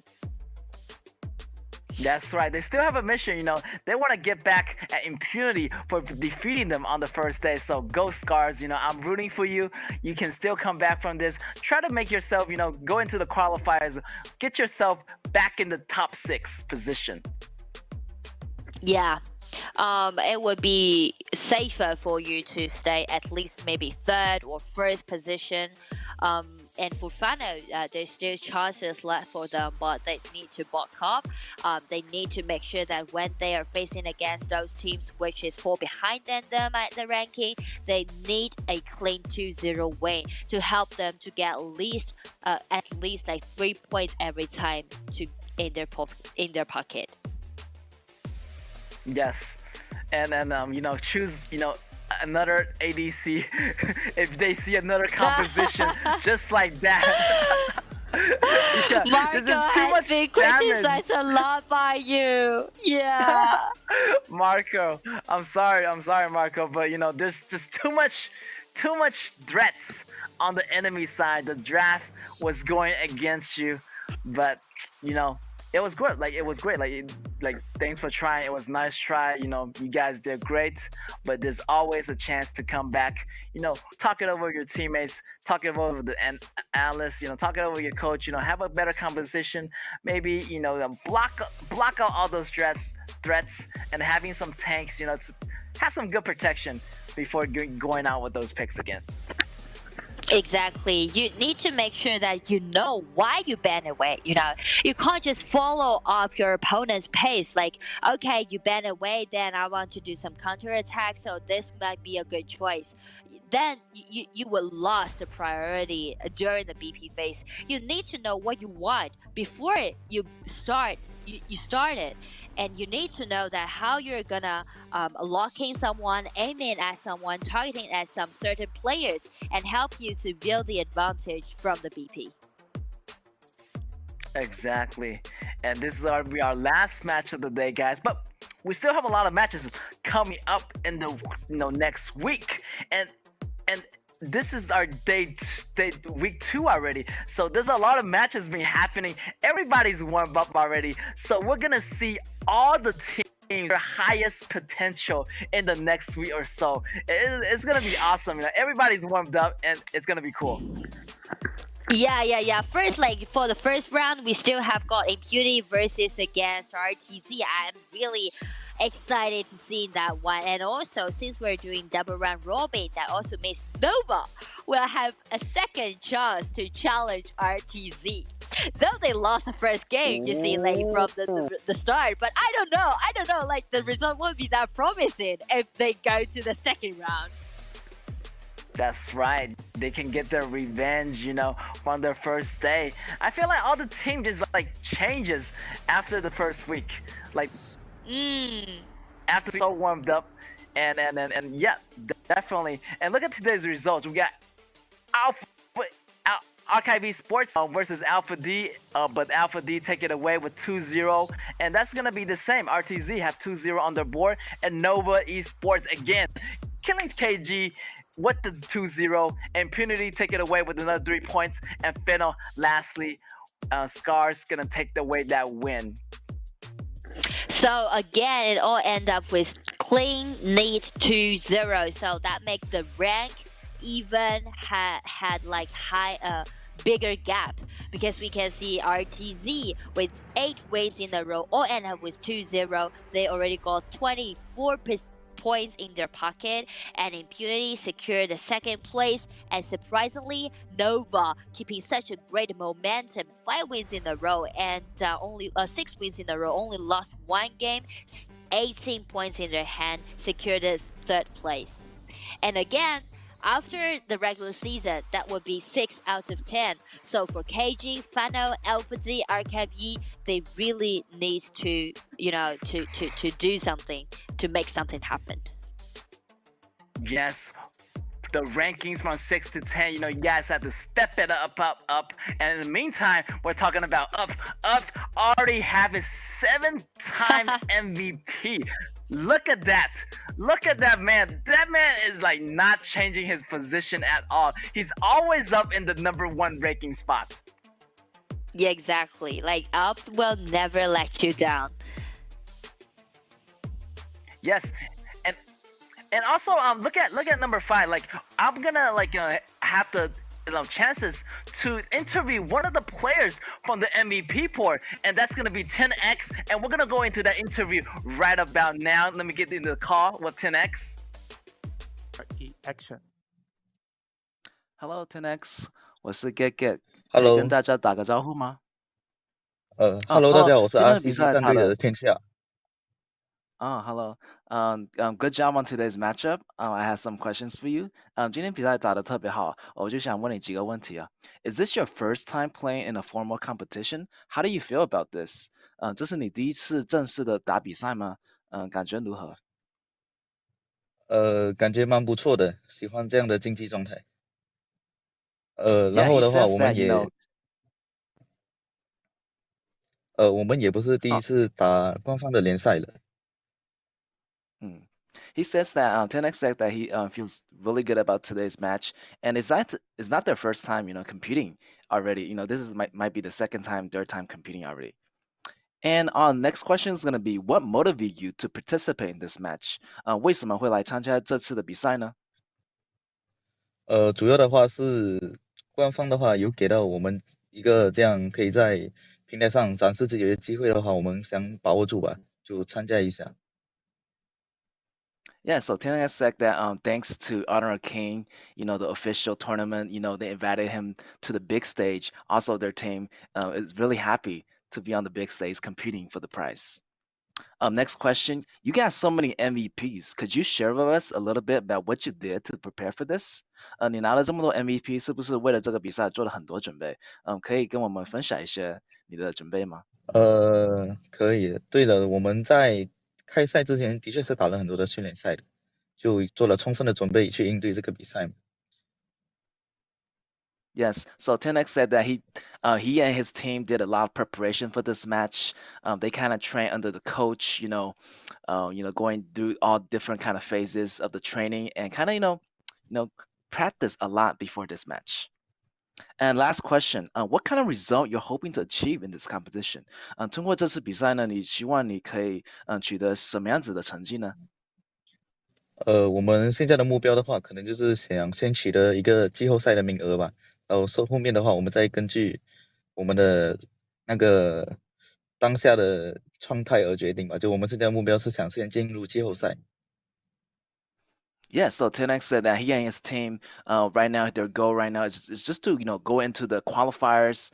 That's the goal for right now. And after they get into the qualifier, they're gonna go try to make it to the finals. Try their best and to fight in the big stage. Yeah, thank you for today's interview. 谢谢你今天采访 10x. 好的，感谢。All right, thank you. Bye bye. 拜拜。Yeah, 10x was cool. I had the opportunity to interview him today, and we're gonna see a more interview coming up. I want to interview some of the other players as well. Maybe I want to interview Up since he's the number 1 ranked player on the chart right now. So Yeah, that's pretty cool. Yeah, and also we can see he said we first want to get into the playoff, and I guess that would be the same answer for all those interviews that we were gonna have, right? And we can see he's really enjoyed this event, and I'm really happy to see that. Yes, definitely. A lot of players, be enjoying in this event. Everybody want to get their hands on the MVP board, going in, fighting for your team, fighting for them actually, getting their name out there. Yeah, and also this event, this special journey will help you to meet different friends, and you'll build quite different friendship than other friends. So it's more like you're fighting with your teammates, not just randomly playing around. So that's going to be a really a treasure journey for both of the all of those players. Yes, and that's what esports is all about, fighting as a family, fighting to the end, working as a team. And we're going to have matches coming up for you today, next week. At the same time, it's going to be your 6 o'clock time, UTC plus 8. We're going to have Alpha Archive Esports versus Scars, Nova versus RCG, KG versus MAH, and Fennel versus Alpha D. And that's going to be us for today. I'm your caster, I'm Git. I'm your caster, Nora, and we'll see you guys next week. Bye bye. See you guys. Bye bye.